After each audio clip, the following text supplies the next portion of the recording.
Chapter 1479. Coo coo coo coo coo. Coo coo coo. The sun rose from the east, and endless light shone on the earth. On the cement road of Lantian County, there was a huge and strange troop. The reason why it was said to be huge and strange was because this team was made up of about 100 people and more than 300,000 chickens. Roughly every 2 people were controlling 5,000 chickens. One person was riding a bicycle, and the other person was using a cylindrical object to make cuckoo cuckoo sounds to the chickens. The chickens were running on the cement road with their 2 chicken feet. The team stretched for several miles. When the pedestrians saw it, they all moved aside and avoided it. Where did so many chickens come from? It's Marquis. Marquis is leading the Sky Chicken Brigade.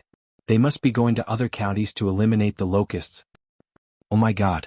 These kids are all riding the second-generation bicycles from Strange Interest Pavilion. There are about 100 bicycles in total, right? Not that many, but there are at least 50 to 60 of them. Tisk tsk. According to the price of 599 strings of coins per bicycle, these bicycles alone are worth tens of thousands of strings of coins. These children are so lucky. But they are also working hard. If it weren't for them, how could Lantian County be able to eliminate all the locusts in less than 2 days? That's right. These children are amazing. The Marquis of Yong, and is even more amazing. They are living bodhisattvas who can save the world. The pedestrians were first shocked by the size of this troop. Then they could not help but praise the children from the Han family village and Plum village. After all, if it was in the past, when faced with such a large scale of locusts, the civilians could only wait for death. Now the locusts in Lantian County were wiped out in 2 days. Of course, the Sky Chicken Brigade's contribution could not be ignored. At the same time, it also proved to the world that the locusts were not invincible. Lantian County was a living example. Yamacho, have we planned our route to eliminate the locusts this time? At the front of the troop, Li Ku asked Li Zishuan, who was riding on Big White, while riding a bicycle with variable speed. It was Li Ku who had volunteered to join this locust extermination operation. He had already been transferred to the headquarters of the Yanhuang Bank in Chang'an City and could be considered the second in command of the bank. As for the first in command, it was Li Zishuan. However, this first in command usually did not care much. As long as there were no problems with the development of the bank, Li Zishuan would generally not interfere. Now Li Ku had placed many Yanhuang College students in Yanhuang Bank. With these students who were proficient in the new mathematics and double-entry bookkeeping, Yanhuang Bank could maintain high efficiency and not easily make mistakes. Li Ku planned to take advantage of this opportunity to eliminate the locusts in other counties to check on the operations of Yanhuang Bank branches in other counties. It was for this reason that Li Zishuan decided to bring him along. At this point it was necessary to mention Li Tai. Li Tai had wanted to come, but Li Zishuan did not allow it. Firstly, Li Tai stayed in Yunshan. If anything happened in Yanhuang College, Li Tai could send a telegram to inform Li Zishuan immediately. Secondly, Li Tai did not know martial arts. Even though he had undergone military training, his physical fitness was still relatively weak. This kind of long-distance operation was not suitable for him. Therefore, little Fatty could only grumble bitterly in the Cloud Mountain. The general route has been planned out. According to the latest information received by the Imperial Court, we will go from the south to the north. First we will go to Xinfeng, then Weinan, Liang, Jinyang, Yunyang, Sanyuan, Fuping and Xianyang. After Xianyang we will split into 2 groups. One group will clean up the affected counties in the west, and the other group will follow the Yellow River to the east. We will clean up as many counties as we can. After cleaning up the counties in the west, we will immediately go to the east to meet up with the other group. While everyone else was enjoying the novelty of riding a bicycle, Li Zishuan was leisurely riding on Big White's back. He observed the farmland along the way while telling Li Ku about the itinerary plan for this trip. Obviously, Li Zishuan had made sufficient preparations before they set off. Hearing this, Li Ku roughly sketched out the marching route in his mind. In the end he couldn't help but nod. With Yamacho's plan, we will be able to save a lot of unnecessary detours. In the shortest amount of time, we will be able to help more counties to eliminate the locusts. Li Zishuan's face didn't relax at all. He sighed and said in a deep voice, "We can only try our best to help as many counties as possible."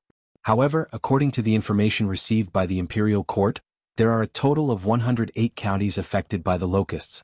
Even if we speed up and don't stop working day and night, we won't be able to eliminate all the locusts in a short period of time.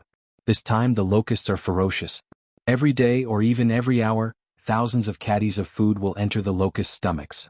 We don't have much time left. According to my estimation, the counties that can eliminate the locusts in half a month will have less impact on the food production this year, so there won't be a large-scale famine. However, if the locusts can't be eliminated in half a month or even a month, then there's basically no need to eliminate the locusts. They can only wait for the government or the imperial court to release food for the disaster relief. Therefore, half a month is the best time to eliminate the locusts. It's best if we can eliminate as many locusts as possible within this half a month. After that, we can only cooperate with the imperial court to provide disaster relief. Hearing this, Li Ku's expression couldn't help but become heavy. After a moment of silence, he nodded and said, Yamacho is right. Disaster relief is like putting out a fire. If we delay for too long, disaster relief is better than disaster relief. Li Zishuan made a sound of acknowledgement and continued, according to the speed at which the Sky Pheasant Brigade eliminated the locusts in other counties, it will take about a day and a half to eliminate the locusts in a county. Now that the Sky Pheasant Brigade has more than doubled in size, and we have loudspeakers, the efficiency of our command will definitely be greatly improved. Therefore, I hope that we can eliminate 2 counties a day. In half a month, that's 30 counties. If we can help more than 30% of the affected counties, then our efforts won't be in vain. Li Ku thought for a moment and said, Lantian County can be considered an above-average county. It has a population of 80,000 people and hundreds of thousands of mu of fertile land. The Sky Pheasant Brigade formed by 150,000 chickens could eliminate all the locusts in a day and a half. Now the Sky Pheasant Brigade wants to eliminate the locusts in 2 counties in a day. Although it's a little difficult, it's not impossible. It all depends on the efficiency of these children's command. In addition, every time we reach a county, I can arrange food and accommodation for the mountain elders and the children. This will give you more time to exterminate the locusts. Li Zishuan smiled and said, I originally wanted to entrust this matter to you. Now that you've taken the initiative to ask, I won't stand on ceremony. Little Ku, every time we arrive at a county, you will first go to the Yanhuang Bank for an inspection. Then you will contact the local government and ask them to arrange food and lodging for us. We will pay for this ourselves, or we can directly withdraw it from the Yanhuang Bank. We will settle the accounts after we have exterminated the locusts. Li Ku cupped his hands and replied, Yes, Yamacho. Li Zishuan turned his head and looked at the huge team behind him. Then he said to Pang Feiji, Let the children move faster. We will try to reach Xingfeng County before noon. Yes, Marquis. Pang Feiji cupped his hands and left. Li Zishuan was at the front of the team, while Hu Hanyun was at the back of the team to prevent any children from falling behind. At this time, Cheng Chumo smiled and said, Yamacho, if we run too fast, what will we do if the chicken gets tired? This guy was originally someone who couldn't stay put. This was a rare opportunity to go to another county with Li Zishuan. How could he not seize this opportunity? Although he had a sweetheart, Gu Qingyue, she had always ignored him. Moreover, his father Qing Yaojin also hoped that he could go with Li Zishuan to help with the disaster. He had even lent his treasured bicycle to him. Therefore Cheng Chumo came. Li Zishuan heard this and rolled his eyes. He said unhappily, You're such a busybody. Why don't you let the chicken ride the bicycle while you run below? The bicycle's speed was not comparable to that of a war horse. Normally, it would only go about 15 kilometers per hour. Even if it ran faster, the chicken would still be able to catch up. Cheng Chumo was worrying too much. No, no, no. Cheng Chumo quickly shook his head and said, I think it's better for them to be tired. When they're tired, they'll be hungry. When they're hungry, they'll be able to eat locusts later. Yamacho, don't you think so? Li Zishuan smiled and didn't answer. In his heart, he secretly thought that Cheng Chumo's words were right. It was true that the chicken liked to eat locusts, but they couldn't bear to eat hundreds of locusts every day. If these chickens didn't exercise more, how could they continue to eat locusts? In addition, after these chickens experienced a lot of exercise and ate locusts, the meat of these chickens would be incomparably delicious in the future. This was a top-grade ingredient. Cough cough. These chickens were the heroes who killed the locusts and now I want to eat them. What a sin, what a sin. Li Zishuan thought to himself with shame. Mother. Ermao and I caught a big bag of locusts. Good, good, good. Demao Ermao, good job. Catch more. Catch more. Later we'll sell them at the county office and you 2 brothers can buy sweets to eat. Okay, mother. We'll go now. In a field in Xingfeng County, 2 children carried a cloth belt and ran to the field to ask for praise from a middle-aged couple. After the 2 children left, the middle-aged woman said with a worried face, Husband, if we keep catching locusts like this, when will we be able to catch all the locusts in the 30 mu of field? The middle-aged man next to the woman first wiped the sweat on his forehead, then sighed heavily and replied, Mother of the children, with our speed, it'll probably take a month. This is my fault. If I knew there would be a locust plague this year, I would have raised more chickens last year. Look at old Master Zhang's family raised more than 500 chickens last year. Yesterday they cleared more than 30 mu of locusts in one day. The woman's face was full of regret, but she still comforted him, Husband, it's not your fault. Even if we knew there would be a locust plague last year, we can't afford to raise so many chickens. Old Master Zhang's family is rich, that's why they can raise so many chickens. How can we compare? The middle-aged man also knew that the woman's words made sense, and his face became even more dejected. Suddenly he thought of something and couldn't help but say excitedly, In the morning I heard from Li Zheng that all the locusts in Lantian County have been eliminated.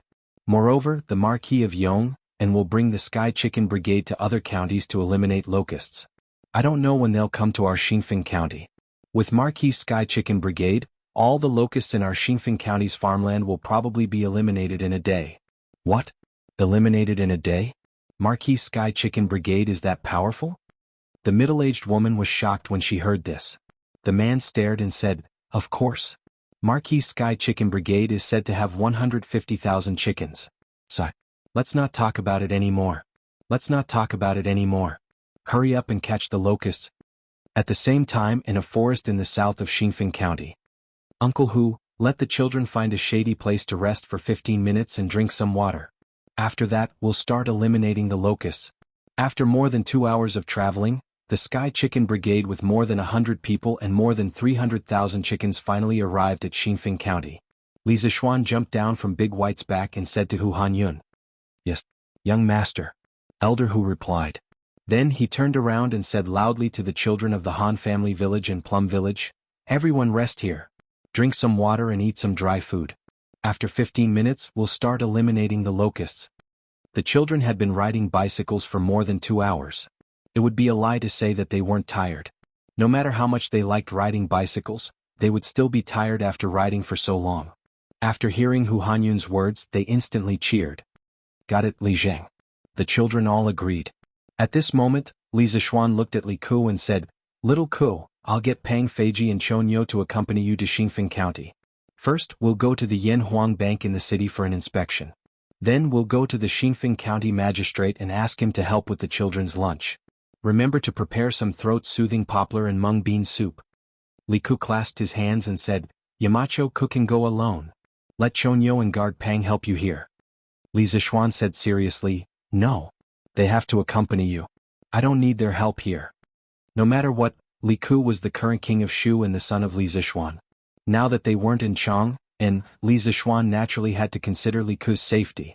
Seeing this, Li Ku roughly understood Li Zishuan's intentions. He clasped his hands and said, All right. Then Ku will go to the county now.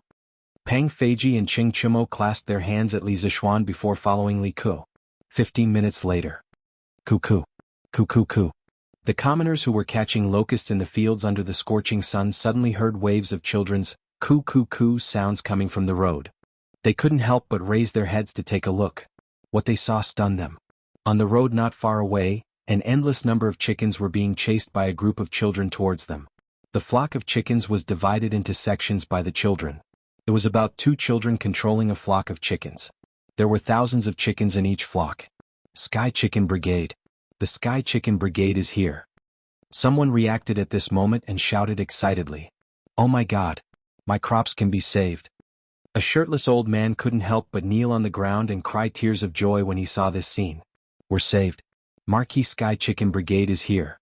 Our crops can be saved. Chapter 1480. Have you heard? The price of grain at Zhangji grain shop in the west of the city has increased. It's now 5 copper coins for 1 dan. What? 5 copper coins for 1 dan? It was only 3 copper coins for 1 dan a few days ago? Isn't it because of the locust plague? Now the price of grain in every county has increased. The shopkeeper of Zhangji grain shop said that if we don't buy now, the price of grain will only get higher. Then let's go buy some.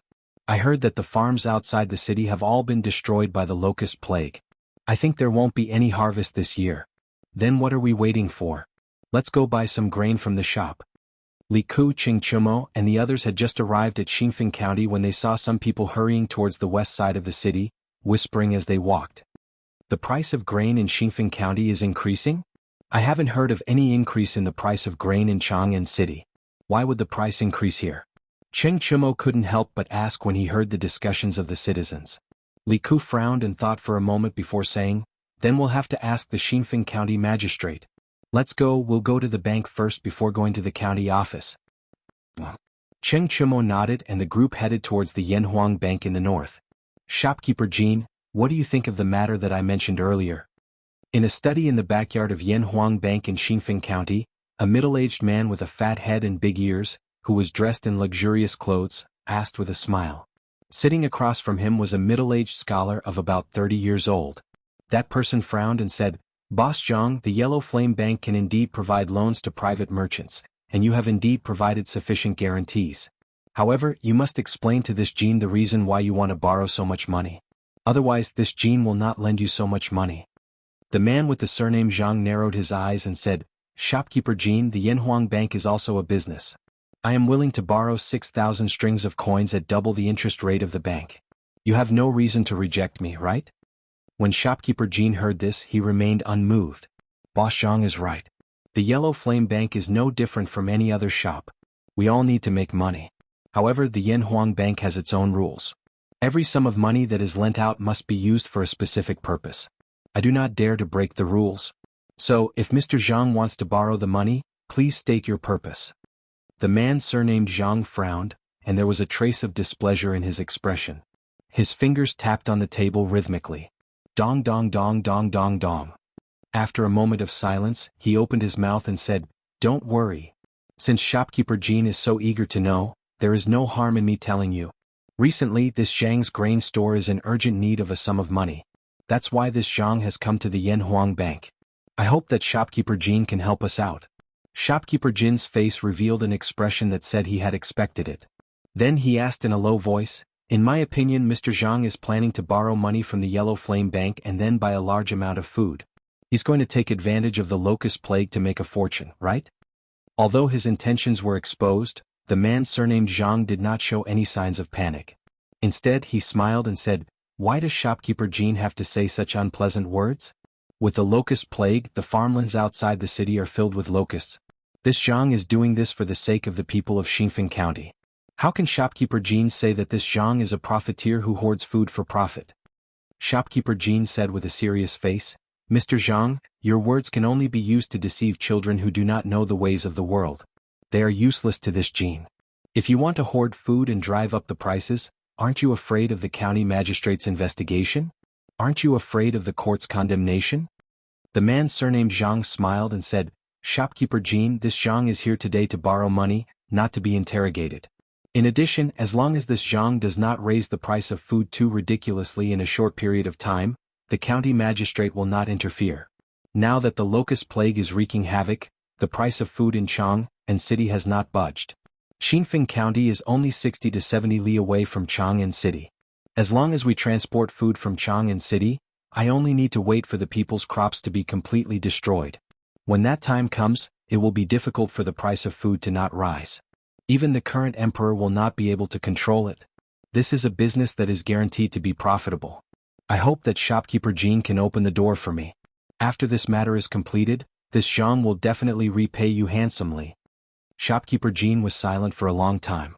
His eyes were filled with hesitation. After a while, he opened his mouth and said, But Mr. Zhang, don't forget. It is said that the Marquis of Yong and has a sky pheasant brigade. Their speed of exterminating locusts is astonishing. The locust plague in Lantian County was completely exterminated in 2 days. Furthermore, the Marquis is planning to bring the sky pheasant brigade to other counties to exterminate the locusts. Perhaps the locust plague in Xinfeng County is not as serious as you think. When the man surnamed Zhang heard this, he could not help but sneered and said, Sky pheasant brigade. What a joke. This time, more than 100 counties have been affected by the locust plague. Even if the Sky Pheasant Brigade is able to exterminate a county of locusts in 2 days, they will only be able to exterminate 15 counties in a month. This does not include the time spent on the road. In fact, if they can exterminate 10 counties of locusts in a month, they will be thanking the gods. In a month's time, all the crops in the fields will have been eaten by the locusts. When that time comes, the price of food will definitely skyrocket. Not only the Marquis of Yong, and will not be able to change this, but even the imperial court and the current emperor will not be able to change this. Shopkeeper Jean was instantly speechless. Clearly he agreed with the man surnamed Zhang's words. When the man surnamed Zhang saw this, he suddenly felt that he had a chance. He quickly added, "Ha! This Zhang will naturally not let shopkeeper Jean work for nothing. A while ago this Zhang bought 2 extremely beautiful twin Hu ladies in Chang'an City. A beauty to a hero. Today this Zhang has brought them over. This Zhang will gift them to shopkeeper Jean." Clap, clap, clap. At this point, the man surnamed Zhang clapped his hands. A moment later, the door to the room was pushed open. 2 tall beauties with golden hair and blue eyes wearing veils walked in. The veils were not very thick, and one could faintly see the outlines of their faces behind them. These 2 Hu ladies actually looked exactly the same. Shopkeeper Jin's eyes lit up. Although he was not completely infatuated, it was obvious that he had been mesmerized by the beauty of the 2 Hu ladies in front of him. "Ah, why aren't you pouring wine for shopkeeper Jean?" The man surnamed Zhang was also an experienced man. How could he not see that shopkeeper Jin's determination had already been shaken? Thus he quickly ordered the 2 Hu ladies. "Yes, old master." The 2 Hu ladies bowed and then came before shopkeeper Jean. One of them held a wine pot, while the other held a wine cup. Pink wine flowed down the spout of the pot, illuminating the beautiful faces of the Hu ladies. Shopkeeper Jean could not help but swallow hard. "Shopkeeper Jean, please." A moment later, a woman approached shopkeeper Jean, handed him a cup and whispered to him in a soft voice. Good, good, good." Shopkeeper Jean came back to his senses and quickly took the wine cup. Naturally, he would take advantage of the Hu lady in the process, causing her to grumble coquettishly. "Ah. Looks like shopkeeper Jean is also a man who has tender feelings for the fairer sex. Then this Zhang will be relieved to give them to shopkeeper Jean. I wonder if shopkeeper Jean will agree to this Zhang's proposal?" The man surnamed Zhang struck while the iron was hot. Shopkeeper Jean rubbed his chin and pretended to be deep in thought. A moment later he opened his mouth and said, "Since Boss Zhang is in urgent need of funds, this Jean, as the shopkeeper of Yanhuang Bank in Xingfeng County, can naturally lend a sum of money to Boss Zhang. Let's go, this Jean will have someone pass the money to Boss Zhang today." The man surnamed Zhang was overjoyed when he heard this. He laughed heartily and said, "Ha! Shopkeeper Jean is straightforward. Please." 15 minutes later, in front of Yanhuang Bank. "Ah. Many thanks for shopkeeper Jin's generosity. If this Zhang comes again, I hope that shopkeeper Jean will not refuse me." The man surnamed Zhang said with a smile. Shopkeeper Jin's eyes flashed and he said with a fake smile, "No problem, no problem. Then this Zhang will take his leave." The man surnamed Zhang clasped his hands and turned to leave. "Who is that? Don't you have eyes when you walk?" Who knew that when he turned around he would bump into a towering figure and almost fall to the ground? He rubbed his forehead and could not help but feel annoyed. Does this road belong to your family? You're the one who walked with your eyes closed. How can you blame others?" A young man beside him could not help but mock him. The man surnamed Zhang was instantly enraged and said, "Humph, where did this wild kid come from? How dare he behave so atrociously in Xingfeng County?" Suddenly his pupils shrank and he couldn't help but be shocked. The young man was pushing a strange-looking bicycle. If he wasn't mistaken, that was the latest limited edition variable speed bicycle from the Strange House workshop. There were only 3 of them in the entire market. And the young man in front of him and the young man beside him each had one. What did this mean? This meant that this group of people in front of him were either rich or powerful. He might not be able to afford to offend them. "Ah, this Zhang has offended all of you. I'm really sorry. This Zhang still has things to do, so I'll take my leave first." In line with the principle of avoiding unnecessary trouble, the man surnamed Zhang apologized and hurriedly left. Why did this old bastard suddenly change his attitude? At least he knows what's good for him. Otherwise, I'll definitely beat him up until even his mother can't recognize him. The tall young man looked in the direction that the man surnamed Zhang left and snorted. That's right. This group of people in front of him was Li Ku, Cheng Chumo, Pang Feiji and the rest. Li Ku and Cheng Chumo rode bicycles into the county town, while Pang Feiji rode a horse. "Chumo, forget it. We're new here. Let's not cause any trouble. Disaster relief is more important," Li Ku said sternly. Cheng Chumo snorted and said, "It's not like I'm the one causing trouble. He's the one who ran into me. Do I have to praise him for running into me? Li Ku shook his head helplessly and said, all right. Let's go in quickly. After saying that, he parked his bicycle in the empty space outside the bank and walked straight in. He was not worried about his bicycle being stolen because Pang Feiji would be outside looking after it. Seeing this, Cheng Chimo quickly parked his bicycle and followed. Young masters, are you here to exchange money or to borrow money? Shopkeeper Jean had seen the scene outside the house. He had also seen the two bicycles that Li Ku and Cheng Chimo rode in. Thus, when he saw the two enter the bank, he personally went up to greet them.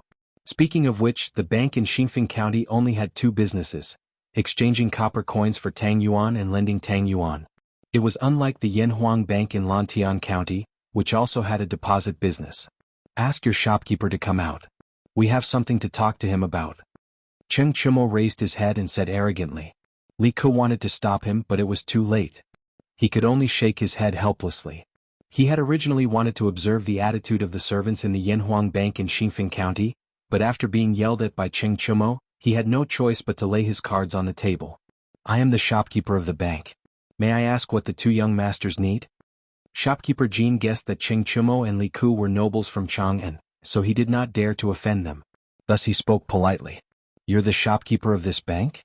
DSK, you don't look like one. Your belly is not even as big as that old man at the door. Cheng Chimo glared at him and looked him up and down. Then he ridiculed him. Li Ku's face darkened. In order to prevent Cheng Chimo from continuing to spout nonsense, he quickly took out a fish talisman and showed it to shopkeeper Jean. He said, we're here today to check the accounts. Please cooperate with us, shopkeeper Jean. When he saw the dragon pattern on the fish talisman and the two words King of Shu, shopkeeper Jean was shocked. He quickly bowed and said, Your Highness, King of Shu. The servants in the room were stunned for a moment before they reacted. They bowed to Li Ku together and said, Your Highness, King of Shu. Li Ku waved his hand and said, I'm not here in the name of King of Shu. I'm here in the name of Deputy Manager of the Yanhuang Bank. Shopkeeper Jean, quickly go to Xinfeng County and retrieve the accounts of the Yanhuang Bank for the past 3 months. Li Zishuan was the head manager of the Yanhuang Bank, and Li Ku was now the deputy manager. This matter had been sent to the various branches of the bank in the form of an internal document. Shopkeeper Jean was naturally aware of this, but when he heard that Li Ku was here to check the accounts, he could not help but feel his heart skip a beat. However, he did not dare to refuse and could only bow and say, Yes. Your Highness, please wait for a moment. This subordinate will go and get it. Your Highness, please take a seat in the side hall. Moments later, shopkeeper Jean walked over with a thick book of account books in his arms. Handing it over to Li Ku, he said, Your Highness, these are the accounts of Xinfeng County Bank for the past 3 months. Please have a look. Li Ku nodded and said, You can go and do your work first. I'm just going to take a look. Shopkeeper Jean was flustered, but he did not dare to show any flaws on his face.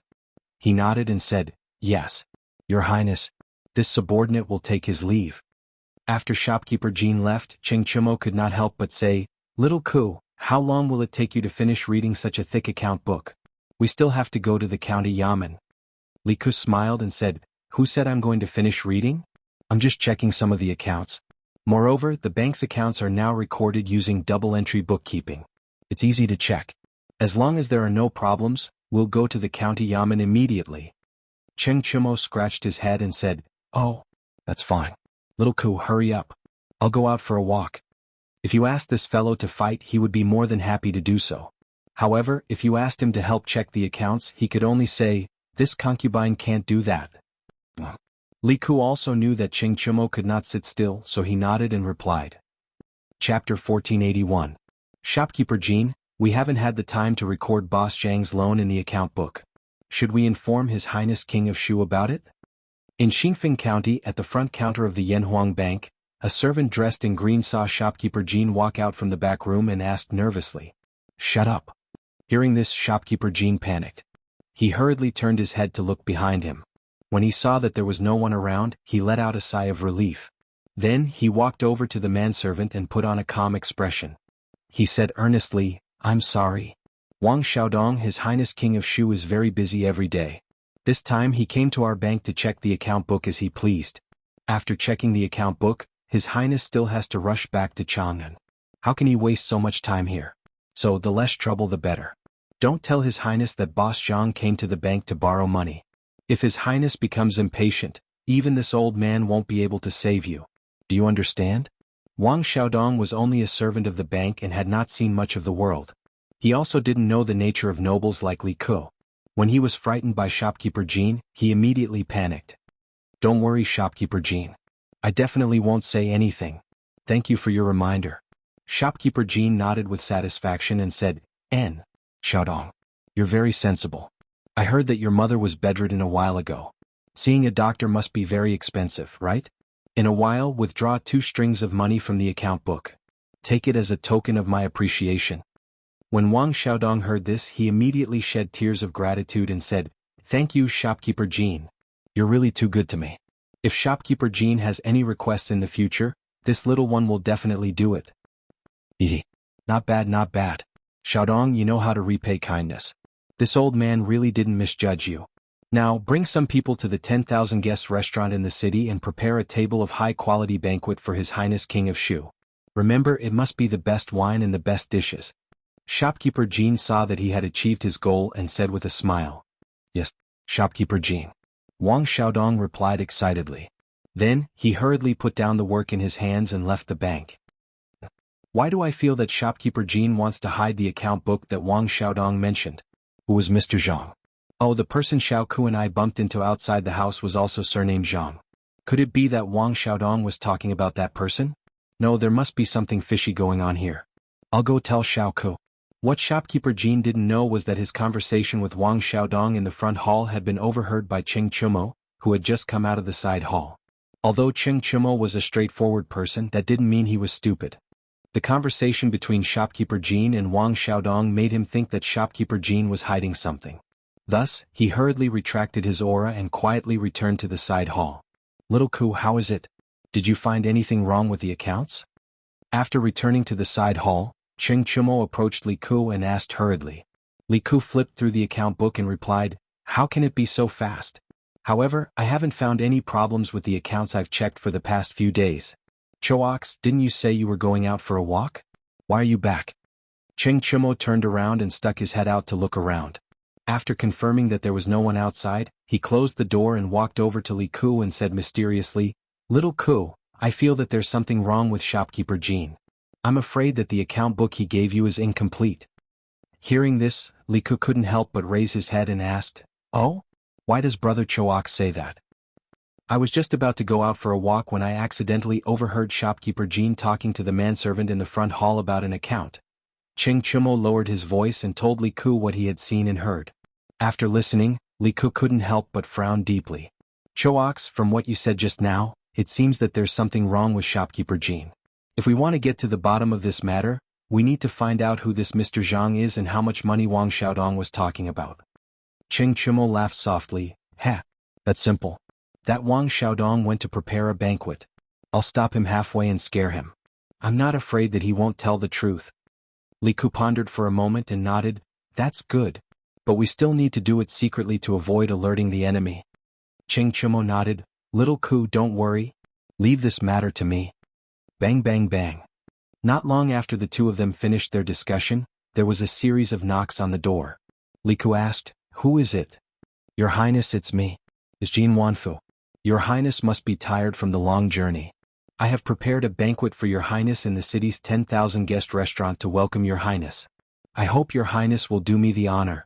Just as Li Ku finished speaking, Jin Wanfu's voice came from outside the door. The two of them looked at each other. Li Ku stood up and opened the door. He then said to Jin Wanfu, Shopkeeper Jin, to be honest, this prince is following Marquis Yong and Sky Pheasant Brigade to Xingfeng County to exterminate the locusts. Checking the bank's accounts is just a convenient thing to do. So this prince can't have lunch at 10,000 guest restaurant. I'm sorry to disappoint shopkeeper Jin. When Jin Wanfu heard this, he was stunned and said in surprise, What? Marquis Yong and Sky Pheasant Brigade is coming to Xingfeng County? If the Sky Pheasant Brigade really came to Xingfeng County, then the locusts in Xingfeng County would be completely eradicated in less than 2 days. By then, Xingfeng County would become the second county after Lantian County to completely exterminate the locusts. The price of food in the city would also stop increasing. And the 6,000 strings of coins that Zhang Xiongfei borrowed from the bank would not only not make a huge profit, but he would also suffer a loss. Li Ku's eyes flashed and he asked with deep meaning, why? Shopkeeper Jean doesn't want to see the Sky Pheasant Brigade come to Xingfeng County to exterminate the locusts? When Jean Wanfu heard this, a layer of cold sweat instantly formed on his back. He quickly waved his hand and said, no, that's not it. For Marquis Yong and Sky Pheasant Brigade to come to Xingfeng County to exterminate the locusts, this Jean is more than happy. Why would this Jean be unwilling? This Jean is just a little surprised that Marquis would come to Xingfeng County so quickly. This Jean has no other intentions. Li Ku looked deeply at Jean Wanfu, then picked up the account book on the table and said, hee hee.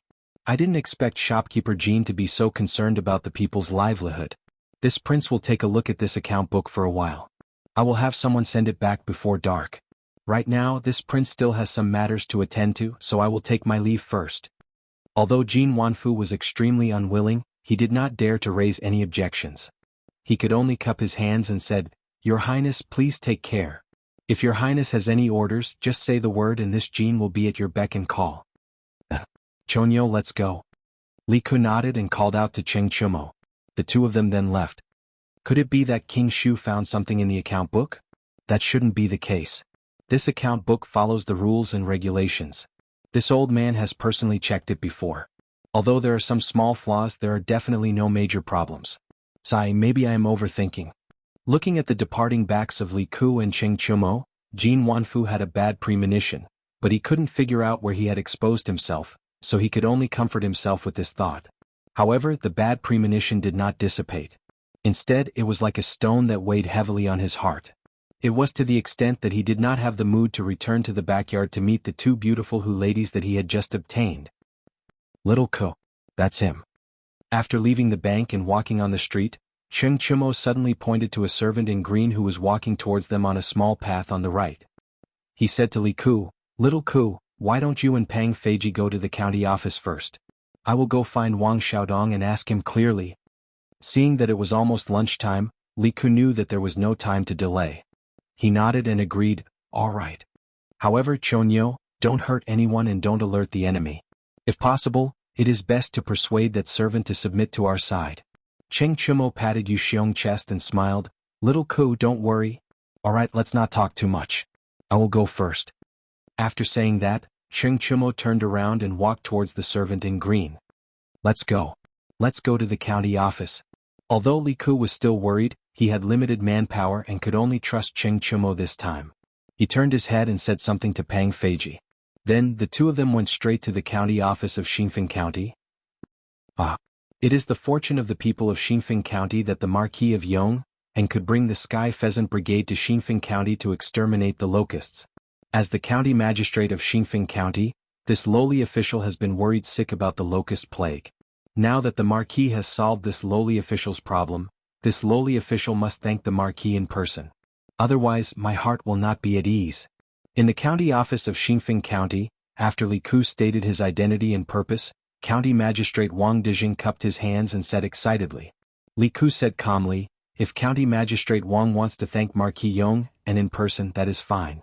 However, the most important thing now is to prepare food for the 100 people who came with us. I hope that County Magistrate Wang can arrange it as soon as possible. The food does not need to be luxurious. It just needs to have meat. Other than that, prepare a pot of throat-soothing soup and a pot of green bean soup. When the time comes, send them to the farmlands outside the city. Wang Dijing said in surprise, Your Highness, Marquis Yong, and the children of Lantian County are not going back to the county to eat? Li Ku shook his head and said, Eating back in the city is too much of a waste of time. County Magistrate Wang, quickly send someone to prepare food. All the expenses will be paid by this prince. This is the throat-soothing soup that Divine Doctor Sun prescribed. Get someone to brew it carefully. There must not be any mistakes. Otherwise, this prince will hold you accountable. Wang Dijing's face turned solemn. He received the prescription with both hands and said, The Sky Pheasant Brigade is here to help Xingfeng County exterminate locusts. The expenses for the food should be paid by Xingfeng County. How can I let Your Highness spend money? As for the throat-soothing soup and green bean soup, I will personally watch over them. There will definitely not be any mistakes. Your Highness, please rest assured. Li Ku waved his hand and said, You don't have to worry about the expenses for the food. This prince has already made up his mind. Quickly arrange for someone to prepare lunch. Wang Dijing was helpless. He could only cup his hands and say, "Yes. Your Highness, please have a seat. I will arrange it now." After saying that, County Magistrate Wang walked out of the inner hall and arranged for someone to prepare the food. Li Ku just happened to take out an account book. He leaned over the table and began to read it seriously. After about half an hour, Cheng Chumo walked in and said excitedly to Li Ku, Little Ku, I have found out." Li Ku kept the account book and stood up in surprise. "So fast? Then tell me quickly, Chonyo." Cheng Chumo looked around and said to the maidservants standing on both sides, "All of you can leave first. I have something to discuss with His Highness King of Shu." Yes. Everyone knew that the two young men in front of them were nobles from Chang'an. Even County Magistrate Wang could not afford to offend them, so they quickly bowed and left. Cheng Chumo saw that there was no one around and said to Li Ku in a low voice, "Little Ku, I have found out. The boss Zhang that Jin Wanfu mentioned is called Zhang Xiongfei. He is the big fat man that we bumped into at the entrance of the bank. I heard from Wang Xiaodong that Zhang Xiongfei is the owner of Zhangji Grain Store. This time, Zhang Xiongfei came to Yanhuang Bank to borrow money from shopkeeper Jin. Guess how much he wants to borrow?" "How much?" Li Ku was still sorting out the clues that Cheng Chumo had mentioned. He could not help but frown and ask subconsciously. 6,000 strings of cash. And it is at an annual interest rate of 16%. Cheng Chumo lowered his voice and said, 6,000 strings of cash? 16% interest rate? Li Ku couldn't help but exclaim. First of all, 6,000 strings of cash might not be worth mentioning to a nouveau riche, like Li Zishuan, but to a small county like Xinfeng County, 6,000 strings of cash was definitely a huge sum of money. The number of people who could take out 6,000 strings of cash could be counted on one hand. Another thing that surprised Li Ku was the interest rate of the 6,000 strings of cash. A 16% annual interest rate was indeed considered cheap in the past. However, Yanhuang Bank had just recently implemented a standard annual interest rate of 8%. Shopkeeper Jin had directly lent 6,000 strings of cash to Zhang Xiongfei at a 16% annual interest rate. Li Ku wouldn't believe that there wasn't something fishy going on here. What does Zhang Xiongfei want to borrow so much money for? Moreover, he is willing to borrow money at twice the interest rate. This means that he is in urgent need of money and is confident that he can use this money to earn more money in a short period of time. Therefore, he must have a business that is guaranteed to make a profit. At least, he thinks that it is a business that is guaranteed to make a profit. Li Ku thought for a moment and muttered to himself. Isn't this easy to guess? This surnamed Zhang must have used the 6,000 strings of cash to buy food. Now that there is a locust plague everywhere, this old man must want to stock up on more food. When the people's crops have been destroyed by the locust plague, he will take the opportunity to drive up the price of food and make a fortune. Little Ku, do you remember when we first entered the city, the people said that the price of food in Zhangji Grain Store in the west of the city increased again? Doesn't this mean that this old bastard is up to no good? Cheng Chumo laughed. Yes, Chumo, your analysis is very reasonable. Li Ku heard this and nodded his head in agreement. Suddenly, he looked at Cheng Chumo strangely and said, that's not right. Chonyo, when did your brain become so flexible? This is not like you. Cheng Chumo's old face suddenly froze. At this moment, he probably had tens of thousands of alpacas galloping through his heart. *CK. Little Ku, you are not being kind. I worked so hard to get money and then help you investigate the case, and you are insulting your brother. Li Ku laughed and said, Hee, I was just joking with you. But then again, Chonyo, how did you make Wang Xiaodong tell you the truth willingly? Chapter 1482. What's so difficult about this? That Wang Xiaodong's mother has been suffering from chest pain for a long time. I told him my identity and told him that I am familiar with Sun Daozhang and he can treat his mother's illness. Then I told him that shopkeeper Jin broke the rules by lending money and is currently being investigated by the imperial court. If he cooperates with us, he will be fine and can even get Sun Daozhang to treat his mother's illness. If he insists on following shopkeeper Jin to the end, then he will go to jail with shopkeeper Jin. In the back hall of the Lantian County Yamen, Cheng Chumo smiled proudly when he heard Li Ku's question. Then he briefly explained the cause and effect of the incident. Hearing this, Li Ku couldn't help but praise. Choax, you moved him with emotion, reason, and even offered him benefits. Not bad, not bad. With this, that Wang Xiaodong should be on our side and we will have enough time to gather more evidence. If you ask me, what evidence do we need to gather? Let's just capture Jin Wanfu and Zhang Xiongfei and interrogate them. They will definitely confess. Cheng Chumo curled his lips and said disdainfully. Absolutely not. Li Ke shook his head. We left the capital this time to exterminate the locusts. My imperial father did not give us the right to arrest people without permission. Even if we find out that Jin Wanfu broke the rules by lending money to Zhang Xiongfei who wanted to hoard food and inflate the price of food, we still need to borrow the power of Xinfeng County Yamen. Let's wait for a while and ask for Yamacho's opinion. Cheng Chumo shrugged his shoulders indifferently and said, All right. It's up to you. Oh, someone is coming. Towards the end, Cheng Chumo's expression changed slightly because he heard footsteps coming from outside. Hearing this, Li Ke sat down and his expression returned to normal. Your Highness, the food and soup are all prepared. Do you want to send it over to Marquis Yong, and the children now? Wang Dejing walked in and saw that there was another Cheng Chumo in the room. He was stunned for a moment before he cupped his hands and reported to Li Ke. Li Ke nodded and said, Send it over now. County Magistrate Wang, take the Yamen runners and follow me to deliver food outside the city. Wang Dejing bowed and said, This official obeys. Not long after, 5 ox carts drove out of the Xinfeng County Yamen. Each cart carried a large wooden bucket filled with food prepared by County Magistrate Wang. Li Ke led County Magistrate Wang and a dozen Yamen runners straight to the South City Gate. At this moment, the atmosphere in the city was completely different from when Li Ke and the others had first arrived. The news of the Sky Pheasant Brigade coming to Xinfeng City to exterminate the locusts had already spread. After the citizens heard the news, they immediately rejoiced. The oppressive atmosphere caused by the locusts suddenly disappeared without a trace. Have you heard? The Marquis of Yong, and has brought the Sky Rooster Brigade to our Xinfeng County to exterminate the locusts. Really? How could it be fake? Go to the farmland outside the city and take a look. There are countless flocks of chickens brought over by the Marquis of Yong, and everywhere. Good boy. That's great. Our Xinfeng City's crops can be saved. I heard that the Sky Pheasant Brigade used less than 2 days to exterminate all the locusts in Lantian City. Doesn't that mean that the locusts in our Xinfeng City will also be exterminated in 2 days? No. Should be even faster. I just heard a kid from the Han family village say that the Sky Pheasant Brigade brought a total of 310,000 chickens. It's more than double the previous number. That means that the locusts in our county will be exterminated today. That's great. The price of food in the city has risen these past 2 days. I thought that a food shortage was coming. Let's see how those unscrupulous grain merchants in the city will continue to raise the price of food. That's right. Sigh. Let's not talk about it anymore. I still have a dozen chickens at home.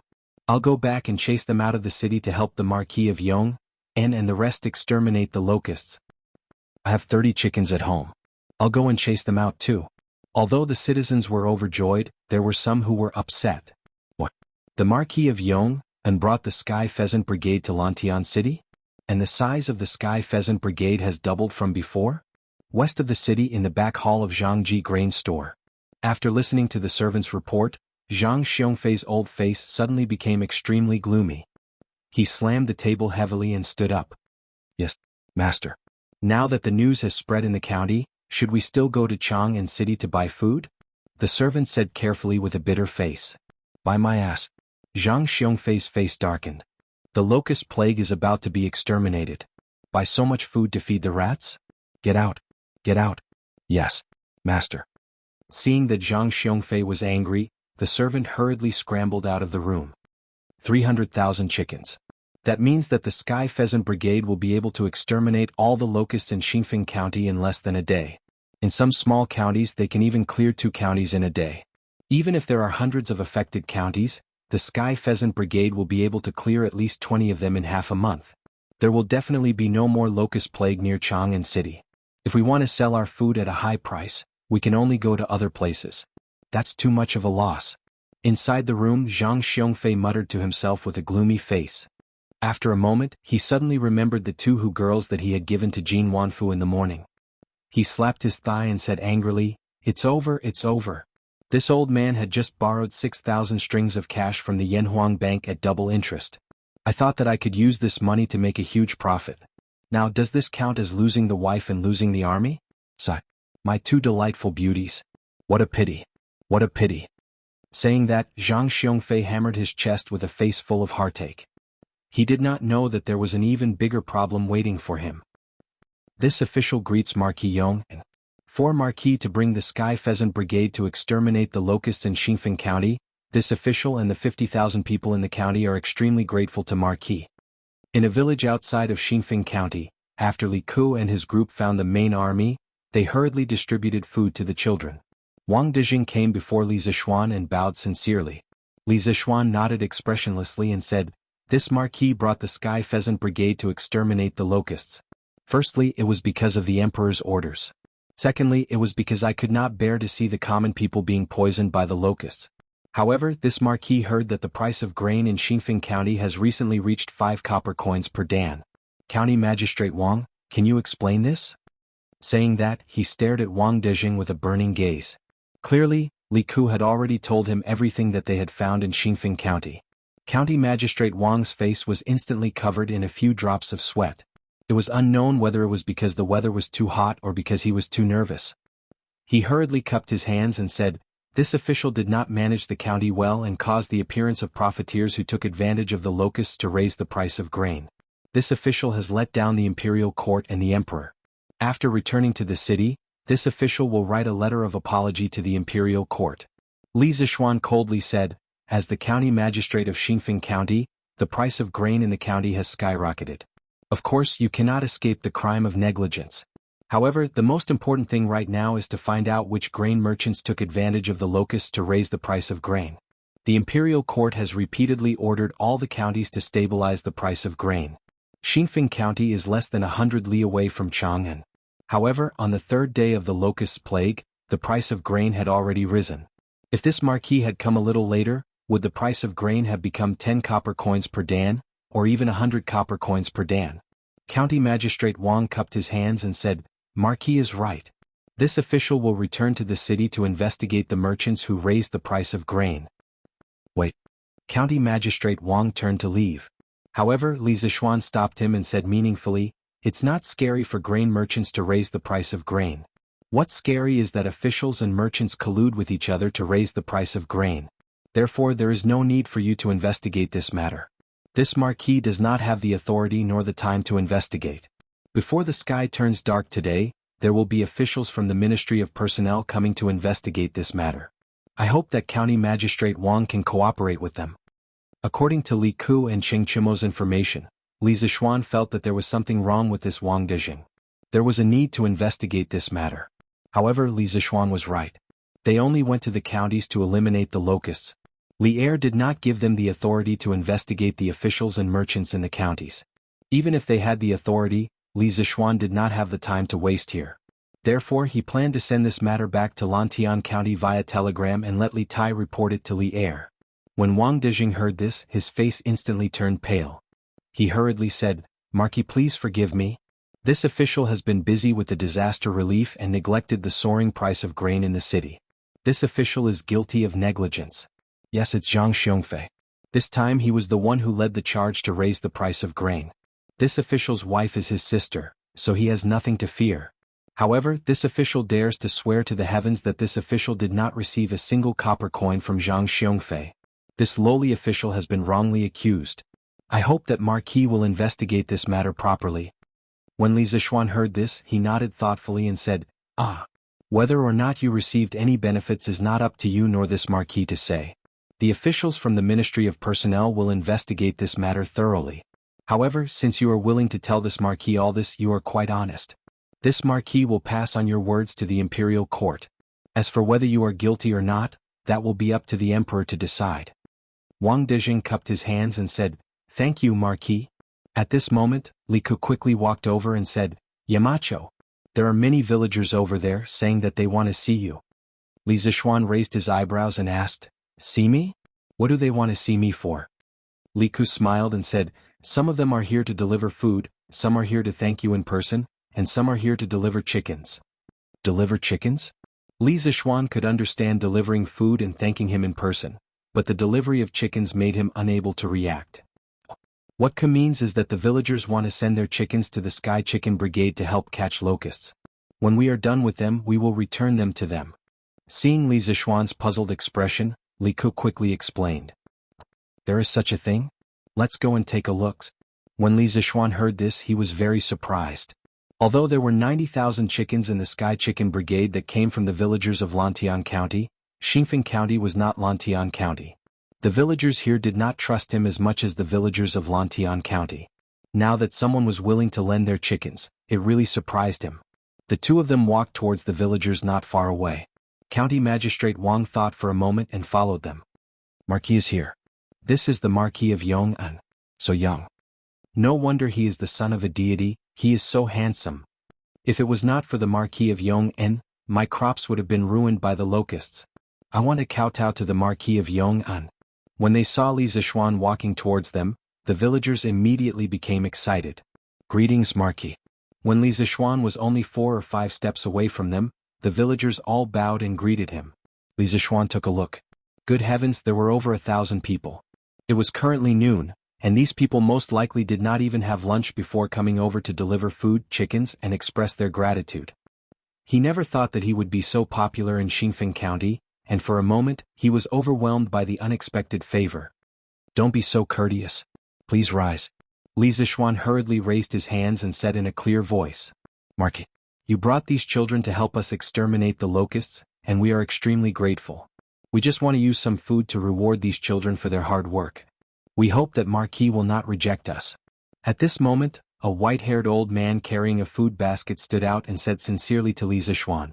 As soon as he said that, the rest of the villagers immediately shouted excitedly. That's right, Marquis. This is the chicken stewed by my wife. I hope it can nourish the children's bodies. We also stewed eggs. Marquis saved my crops, which means he saved my family of 7. This old man will kowtow to Marquis. I hope that Marquis will be safe and prosperous for the rest of his life. I will also kowtow to Marquis. Thank you, Marquis, for saving my family's 35 mu of crops. Marquis, I have 30 chickens at home. Do you think we can join the Sky Chicken Brigade to exterminate the locusts? Marquis, I have 50 chickens at home and I'm willing to lend them to you. It doesn't matter if we lose them. Please, Marquis, don't reject us. The villagers were all talking at once, and soon, there was a crowd of villagers kneeling in front of Li Zishuan. Among them there were children of 7 or 8 years old, middle-aged people in their 30s and 40s, and even old people in their 60s and 70s. They were all people who had been in danger during the locust plague, and today they were saved by Li Zishuan. No one could understand the joy and gratitude in their hearts. At this moment they were willing to do anything for Li Zishuan. Li Zishuan didn't like people kneeling to him. When the first old man was about to kneel to him, he had already reached out to stop him. However, he could only stop one person, but he couldn't stop hundreds and thousands of villagers. Seeing that more and more people were kneeling to him and the scene was getting noisier and noisier, Li Zishuan hurriedly circulated his vital energy and shouted, "Villagers, listen to me." His loud and clear voice entered everyone's ears, and the excited villagers immediately quieted down. Li Zishuan continued, "Villagers, please get up first. This kid has just turned 20 years old. Many of you can be considered my elders. How can this kid bear such a big gift from all of you? You are not repaying me, you are shortening my lifespan. So, villagers, please get up quickly. Let's stand up and talk slowly." Hearing this, the villagers who were kneeling on the ground couldn't help but look at each other. After a while they all stood up. Seeing this, Li Zishuan couldn't help but heave a sigh of relief. To prevent the villagers from kneeling again, he quickly struck while the iron was hot and said, "Villagers, I am very grateful that you sent food to the children of Lantian County. However, as you can see, the children already have food. To avoid wasting it, I would like to ask the villagers to bring back the food you brought." How can we do that? That's right.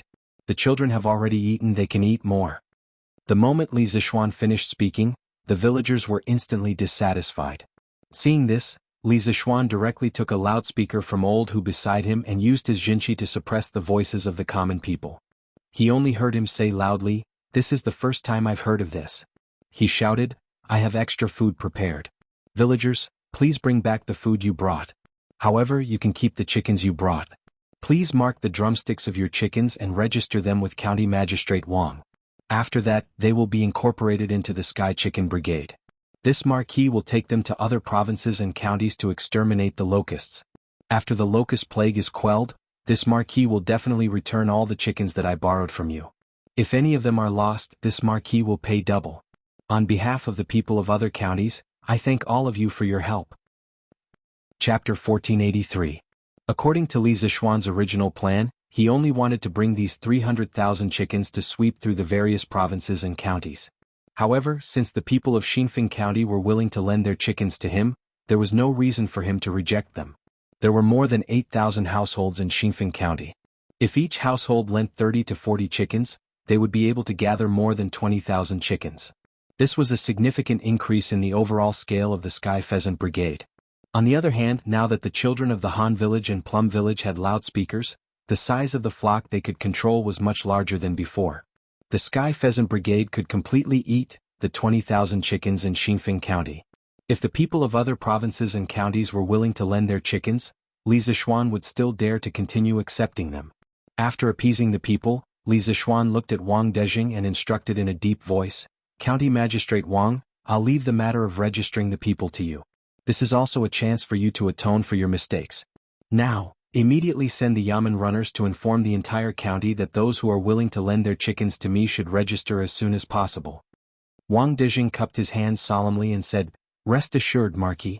I'll send the Yamen runners to inform the people of the various villages and gather all the officials in the county government to register the people. It's best if the people register before the hour of the afternoon. After that, we might have to head to Weinan County to exterminate the locusts." Li Zixuan nodded and said, "Marquis is leaving Xinfeng County with the Sky Pheasant Brigade today?" Wang Dejing was shocked when he heard this. He thought that Li Zixuan's Sky Pheasant Brigade was going to stay the night in Xinfeng County. Li Zixuan nodded and said, "Based on the speed of this morning, all the locusts in Xinfeng County will definitely be exterminated before the hour of the afternoon. Now that the locust plague is everywhere, the people are living in an abyss of suffering. Time waits for no one. If the Sky Pheasant Brigade can head to the next place as soon as possible, the people there will suffer less losses." Hearing this, Wang Dejing couldn't help but feel deep veneration. He bowed deeply to Li Zixuan and said, "Marquis is devoted to the country and loves the people as if they were your own children. Your noble character and unquestionable integrity has earned my admiration and shame. No matter how the imperial court deals with me, even if I can only be a small official in the future, I will remember Marquis' admonition today and be a good official who benefits the people." Seeing Wang Dejing's sincere face, Li Zixuan's impression of him changed greatly. Even if County Magistrate Wang couldn't absolve himself from the blame for the soaring grain prices, it was undeniable that County Magistrate Wang was a magnanimous person. Generally speaking, although Wang Dejing had flaws and neglected his duties as an official, he wasn't so bad that he couldn't be saved. He could still be saved. "County Magistrate Wang, last year when the Chui clan was exterminated, I once said to His Majesty, 'The ruler is a boat, the commoners are water. Water can carry a boat but it can also capsize it.' The Chui clan thought that the people were weak and powerless, so they wantonly oppressed the people and harmed the servants. They had no respect for the people and in the end they died in the sea of people. In fact, the same principle applies to an official. County Magistrate Wang, if you don't care about the people and don't care about the people's livelihood, then one day when the people can't live anymore, that's when you, as an official, can no longer be an official. You must know that when an ordinary man is angry, blood will splash 5 steps away." There was no need for Li Zixuan to say these words. It was mainly because Wang Dejing could still be saved that he said a few more words. What if because of his words, there was another good official in this world? Wang Dejing obviously understood this principle. Hearing this, he bowed to Li Zixuan gratefully and said, "Thank you, Marquis, for your admonition. I will remember it for the rest of my life." "Yes. Go and do your work." Li Zixuan waved his hand and said, "Beep beep beep beep beep." Lantian County Strange Interest Pavilion's new workshop. Accompanied by the DDD sound of the telegraph, Li Tai quickly came to the desk and took a pen to record the code. After about a quarter of an hour, the telegraph finally stopped ringing. Li Tai shook his sore wrist and began to translate the telegram. "Qingke, there are palace people outside looking for you. Quickly go out and see." At this time, Meng Wenhao walked into the room and said to Li Tai, who was in front of the desk. Since Li Tai was the deputy chief designer of the second and third trump card projects of Yanhuang College, he had a special office in this courtyard. It was convenient for him to receive and send telegrams. No one outside the project was allowed to enter this courtyard where the trump card project was carried out. Even the eunuchs from the palace were no exception. People from the palace? Why are they looking for me? Li Tai had just finished translating the telegram and asked curiously. Meng Wenhao shook his head and said, "I don't know about this." The little eunuch didn't say. "Qingke, you should go out and see." "Okay." I'll go take a look. Li Tai thought for a while, then took out a page and handed it to Meng Wenhao, saying, Wenhao, this is a telegram from Yamacho. It's about publishing a notice in tomorrow's Datang Daily. Take it and give it to Mr. Ma Zhou. Okay. I'll go now. Meng Wenhao nodded, and the two of them went out together. Your Highness, His Majesty summons you to the palace. The little eunuch outside the courtyard was a little angry because he was rejected, but when he saw Li Tai come out, he quickly put on a smile and greeted him. Father summons me to the palace? What's the matter? I'm very busy here. Li Tai said reluctantly. The two trump card projects had entered the critical stage, and he was indeed very busy now. The little eunuch choked when he heard this. He thought to himself, what's wrong with Prince Wei that he doesn't even want to respond to His Majesty's summons? If the other party was a normal official, the little eunuch would have left in a huff. However, the other party was Li Tai, the Prince of Wei, who was greatly favored by the second emperor. The little eunuch did not dare to be arrogant or rash. He smiled and said, Your Highness, His Majesty only said that he summoned you back to the palace for an important matter, but he didn't tell us what it was. Your Highness, do you want to go back to the palace to take a look? Li Tai thought for a while, then nodded and said, Okay. I also have something to talk to His Majesty about. The little eunuch heaved a sigh of relief and said, Your Highness, this way please. The carriage has been prepared for you. What carriage? Don't you know that my time is precious? Ride back to Chang'an. Li Tai glared at the little eunuch and said angrily. The little eunuch was stunned at first, then quickly bowed and said, Yes, yes, yes. I will go and prepare a horse for your highness. Speaking of which, Li Tai used to ride a carriage when he went out. After all, riding a carriage was much more comfortable than riding a horse. Today's abnormal behavior really made the little eunuch unable to understand. Your son pays his respects to His Majesty. Sweet Du Hall. After being notified by the chamberlain, Li Tai walked in and bowed to Li Er, who was reading memorials. You may dispense with the formalities. Li Er put down the memorials and raised his head to look at Li Tai. After a while he frowned and said, You've lost weight. Chingay, why haven't you returned to the palace to pay your respects to me and your mother for so long? Even if you have classes on weekdays, you should still have time to return to Chang, and during the weekends at Yanhuang College. Your mother has already talked about you in front of me more than once. When Li Tai heard this, he said with some guilt, Your son is unfilial and has caused His Majesty and mother to worry. In the future, when your son has time, I will definitely return to the palace to pay my respects to His Majesty and mother. Li Er narrowed his eyes and said, What? From what you're saying, you haven't had time recently. Is there something important that you have to deal with? Li Tai was a little dumbfounded. According to the rules of the academy, the second and third trump card projects were classified as top secret projects. No one involved could reveal it to outsiders, not even their own family members. However, the person in front of him was not only his family member, but also the ruler of the empire. This made Li Tai feel awkward for a moment. Should he say it or not? What kind of thing made you hide it from me? Li Er's face suddenly became gloomy, and there was a trace of coldness in his voice. Although he already knew what Li Tai was busy with recently, seeing that his son even hid it from him as his father made him feel a little angry in his heart. Li Tai felt a chill down his spine and quickly said, No, father. Your son doesn't dare. Yamacho started the second and third trump card projects at the academy a few days ago. Your son has been busy with this matter recently. The second and third trump card projects? What is it for? Li Er's eyes flashed as he straightened his body and asked. He knew that the first trump card project of the academy was the Ba River Hydroelectric Power Station project. As for the second and third trump card projects, he still knew nothing. The academy's confidentiality work was really good. Li Tai had already decided to tell Li Er about the trump card project. At this moment he had no scruples, so he continued, Father, the second trump card project of the academy aims to improve the current telegraph machine. On one hand, it will increase the transmission power of the telegraph machine. On the other hand, it will enhance the telegraph machine's signal recognition ability and anti-interference ability. On the other hand, it will build telegraph relay stations in key states and counties for electromagnetic wave transmission and reception relays. Finally, it will increase the effective communication range of the telegraph machine to more than 1,000 miles, or even further. 1,000 miles. When Li Er heard this, he was completely shocked. Previously, Li Zixuan had told him that there was still a lot of room for improvement in the telegraph machine. He was still a little skeptical, But now that the second trump card project had been set up to increase the communication range of the telegraph machine to more than 1,000 miles, and even the improvement plan had been formulated, he had no choice but to believe it. Chinke, tell me, is it feasible to increase the communication range of the telegraph machine to more than 1,000 miles? After a moment of shock, Li Er came back to his senses and asked eagerly. Li Tai cupped his hands and said, "Father, the plan of this trump card project has been discussed several times by more than 10 teachers in the academy. We all think that 1,000 miles communication range is absolutely feasible. Moreover, if the number of relay stations is enough, a few thousand miles communication range is not a problem." Good, good, good, good. When Li Er heard this, he was instantly delighted, but then he felt that there was something wrong with Li Tai's words. "We all think. Chinke, what are your responsibilities in this project?" "Oh." When he heard Li Er ask this, Li Tai scratched his head a little embarrassedly.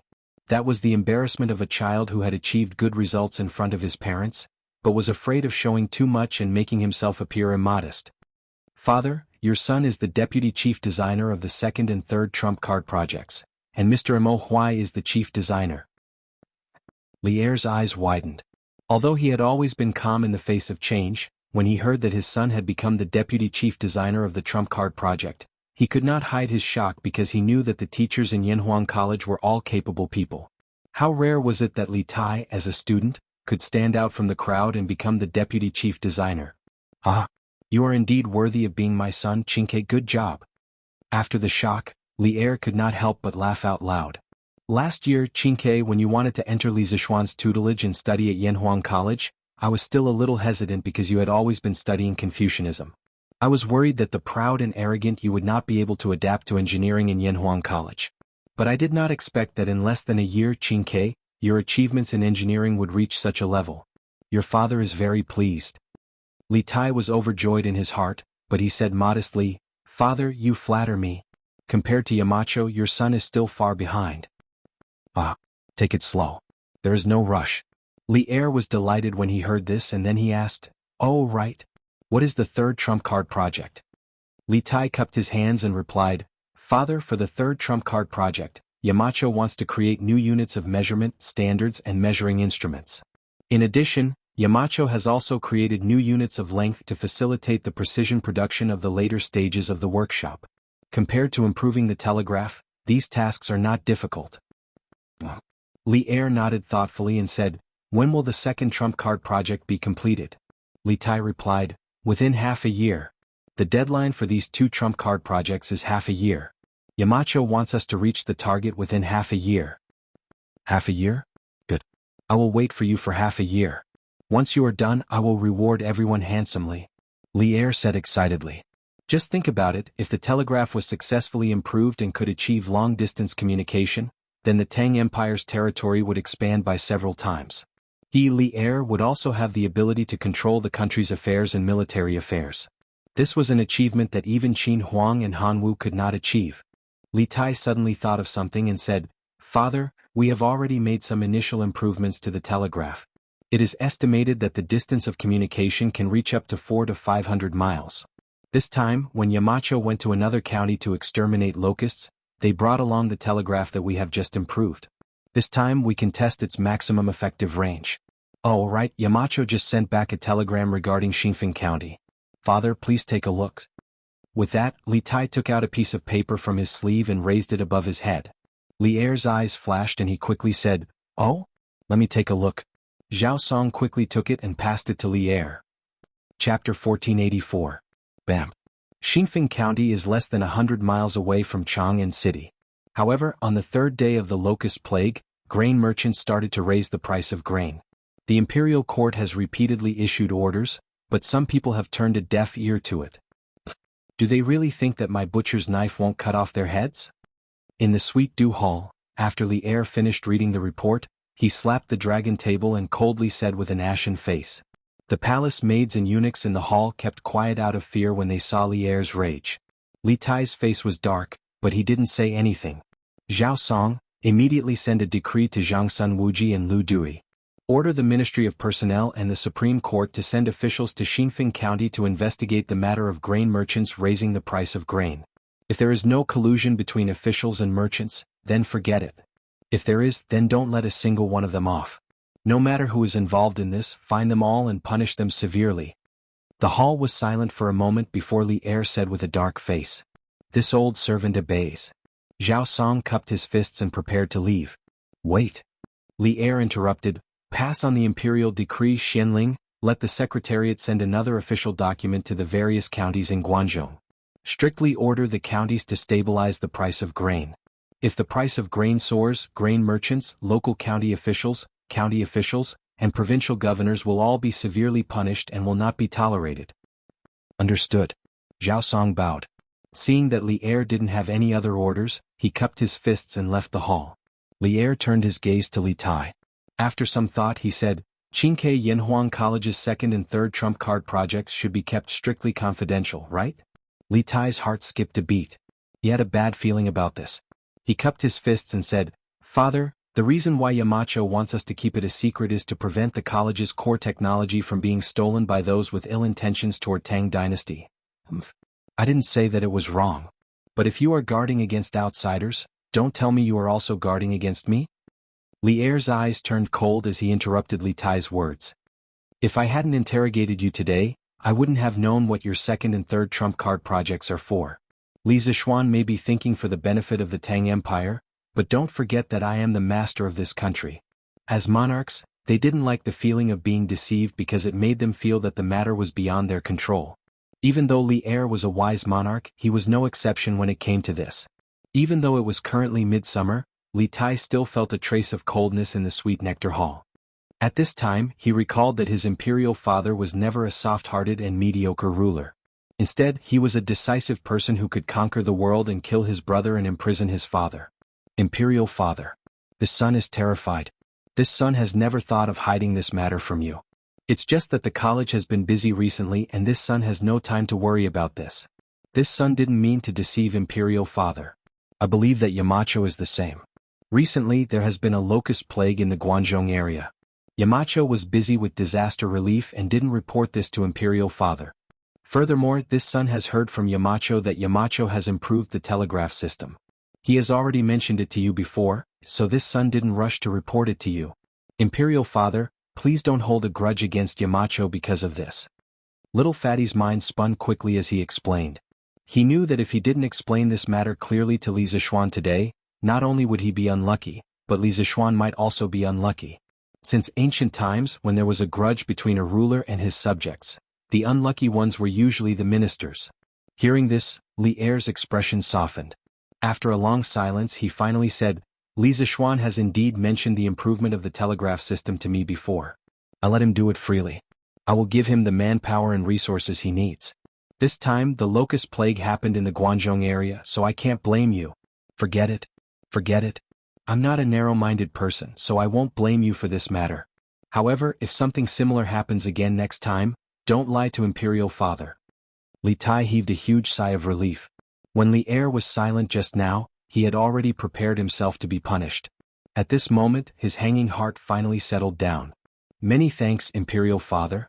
Imperial father is broad-minded and will definitely become a benevolent ruler like Qin Huang and Han Wu. Li Er looked at Li Tai with a smile that wasn't a smile and said, Ah, Qingke, you also know how to flatter imperial father now. However, imperial father couldn't tell that you are actually so protective of Li Zishuan now? He was naturally talking about how Li Tai pleaded for Li Zishuan when he was angry just now. Li Tai was stunned. Not long ago he and Li Zishuan were sworn enemies. Moreover, he had always been looking for trouble with Li Zishuan. But now, not only had he become Li Zishuan's student, he was even willing to take the risk of being punished by his imperial father to plead for Li Zishuan. How did things become like this? Scenes of the past flashed through Li Tai's mind. After a long time, Li Tai cupped his hands towards Li Er and said with a serious face, Imperial father. Not only is Yamacho knowledgeable, he is also a person worthy of respect. This son feels that the Tang Empire needs someone like Yamacho. Seeing his beloved son praising another person in front of him, Li Er felt a little jealous. However, for the sake of his face he was embarrassed to show it. Moreover, Li Tai's words were generally correct. Thus, he waved his hand dispiritedly and said, Qingge, you have grown up. Go and pay respects to your imperial mother, then go and do what you want to do. Yes. Imperial father. Li Tai cupped his hands and was about to leave when he suddenly turned around and said, "Imperial Father, this son will not be by your side. Please take care of your dragon-bodied." Li Er's heart warmed as he chuckled and said, "Imperial Father knows. Go, go." Li Tai nodded and turned to leave.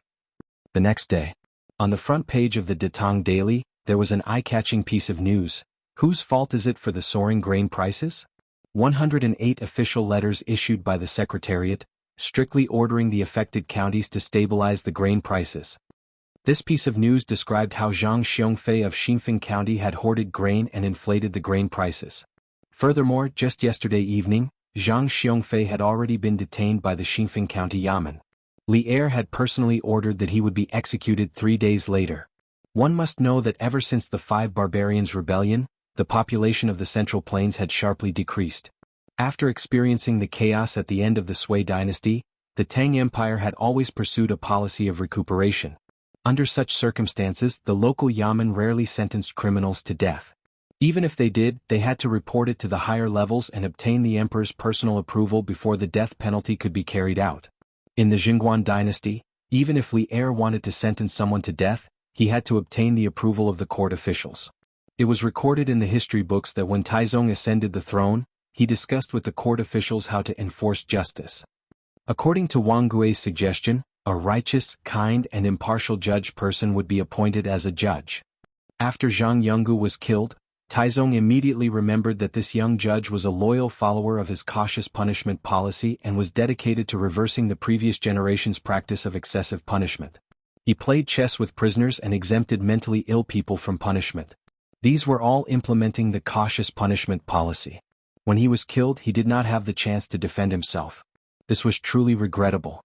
Thus, Taizong ordered that in the future, even if the emperor ordered the death penalty to be immediately executed, there had to be 3 overturned memorials. Only after the overturned memorials could the death penalty be carried out. Not long after, he ordered that the 3 overturned memorials were changed to 5 overturned memorials in the capital, 3 overturned memorials outside the capital, and 1 overturned memorial for an evil traitor or a servant who killed his master. Of these, 5 overturned memorials were to be overturned once 2 days before the execution, once a day before the execution, and 3 overturned memorials on the day of the execution. On the day of the execution, there was to be no alcohol or meat, and all entertainment activities were to be stopped. According to the law, death can be pardoned, cases were to be brought up in a timely manner. Such a complicated system of overturning the death penalty greatly reduced the number of people sentenced to death in the Jingguan dynasty. According to historical records, in the 3rd year of the Jingguan dynasty, there were only 29 people sentenced to death in the country. Of course, this was because Li Er had no choice but to do so to preserve the limited labor force in the country. However, the social order of the Jingguan dynasty did not become chaotic because of this. On the contrary, the social order of the Jingguan dynasty was so good that it was unbelievable. East to the sea, south to the 5 ridges of the 5 ridges of the south, the door is not closed. This time, Li Er directly sentenced Zhang Xiongfei to death to make an example out of him. He wanted to be a warning to the other provinces and counties in the Guangzhou region. He wanted the grain merchants to think of Zhang Xiongfei's fate before they raised the price of grain. Xinfeng County's grain price actually rose to 5 won per dan a few days ago? These grain merchants are really heartless. Exactly. This Zhang Xiongfei was well executed. That's right. We should make an example out of him. Let those profiteers take advantage of the locust plague to raise the price of grain? After the citizens of Chang and city saw the headlines of the Datong Daily, they all cheered and applauded Zhang Xiongfei's tragic end. They were lucky to live under the emperor's rule. During this time, the price of food in Chang and city did not fluctuate. All the major grain stores were still selling the food at the original price. The people could buy as much as they wanted. It was no different from before. Chang and city is still better, the price of grain did not skyrocket. If you ask me, this should be the work of the Marquis of Yong'an. Why do you say so? The Marquis of Yong'an led the Sky Pheasant Brigade to quickly eliminate the locusts in Lantian County. This greatly stabilized the people's hearts. Besides, the Yanhuang Chamber of Commerce also has some grain stores in Chang'an City. They have plenty of grain. With them around, how would the other grain merchants dare to raise the price? That makes sense. Hey look, Marquis Sky Pheasant Brigade actually eliminated the locusts in Xinfeng and Weinan counties in one day. What? Isn't that too fast? It's true. It's true. And Marquis even announced that he wants to borrow the chickens raised by the citizens of the affected counties. After the locusts are eliminated, they will be returned in full. If any are lost, they will be compensated twice the amount. Now the Sky Pheasant Brigade already has 350,000 chickens. Marquis wants to borrow the chickens raised by the citizens? That's great. I still have 30 chickens at home. I wonder where Marquis is now. Is it too late to send them over? That I don't know. I think Marquis' announcement should be for the counties waiting for the disaster relief to see, right? When the Sky Pheasant Brigade arrives, they will directly send their chickens over. That's possible. Right. My brother-in-law is providing relief to Xianyang County. Marquis will definitely pass by Xianyang County in the next few days. I have to get someone to send a letter over. I must send all the chickens at home to Marquis. This is a meritorious deed. Even if they lose a few chickens, they won't have to ask Marquis for compensation. That's right. That's right. Marquis is running around with the children of Lantian County for the people affected by the disaster in Guangzhou. We have no reason to stand by and do nothing. If we can do something, we will feel at ease. That's right. I also have relatives in Xianyang County. I have to get them to prepare the chickens and wait for Marquis to come and lend them to Marquis. When the citizens saw Li Zishuan's chicken recruitment notice, published in Datong Daily, they were all enthusiastic and wanted to send all the chickens at home to the Sky Pheasant Brigade. However, the citizens of Chang and City didn't know where Li Zishuan's Sky Pheasant Brigade was now. It was obviously unrealistic to send chickens over. Therefore, the quick-witted citizens thought of getting their relatives in other affected counties to prepare their chickens for the Sky Pheasant Brigade. In fact, these warm-hearted citizens of the capital didn't have to do this at all. Datong Daily's speed of dissemination was much faster than their speed of sending letters. Since Li Zishuan founded Datong Daily at the beginning of last year, it had been more than a year. The editorial department of Datong Daily not only set up offices in various counties, but also established a complete communication network. Every morning before dawn, there would be a dozen fast horses running out of Lantian County with the latest issue of Datong Daily. At this time, more than 20 counties around Chang and City basically saw the latest issue of the newspaper just like the citizens of Chang and City. As for the counties further away, it would only take a few days for them to receive today's newspaper. Therefore, in the counties around Chang and City, there were already citizens outside the county government, asking when the Sky Pheasant Brigade would come to their counties. They had already prepared chickens. But how would the county magistrates know when Li Zishuan would go to their counties? But they couldn't ignore the surging public opinion, especially in the context of the imperial court ordering all the counties to seize the time to actively provide disaster relief. It was even more impossible for them to ignore the public opinion. Xinfeng County was a living example. The county magistrate was demoted, and the deputy was directly dismissed. Therefore, in the face of the surging public opinion, the county magistrates of each county hurriedly sent yamen runners to the county where Li Zishuan was located to ask about Li Zishuan's marching route. There were also some county magistrates who were far-sighted. While they sent people to inquire about the route, they also helped the citizens register how many chickens they were willing to lend. They also instructed the citizens to mark the legs of their chickens in advance, and then drove them to the county government to be kept by the yamen runners. When the Sky Pheasant Brigade arrived, they would directly send them to Li Zishuan. As a result, the backyards of many county offices became bustling chicken farms, and the county magistrate, deputy county magistrate, and yamen runners were all turned into breeders. Chapter 1485. Mountain Elder Jin Wanfu has already been taken away by the Supreme Court. According to our investigation, he knew that Zhang Xiongfei was borrowing money to hoard food and drive up the price of food. However, he still chose to lend money because he accepted two beautiful women from Zhang Xiongfei. Those two women have already been dismissed. The 6,000 strings of cash that Jin Wanfu loaned to Zhang Xiongfei has also been recovered. I've sent someone to quickly send a letter back to the headquarters of the Yanhuang Bank to transfer a gentleman who is both virtuous and skilled to Xinfeng County to be the manager of the bank. Li Ke came to Li Zishuan's side on the fields outside Liang County and cupped his hands. They spent the night in Weinan County after exterminating the locusts yesterday and set off at dawn this morning to exterminate the locusts in Liang County. Along the way, they borrowed more than 20,000 chickens in Xinfeng County and more than 10,000 in Weinan County. After seeing the Datong Daily today, the people of Liang County had spontaneously started to send their chickens to the county government. It was estimated that Li Zishuan and the rest could absorb another 20,000 chickens after exterminating the locusts. This was the snowball effect. The Sky Chicken Brigade was like a snowball. Not only did they exterminate the locusts in the disaster-stricken counties of Guangdong, but they also grew stronger as they absorbed the chickens sent by the people along the way. The more fertile the soil, the easier it is to breed corruption. The Yanhuang Bank manages countless silvers, and the manager of the bank is a lucrative job in the eyes of countless people. Today we can punish one Jin Wanfu, but in the future, there will be hundreds and thousands of Jin Wanfu. Little Ku, how will you deal with that? Li Zishuan turned around and looked at Li Ku with a faint gaze. Li Ku heard this and was startled. Clearly he agreed with the first half of Li Zishuan's words, but he had not thought about how to solve this problem. After a moment of silence, Li Ku cupped his hands and said, "Yamacho, please teach me." Li Zishuan sighed and clasped his hands behind his back. "We can't always find a corrupt manager of a money house and punish him. You and I don't have the time to do that. It's like His Majesty and the officials of the Imperial Court. His Majesty is usually busy, so how can he have the time to investigate whether the civil and military officials are corrupt? But will my great Tang allow corrupt officials to run rampant because of this? No.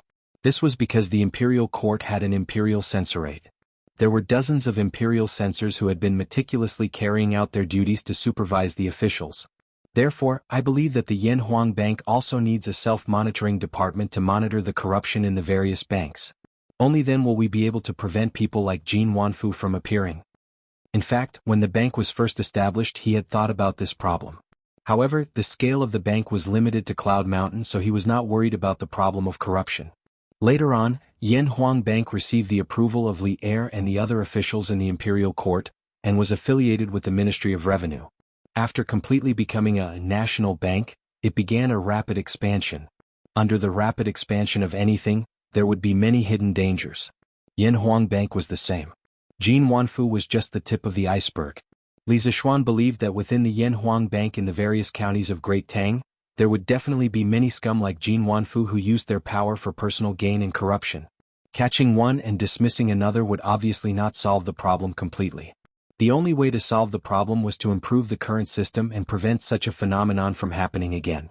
That was the correct way to solve the problem. When Li Ku heard this, he suddenly understood and said, "Yamacho is wise. After this operation to exterminate the locusts is over, I will return to Chang and to gather people and set up a monitoring department in the Yanhuang Bank. They will regularly check the accounts of the banks in the various counties, and from time to time, send monitoring officers to the local banks to investigate if there are any illegal activities by the managers of the local banks." Li Zishuan nodded and said, "That would be best. Otherwise, if there are too many people like Jin Wanfu, not only will it cause a great loss to the bank's economy, but it will also cause the bank's reputation among the people to plummet." At this point, Li Zishuan's face flashed with a hint of anger. Colluding with grain merchants to drive up the price of grain. Fortunately, this matter was not blown out of proportion and was nipped in the bud. Otherwise, our Yanhuang Bank would be hated by the people. Little Ku, immediately use Jin Wanfu's example as a model and issue an internal notice in the Yanhuang Bank. Let all the bank managers take note of this. Otherwise they will end up like Jin Wanfu. Not only will their reputation be ruined, but they will also be imprisoned. The Yanhuang Bank was founded by Li Zishuan. Seeing someone destroy his hard work, of course he would be heartbroken and angry.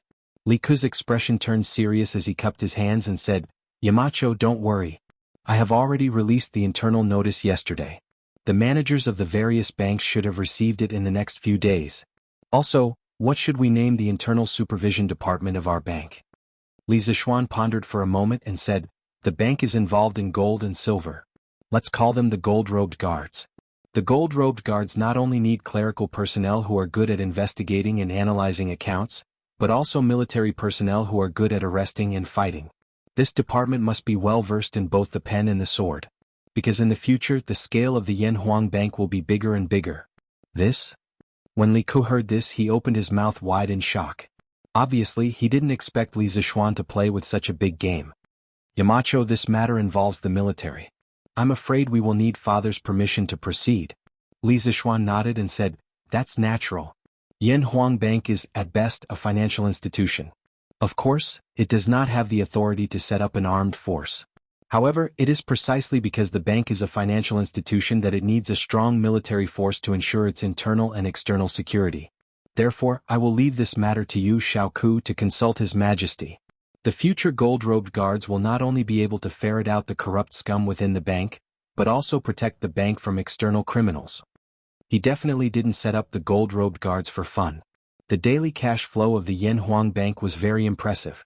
Money could move people's hearts. Everyone liked money. The people inside the bank might think of embezzling money, while the criminals outside the bank might think of robbing the bank. If they didn't take precautions early, something bad would definitely happen one day. For example, modern banks not only had supervision banks like the CBRC, financial asset management companies, trust and investment companies, and other deposit-taking financial institutions, but also bank security guards to protect the safety of the bank. The Yanhuang Bank was similar to modern banks. Of course, it also needed a corresponding supervision and security department. When Li Ku heard this, he seriously pondered in his heart for a moment.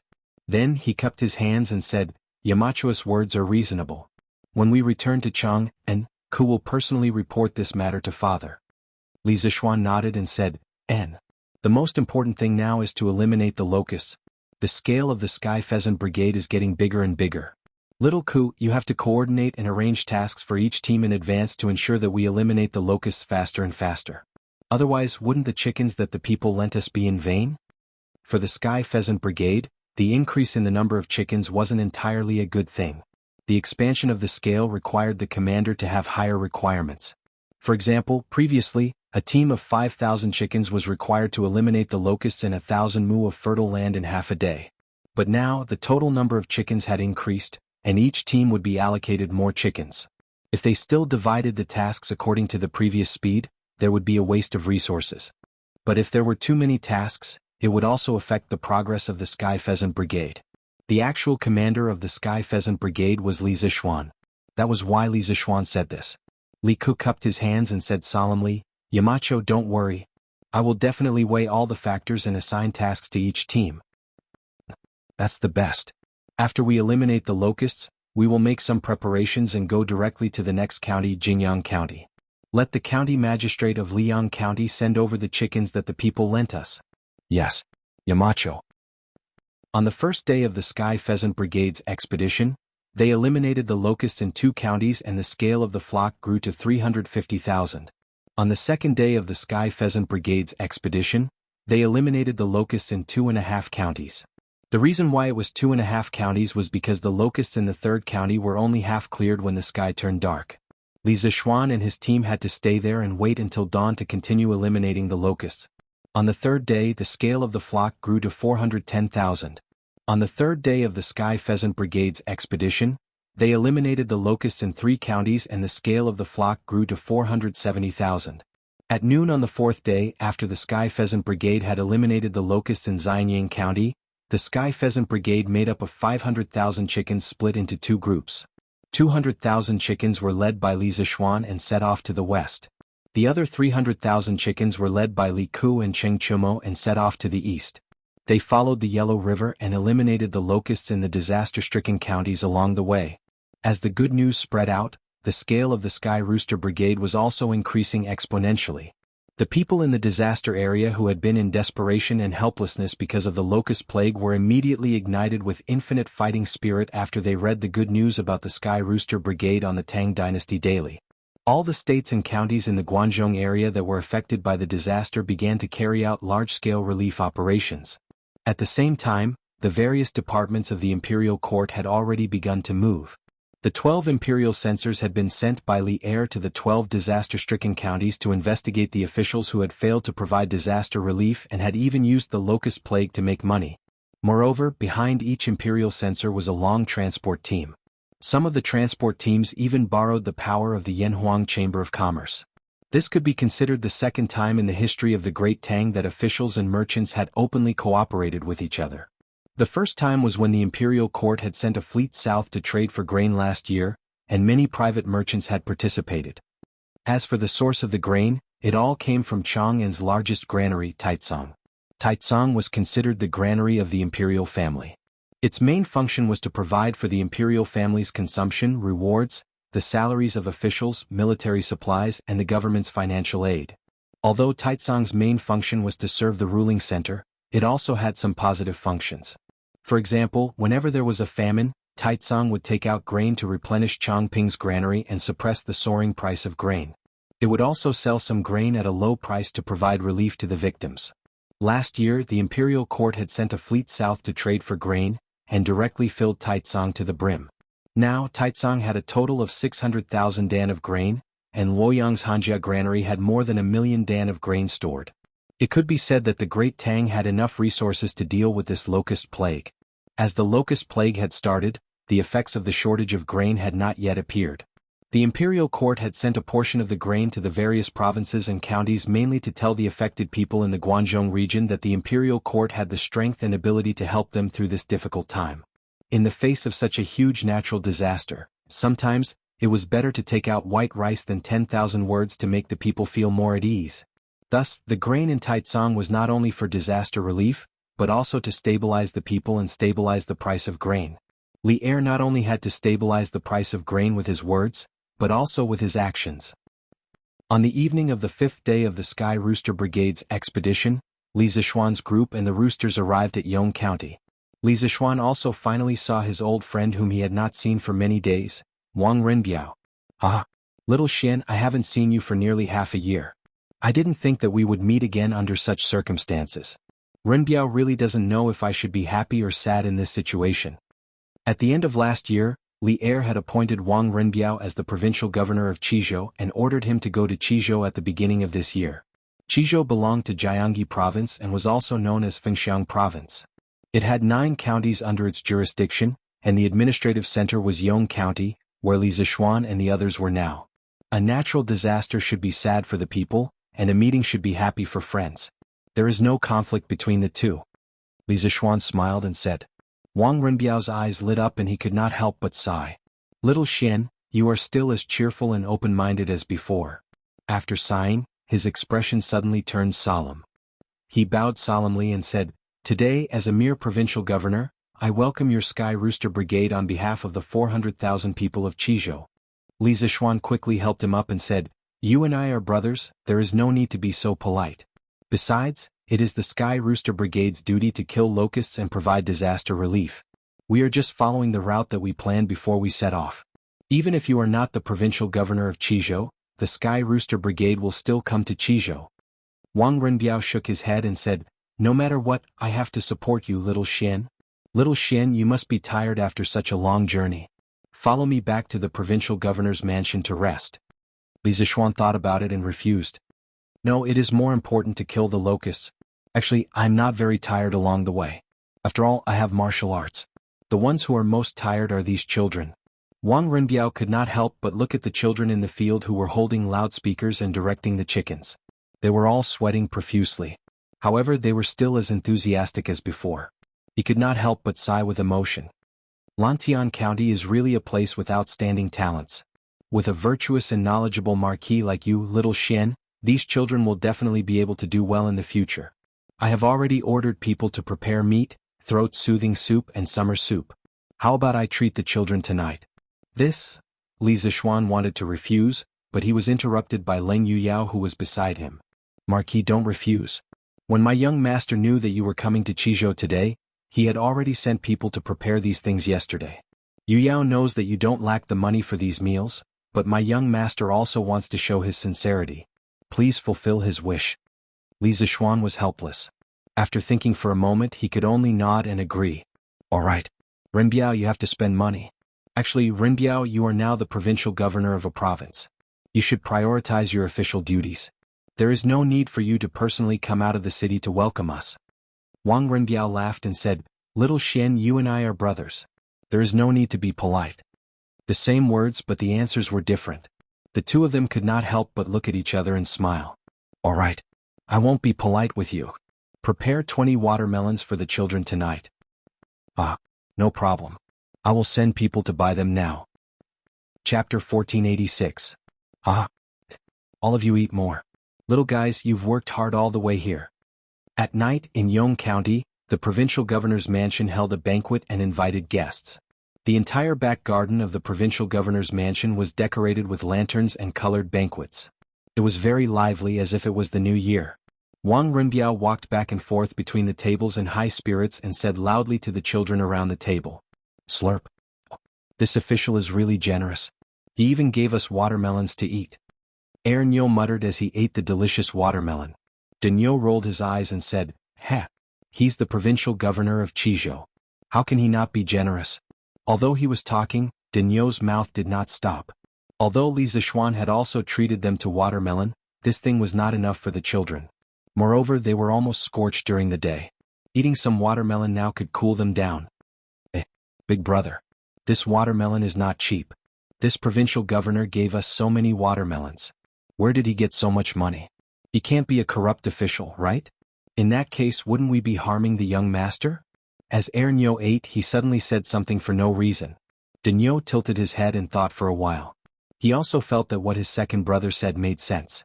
He quickly spat out the watermelon in his mouth. Bah! I didn't eat the watermelon of the corrupt official. I didn't harm the young master. Pa! I say, can the two of you not be so imaginative? This provincial governor of Chizhou is master's best friend. Moreover, he is the eldest young master of the Wang family of Taiyuan. It's just treating you to a watermelon meal. Is there a need for him to be corrupt because of this? Iron Egg, who was sitting at the side, could not listen anymore. He slapped Ernyo's shoulder and said angrily, "Today, more than 100 people were only notified by Li Zishuan to come here for a meal. Not many people knew about Wang Renbiao's identity. However, as Li Zishuan's disciple and brother-in-law, Iron Egg still knew the inside story. This provincial governor of Chizhou is young master's good friend, and he is the eldest young master of the Wang family?" Denyo opened his mouth wide and was instantly dumbfounded. Swish, swish. What else was there to say? I want to eat 5 more watermelons. Ernyo reacted and immediately started eating with full motivation. Last time when Li Zishuan treated them to watermelon, some of them were afraid that they would make Li Zishuan poor if they ate too much, so they didn't dare to eat too much. Today, eldest young master Wang treated them to watermelon, so what reason did they have to not eat as much as they wanted? After all, even a 5 or 6-year-old kid knew that the Wang family of Taiyuan was a super rich family that had been standing for hundreds of years. It was impossible for the Wang family to collapse because of a few watermelons, right? Seeing Ernyo's gluttonous look, Iron Egg couldn't help but have black lines all over his face. Haha, come on, little Xian. This cup of wine is for our reunion after a long separation. Let's do this. In the pavilion in the middle of the lake in the garden of the provincial governor's mansion, Wang Renbiao and Li Zishuan sat opposite each other while Ling Yuyao stood by the side. At this time, Wang Renbiao held up a cup of warmth and tenderness and raised his cup to Li Zishuan. It could be seen that Wang Renbiao was very happy to meet an old friend in a foreign land. Young master Yu, Yao, don't be a wet blanket. I'm very happy today. Leng Yuyao was about to say something but was interrupted by Wang Renbiao in time. Leng Yuyao could hear the coldness in Wang Renbiao's tone and could only shut up. Wang Renbiao shook the wine cup in his hand and urged Li Zishuan, "Little Xian, come on, let's have a toast." Although Li Zishuan felt that the atmosphere was a little wrong, he was too lazy to think too much at this moment. He raised his wine cup and clinked it with Wang Renbiao. "I haven't seen you for half a year, Renbiao, your alcohol tolerance has improved." After 3 rounds of wine, Li Zishuan said half-jokingly, "Little Xian, you've been living in a bustling place like Chang, and for a long time and have a lovely wife as your companion. Naturally, you don't know that in a desolate county like Chizhou, only good wine is the best sustenance." Wang Renbiao's face suddenly became a little dejected and he seemed to be a little drunk as he muttered. Li Zishuan's eyes flashed. At this time he could finally conclude that Wang Renbiao was indeed problematic. Oh no, to be precise, Wang Renbiao should be hiding something in his heart. "Renbiao, if you have something in your heart, just say it. As long as it's within my ability as a brother, I'll definitely do my best to help you." Li Zishuan put down his wine cup and said with a serious face. Can't help. Can't help anyone. Little Xian, come on. Drink. Let me tell you, once a person is drunk, it's like he's an immortal. Incomparably happy. If you don't believe me, you can try it." Wang Renbiao waved his hand and then poured himself another cup of wine. He raised his head and drank it all. Li Zishuan curled his lips. When he was drunk, he would only have a splitting headache, but he had never felt as happy as an immortal. Perhaps only those who drown their sorrows in alcohol would have such a feeling, right? Because the air they breathed in reality was bitter. Only when they were drunk and entered a dream would they forget the bitterness. Young master, you can't drink anymore. Leng Yuyao, who was standing at the side, couldn't hold it in anymore. She went up and took the wine pot from Wang Renbiao's hand and shook her head. Leng Yuyao, are you going to disobey me too? Wang Renbiao's voice suddenly became incomparably cold, causing Leng Yuyao's body to tremble. At this time she saw that his hair had unknowingly become messy. With his disheveled appearance, he looked like a drunken arrogant scholar, but also like a lonely lovelorn. Li Zixuan had never seen Wang Renbiao like this before. He couldn't help but advise, Renbiao, you've drunk too much. Go and rest first. If there's anything, we'll talk about it tomorrow. Miss Leng, quickly help your young master to rest. Leng Yuyao looked at Li Zixuan gratefully and then went up to help Wang Renbiao up from the chair. However, Wang Renbiao twisted his body and broke free. He snorted, I'm not drunk. I'm not drunk. Who dares to pull me? Little Xian, come, it's rare for us brothers to meet. Let's get drunk tonight. Cough cough. Cough cough cough. At the end he actually coughed. Moreover, this cough was completely unstoppable. His shoulders couldn't help but tremble violently. Leng Yuyao panicked and quickly took out a white silk handkerchief from her sleeve. Young master, quickly go back to your room and lie down. Yao, I will send someone to call Dr. Zhang over right now. Cough cough cough. Wang Renbiao's entire body arched as he coughed. Suddenly his expression changed. He quickly snatched the handkerchief from Leng Yuyao's hand and coughed heavily. Then, as if he had collapsed, he directly fell into Leng Yuyao's arms. That white and flawless handkerchief was now dyed bright red. As Wang Renbiao fell, that handkerchief slowly fell to the ground. Someone, quickly go to the west of the city and call for Dr. Zhang. Leng Yuyao's face instantly turned pale. At this moment she couldn't care about anything else. She directly helped Wang Renbiao up and anxiously said to the servants in the courtyard. Li Zixuan's expression changed. He quickly got up to help Leng Yuyao support Wang Renbiao and said to Hu Hanyun in the courtyard, Uncle Hu, let the children go back to rest. Today's banquet is over. Yes, young master. Old Hu also knew that something urgent had happened in the provincial governor's residence and couldn't be delayed. He responded and called a group of stunned children out of the provincial governor's residence. Miss Leng, quickly help Renbiao lie down on the bed. Let me take a look at him first. Li Zixuan looked at Leng Yuyao, whose face was full of tears, and said in a deep voice. Leng Yuyao, who had always been a cold-faced swordswoman, was not only crying like a pear blossom in the rain, she was also a little confused. After Li Zixuan's voice fell, it took her a while to realize that Li Zixuan also seemed to know medical skills. Thus, her eyes suddenly burst forth with infinite splendor. Anen. Marquis, you must save my young master. Leng Yuyao supported Wang Renbiao into the room and said to Li Zixuan with a face full of expectation. Li Zixuan nodded and said, Renbiao is my good brother, I will do my best. While the two were talking, they had already helped Wang Renbiao into the side room and laid him down on the bed. Li Zixuan grabbed Wang Renbiao's wrist and a pure and gentle Taoist true qi slowly entered Wang Renbiao's body. From his wrist to his arm, then to his internal organs, limbs, and bones, Li Zixuan's brows were knitted deeper and deeper. Leng Yuyao was trembling with fear as she watched from the side. She was so anxious that tears fell down drop by drop, but she didn't dare to make any noise. Miss Leng, Dr. Zhang is here. After an unknown period of time, a servant's shout came from outside the room. Come in. Leng Yuyao saw that Li Zixuan didn't speak for a long time and was at a loss. When she heard the servant's shout, it was as if she heard a voice from the heavens and hurriedly said. But then she realized that this was disrespectful to Li Zixuan and hurriedly said, Wait, don't come in first. But her words were a little too late. A white-haired old man carrying a medicine box had already walked in. The old man couldn't help but say with an awkward expression, Miss Leng, should this old man come in or go out? Leng Yuyao couldn't help but be embarrassed. She froze there and didn't know what to say. Since you're here, come forward and take a look at Provincial Governor Wang. At this time, Li Zixuan, who was taking Wang Renbiao's pulse by the bed, finally stood up and said to the old man, This? The old man had a troubled expression. For a moment he didn't know what to hear. Because he knew Leng Yuyao, but he didn't know Li Zixuan. Leng Yuyao first looked at Li Zixuan apologetically, then said to the old man, Marquis Yong, and wants you to take a look at my young master. Why aren't you going? You are Marquis Yong, and? Pardon my disrespect. The old man opened his mouth in shock.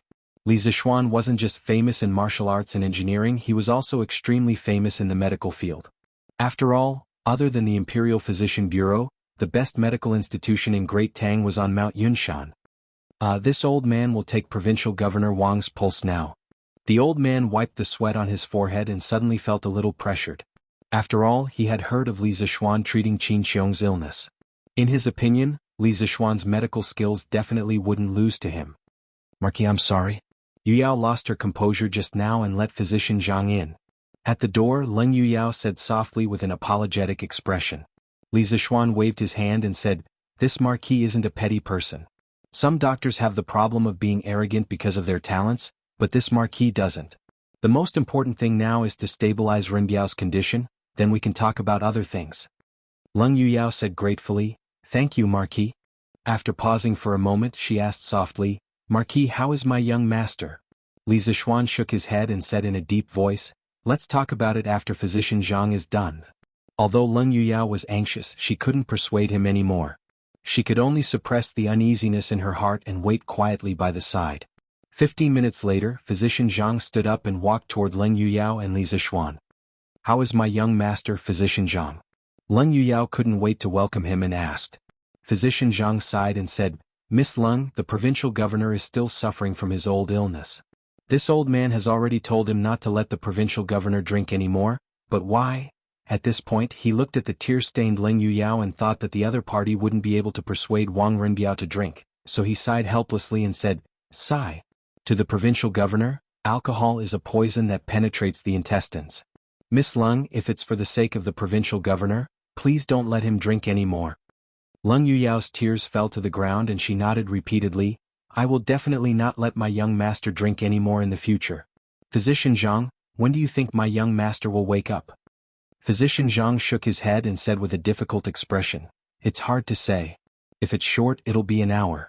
If it's long, it'll be 3 to 5 days. Of course, this is only this old man's personal opinion. If I've said something wrong, I hope Miss Leng and Marquis can forgive me."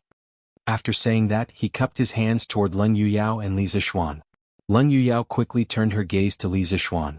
Li Zixuan said in a deep voice, "Physician Zhang's diagnosis is basically correct. It's just that this Marquis feels that although drinking too much has hurt Renbiao's liver and stomach, Renbiao's biggest problem right now is that he overthinks and has a knot in his heart. If this heart disease can't be cured, even if he doesn't drink for the rest of his life, his body will continue to deteriorate." A trace of surprise flashed across Leng Yuyao's eyes, but it was more of pain. The tears in her eyes flowed faster. She probably didn't cry as much as she did in the past 10 years. At this time, Physician Zhang nodded and said, "Marquis is right.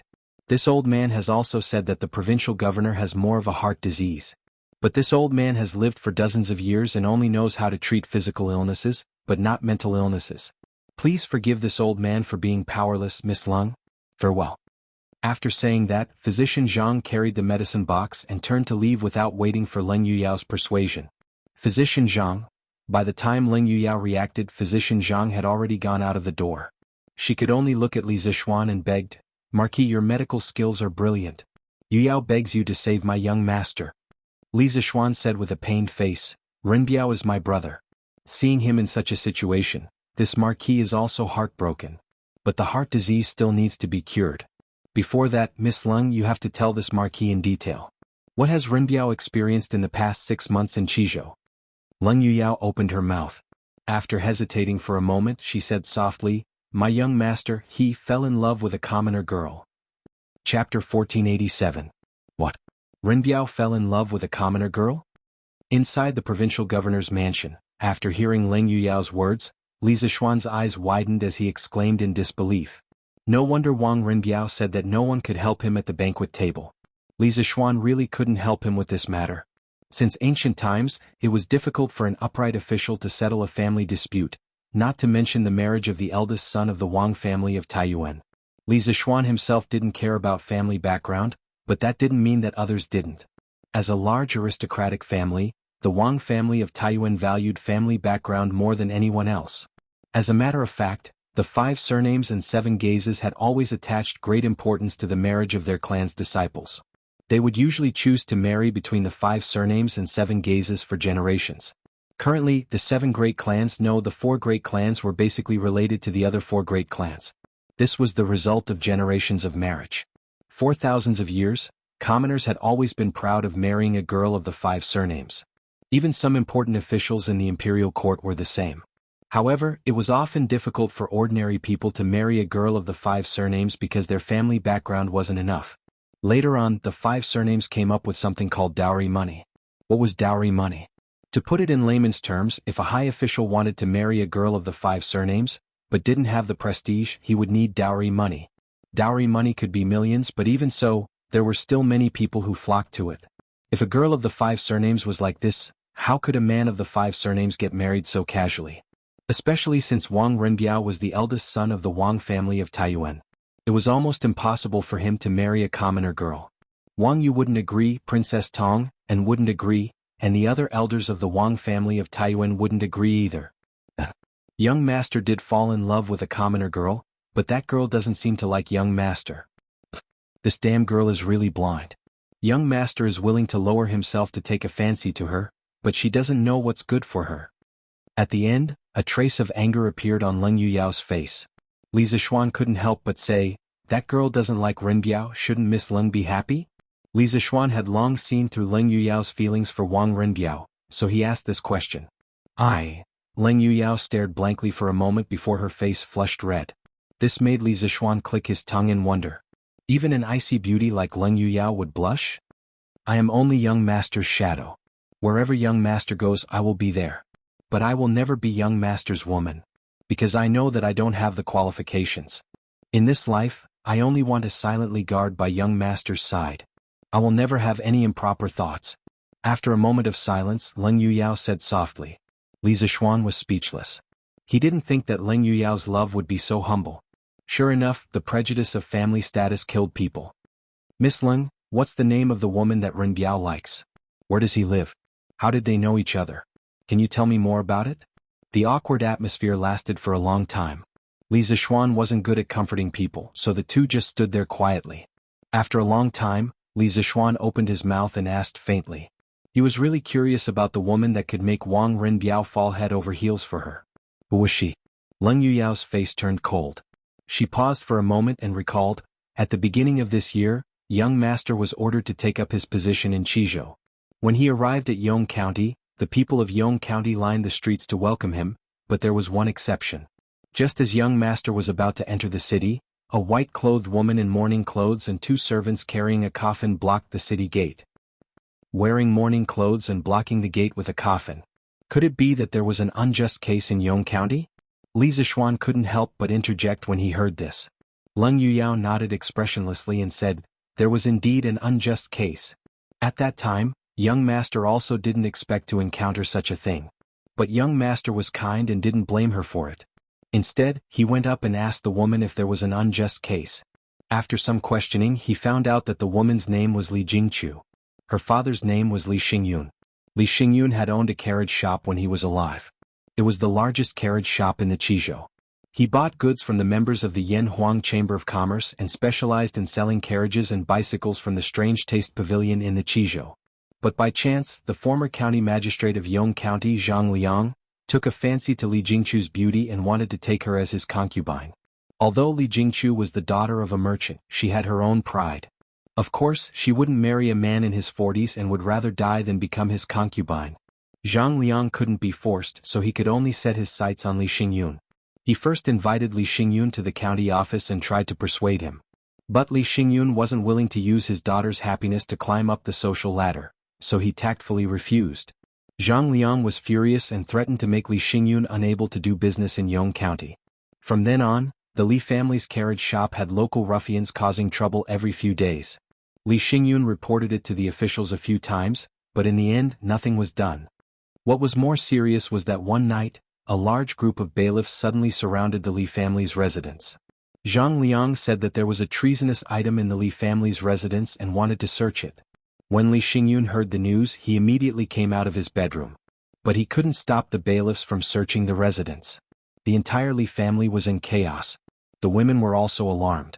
They all put on their clothes and left their rooms to avoid being violated. Li Xingyun thought that Zhang Liang was just trying to scare him, but who knew that the bailiffs really found a treasonous item in the Li family's residence? It was a gold medal. Gold medal? What gold medal? Li Zixuan was curious. Leng Yuyao paused for a moment and said softly, "That gold medal came from the Eastern Palace. And it was engraved in the Wuda era." Hidden Crown Prince? Li Zixuan sucked in a breath of cold air. He secretly thought that the county magistrate was really King Ruthless. He actually used King Shi Li Jianqing to frame Li Xingyun. This was playing with fire. Leng Yuyao nodded and said, "That's right.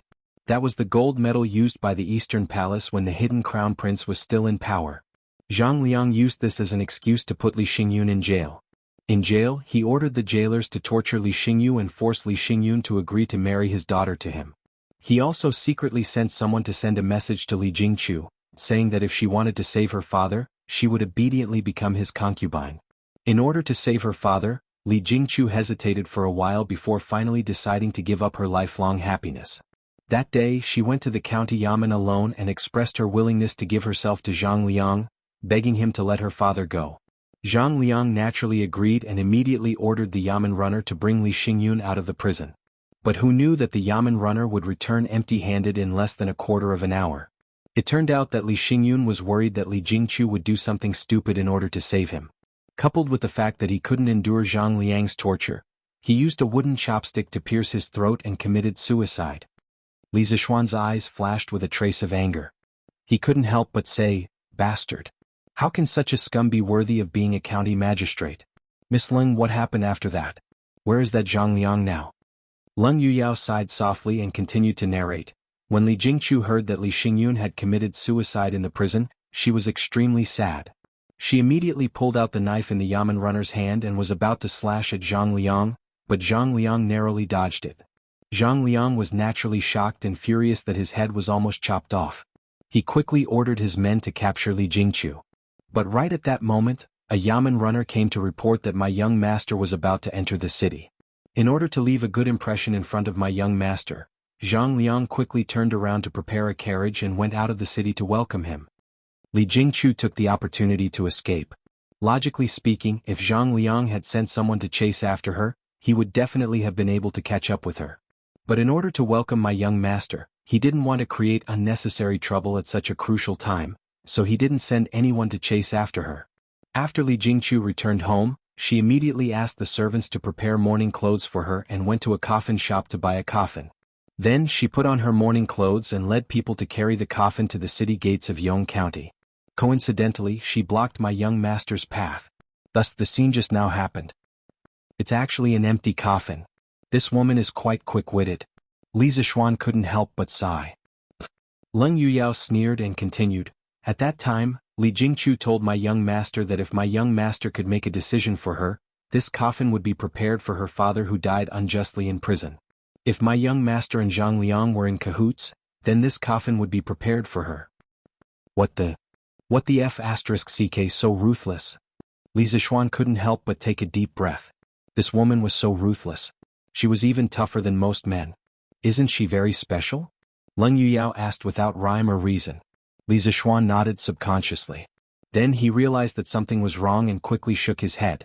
Leng Yuyao smiled bitterly and said, "At that time my young master also saw Zhang Jingqiu in a new light because of this sentence.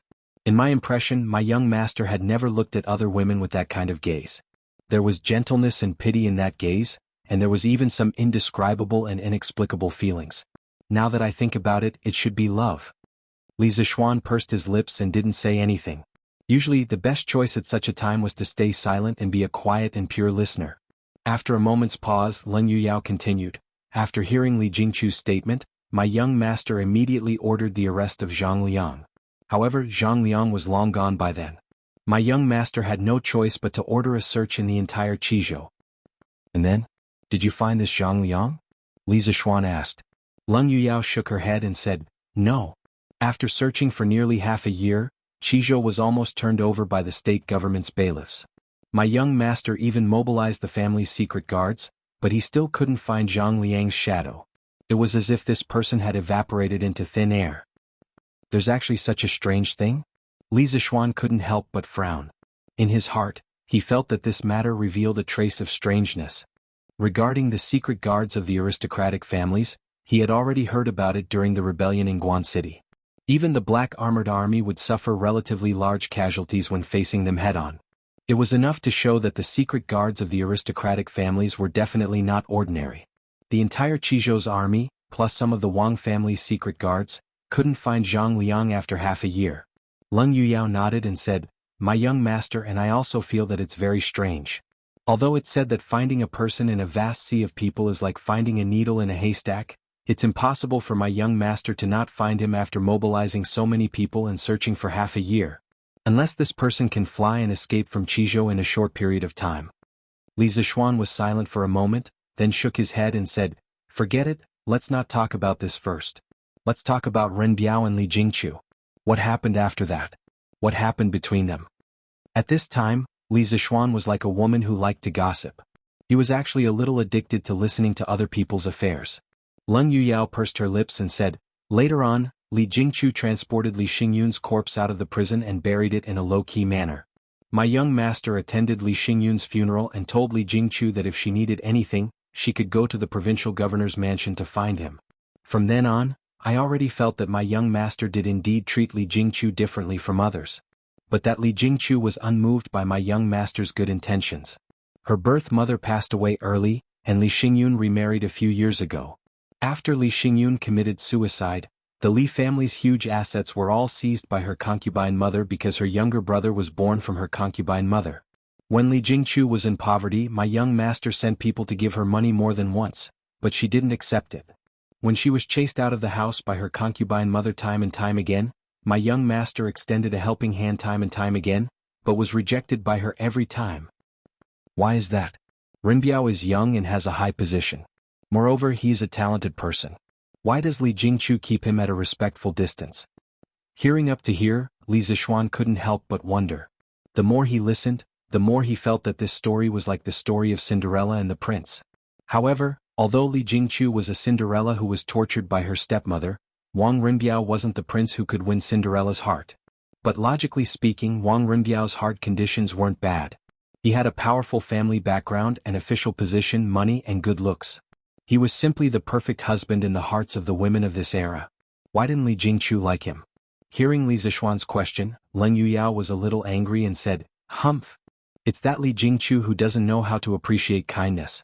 She doesn't know the immensity of heaven and earth. My young master appreciating her is her fortune. She actually doesn't know what's good for her and brushes away my young master's good intentions again and again. She doesn't know that even if she is willing, master and princess aren't willing." Hearing that, Li Zishuan couldn't help but be speechless. This Leng Yuyao's logic was really weird. In her eyes, any woman that Wang Renbiao took a fancy to should be that woman's fortune. That woman should eagerly come up to thank Wang Renbiao for his appreciation. This was probably the scene in Leng Yuyao's heart. Indeed, beauty is in the eye of the beholder. Cough cough. Cough cough. Yao don't talk nonsense. Just at this moment, a violent cough came from the bed. It turned out that Wang Renbiao, who was in a coma, actually woke up at this moment. Young master, you're awake? Are you thirsty? Do you want to drink water?" Leng Yuyao was shocked and hurriedly walked to the side of the bed. She squatted down and asked with both joy and concern. Chapter 1488. I'm fine. In the side room of the provincial governor's residence, Wang Renbiao finally calmed down after coughing for a while. With Leng Yuyao's help, Wang Renbiao propped himself up and leaned against the bed.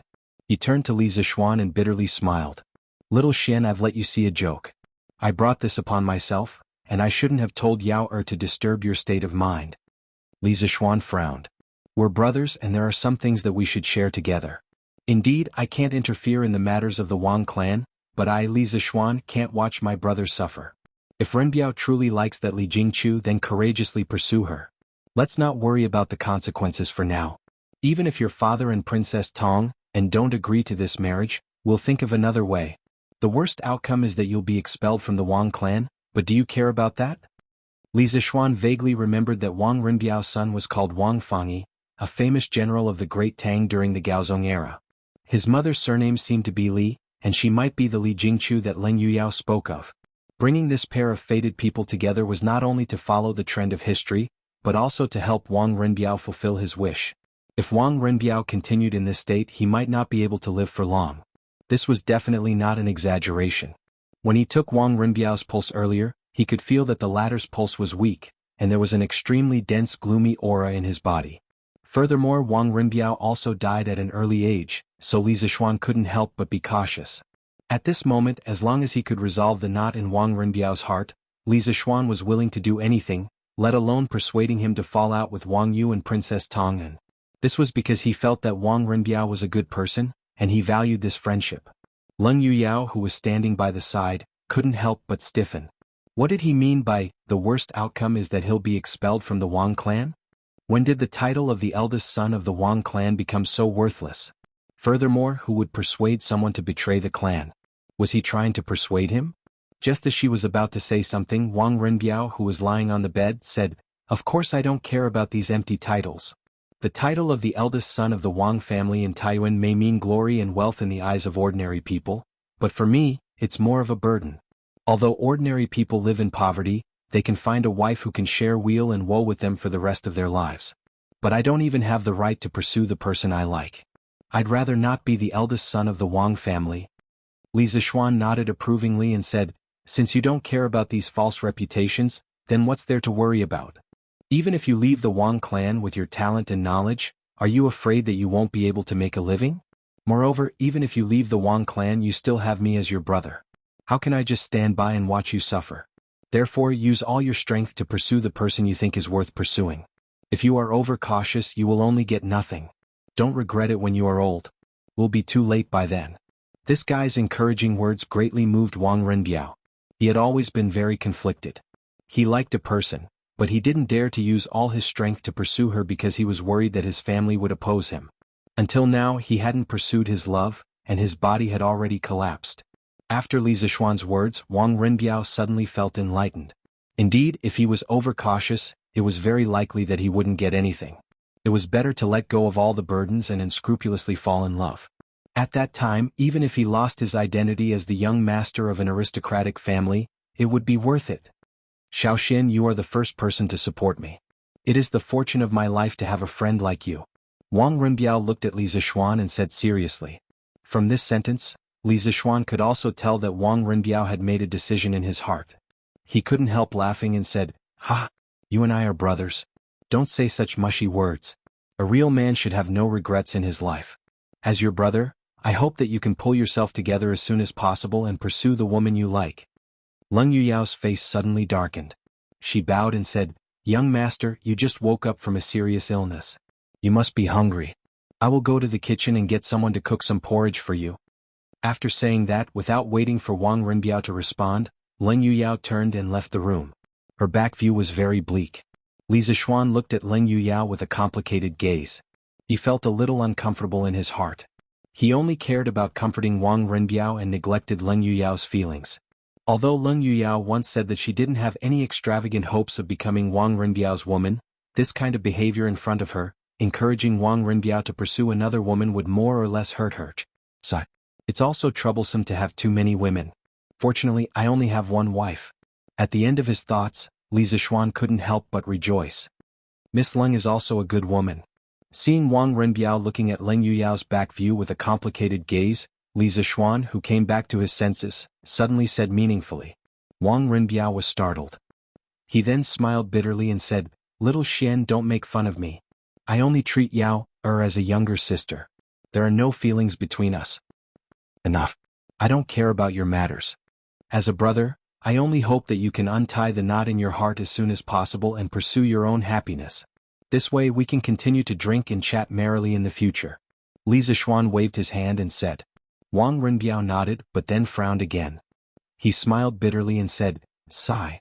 But Jingchu has always been neither close nor distant to me. I really don't know where to start. Little Xian, you are quite experienced in this aspect. Can you teach this brother?" Li Zixuan heard this and his forehead was full of black lines. "What do you mean by I am quite experienced in this aspect? I only have one wife, okay. Do you have to make me sound like a saint of love?" But compared to Wang Rinbiao, who was a noob in the field of love, he did have a little more experience in this aspect. "Rinbiao, have you ever thought about why Miss Li has been keeping a distance from you? Could it be that she feels that she is of low birth and not worthy of you?" After a moment of silence, Li Zixuan asked. Wang Rinbiao shook his head without thinking and said, "No. Although Jingchu is a woman, she is also a proud person. She has never lowered her voice just because I am the eldest young master of the Wang family and the Qizhou provincial governor. She has her own pride and is definitely not someone who belittles herself. Li Zishuan was puzzled and asked, then why is she still unwilling to accept you? Could it be that she has no feelings for you at all? Wang Renbiao hesitated for a moment and said, that shouldn't be the case. In the process of interacting with her, I can feel that she definitely has some feelings for me. But I feel that she might have some misgivings in her heart, so she has been keeping a distance from me. Misgivings? What misgivings could it be? Li Zishuan rubbed his chin and fell into deep thought. Just like that, the two big men were not sleeping in the middle of the night, but were thinking about the thoughts of a little woman together. He did not know if Li Jingchu should feel honored or unlucky if she knew about it. Why don't I go meet that Li Jingchu and help you sound her out? If you don't mind. After a long silence, Li Zishuan looked at Wang Renbiao and said. Wang Renbiao nodded and said, Xiao Xian, it would be best if you could help her out. Why would I mind? Li Zishuan laughed bitterly in his heart. He secretly wondered why he was acting like a matchmaker. He said, that's good. It should take a few more days for the Sky Pheasant Brigade to clear out the locusts in Qizhou. Tomorrow I will go to the Li family to meet Li Jingchu. Wang Renbiao solemnly cupped his hands and said, Xiao Xian, I can't thank you enough. I, Wang Renbiao, will remember this kindness. Li Zishuan did not mind and said, let's not talk about this first. After you get married, just treat me to a cup of wine. Wang Renbiao smiled. He suddenly remembered something and quickly said, oh right, Xiao Xian. There's something I forgot to tell you. When I heard that your Sky Pheasant Brigade was coming to Qizhou, I ordered the county magistrates to start collecting chickens from the people. Now, 120,000 chickens from the counties have gathered in the city, and all of them have been marked and registered. Xiao Xian, you can add them to the Sky Pheasant Brigade tomorrow. Li Zishuan's eyes lit up and said happily, 120,000? That's great. With these 120,000 chickens, the Sky Pheasant Brigade scale will increase to 620,000. It has basically reached the limit of the children's control ability. Wang Renbiao nodded and said, yes. As long as it can help you, Xiao Xian. Li Zishuan thanked him and then left. You Jinx, why did you come back again? Do you want to kill everyone in your family before you are satisfied? In a luxurious mansion in the west of Yong County, a woman in embroidered clothes and a group of servants blocked the gate of the mansion and said fiercely to a woman in white clothes, this is my home. Why can't I go back? The plain-clothed woman, however, remained fearless as she retorted with a cold expression. You damn girl, how dare you talk back? If it weren't for you Jinx, how could Master be harmed by that corrupt official Zhang Liang? How can you still have the face to step into this house? The woman in embroidered clothes said with a sharp voice. My father? You still have the face to mention my father? The plain-clothed woman's expression turned cold, and the temperature around her dropped to freezing point. She said coldly, back then, before my father's body was even cold and he was buried, some people were already in a hurry to divide up the family property. They replaced the shopkeeper and accountant of the carriage shop with their own family members. Lu Yuerong, do you dare to say that you have a clear conscience in front of my father's memorial tablet? You rebelled. You wild girl, you're really rebelling. No matter what, I'm still your concubine. How dare you call me by my name? You're really a wild girl who didn't have a mother to teach you. The woman in embroidered clothes pointed at the woman in white clothes with trembling hands and feet, and her voice became sharp. The woman in plain clothes had a cold glint in her eyes. She coldly stared at the woman. If looks could kill, then the woman would have been cut into 1,000 pieces. If my mother was still alive, how could a vicious woman like you be so arrogant? I came back today just to burn incense for my father. I don't want to argue with you. Burn incense? Don't even think about it. Man, get this Jinx out of here. The woman in embroidered clothes glared and ordered the servants around her. Let me see who dares. The woman in white clothes shouted, my father treated all of you well when he was alive. You all know very well whether the Li family is thriving or declining under this woman's hands. Normally, I can't be bothered to argue with this woman. Today I, Li Jingchu, just want to burn incense for my father. If any of you dare to stop me, my father's spirit in heaven will not forgive you. As soon as she said that, the servants around the madam looked at each other and hesitated. That's right, this woman was Li Jingchu, whom Wang Renbiao had been thinking about. Who else could the woman be but Li Jingchu's second concubine? You guys quickly stop this Jinx. Otherwise, don't even think about getting your salary this month. When the woman saw that the servants in the residence didn't listen to her orders, she almost fainted from anger. She quickly used her ultimate move. The servants looked at each other, but still no one dared to stop Li Jingqiu. The main reason was that Li Xingyun had treated his servants well when he was alive. Moreover, what Li Jingqiu said just now made sense. The Li family was deteriorating day by day under Lu Yuerong's management. At this rate, Li Xingyun's family business would be squandered away by Lu Yuerong sooner or later. As servants, they would definitely be dismissed by then. Rather than that, they might as well form a good relationship with Li Jingqiu and also comfort Li Xingyun's spirit in heaven. Lu Yuerong, let me give you a piece of advice. Disasters can be forgiven, but disasters brought on by oneself are the hardest to bear. Li Jingqiu looked at Lu Yuerong coldly, then snorted and walked into the Li residence. She's really a woman with character. Opposite the Li residence, Li Zishuan sat beside a tea stall and looked at Li Jingqiu's back as he muttered to himself. He had come to the Li residence early in the morning to wait. Originally he just wanted to try his luck. He didn't expect to actually meet Li Jingqiu. The courage and quick-wittedness that Li Jingqiu displayed during their first meeting had indeed exceeded Li Zishuan's expectations. This kind of woman might not be considered much in the modern era. There were plenty of career women who were more capable than her. However, in the ancient era, women who could be so quick-witted and brave were definitely rare. No wonder Wang Renbiao saw Li Jingqiu in a different light. Fighting alone against the evil woman and her servants, Miss Li is really brave. Half an hour later, Li Jingqiu left the Li residence.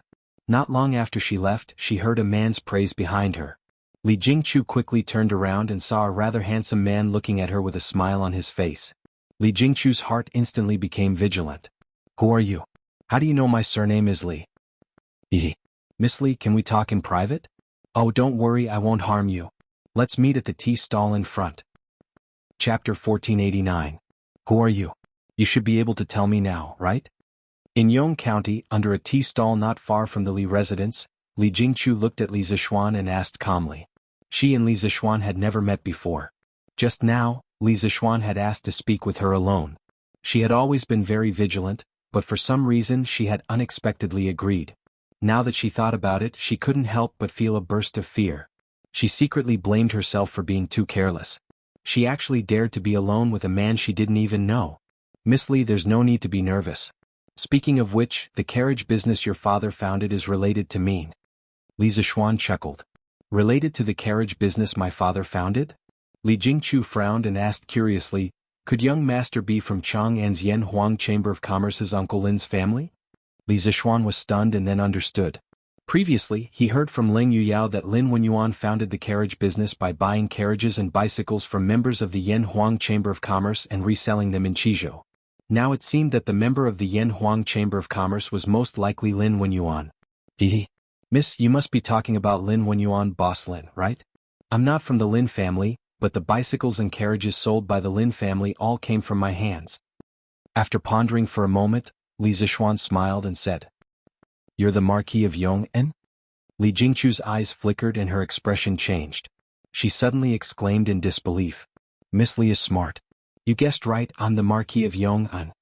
Li Zishuan nodded and praised.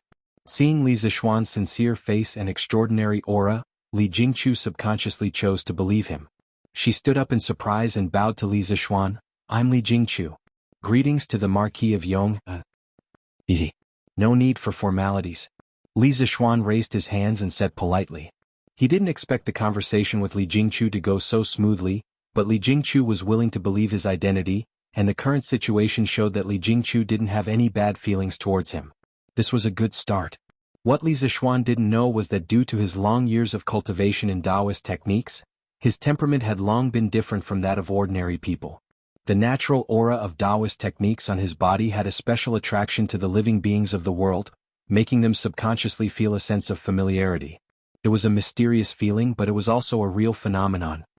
Yesterday, I heard that the Marquis of Yong'an led the Sky Pheasant Brigade to Qizhou. Jingqiu has admired Marquis' reputation for a long time, but yesterday, I had no chance to see Marquis' real face because of the mundane affairs I had to attend to. To be able to see Marquis today is truly Jingqiu's good fortune. Li Jingqiu said excitedly. The previous vigilance in her heart had now turned into joy. Facing the suddenly enthusiastic Li Jingqiu, Li Zishuan was not used to it. He waved his hand and laughed dryly. "Miss Li, you're exaggerating. I'm just an ordinary person. What reputation do I have? At most, I've done some things for the people. But for my position in politics, those are all what I should do." Li Jingqiu shook her head and said, "Marquis treats the people well. Everyone in the world knows that. First, there was the curved yuan plow, and then there was the sky pheasant brigade going to the counties to exterminate locusts today. The people of the world have all received Marquis's kindness. If this is only for his position in politics, then I don't know how many officials in the dynasty are incompetent. The person my father admired the most when he was alive was you, Marquis. It's a pity that my father didn't have the chance to see Marquis until his death." At this point, Li Jingqiu's face suddenly became sad. Li Zishuan couldn't help but comfort her. "Miss Li, the dead can't be brought back to life. I already know a thing or two about your father. I'm very sorry. Before this, although I didn't know your father's character, your father would rather die than submit for your lifelong happiness. Just based on this point alone, he was a good father worthy of respect. I believe that if your father's spirit is in heaven, he will definitely hope that you can live a happy life and not be sad for him all day." "No, no." Li Jingqiu's eyes were red and swollen. She shook her head fiercely and said, "If possible, I'd rather marry Zhang Liang than let my father commit suicide. Lu Yuerong is actually right. I'm indeed a jinx. I'm the one who caused my father's death." At this point, a teardrop fell from the corner of Li Jingqiu's eye. When Lu Yuerong was making things difficult for her, she could force the other party to be speechless with just a few words. But now she couldn't help but cry after saying a few words to Li Zishuan. From this, it could be seen that her strength was just for others to see. Under her strong appearance, there was a fragmented and fragile heart on the verge of collapse. Seeing this scene, Li Zishuan felt a little uncomfortable. After a moment of silence, he said, "Miss Li, your father's death can't be blamed on you no matter what. Saying that you're a jinx is even more nonsense. It's like a group of people walking on the road being hit by a carriage. Could it be that you want to blame him for going out today? The only person to blame for this matter is Zhang Liang. Such a treacherous person doesn't deserve to be a magistrate of a county, much less a person." "Thank you, Marquis, for speaking up for Jingqiu. But it's a pity that the wicked person didn't get his retribution and is still at large." Li Jingqiu wiped the tears from the corner of her eyes and whispered softly. Li Zishuan said with a resolute expression, "Miss Li, the net of heaven has a long arm but it never escapes. As long as Zhang Liang is still in the Tang Empire, I firmly believe that he will be brought to justice sooner or later. Because wicked people are not tolerated by the heavens." Li Jingqiu's eyes flashed. After pausing for a moment, she said, "I hope so." Although she said this, she didn't have much hope in her heart. Li Zishuan also knew that it was impossible to convince Li Jingqiu with just words. After all, she was burdened with the hatred of her father's death. How could a few words resolve this kind of monstrous hatred? He didn't pursue the matter further and asked, "Why did Miss Li insist on returning to the Li residence to burn incense for your father today?" Li Jingqiu said with a sorrowful expression, "Today is my father's birthday. I know that if I don't come back to pay my respects, Lu Yuerong and the others won't remember this at all. I originally wanted to go to the temple to invite the 49 masters back and pay my respects for 49 days, but Lu Yuerong definitely wouldn't agree. Secondly, I'm no longer the Li family's eldest daughter. I can't even afford to donate the incense money. How could the masters in the temple be willing to pay their respects for my father?" The so-called birthday of the dead referred to the birthday of the deceased. It was a custom derived from celebrating the birthday of the deceased. In terms of its nature, it was a filial and commemorative event for the ancestors by the family and the family as a unit. It was meant to be cautious and loyal to pursue the distant, and bright and generous, to enhance the family's glory. The birthday of the dead was first done at home and second at the temple. There was no ceremony at home. It was done on land and water. Could be done for 1 to 3 days or even 7 days. The day of completion was the official day. The most solemn ceremony was to invite the 49 monks back and pay their respects for 49 days. After the ceremony, the memorial tablets could be placed in the main hall of the temple to receive the incense. Although there was no specific time limit for the birthday of the dead, it was still mostly done by newly deceased people. Grandparents and parents had died less than 3 years ago, and their descendants had yet to mourn. Or less than 10 years ago, their descendants inherited their elders' property, business, and even titles, out of gratitude for the grace of the heavens. When Li Zishuan heard this, he couldn't help but sigh with emotion. Miss Li's filial piety is commendable and admirable. I'm willing to step forward to help you regain control of the Li family. This way Miss Li can openly celebrate your father's birthday. What do you think, Miss Li? Li Jingqiu was suddenly startled. Obviously, she didn't expect Li Zixuan to propose such an idea. After hesitating for a moment, she shook her head and said, "Thank you for your kindness, Marquis. However, Li Jingqiu, only want to take back what I've lost. I want everyone to be convinced. I want the Li family to flourish in my hands. Only in this way can I comfort my father's soul in heaven." When he heard this, Li Zixuan couldn't help but raise his opinion of Li Jingqiu. He nodded and said, "Miss Li is very bold. Your father can be considered to have a smile in the underworld for having a daughter like you. Since Miss Li has made up your mind, I won't interfere in this matter anymore." Li Jingqiu raised her head to look at Li Zixuan and said, "Thank you, Marquis, for your understanding. However, Marquis made a special trip to find Jingqiu today. It shouldn't be just about my father, right?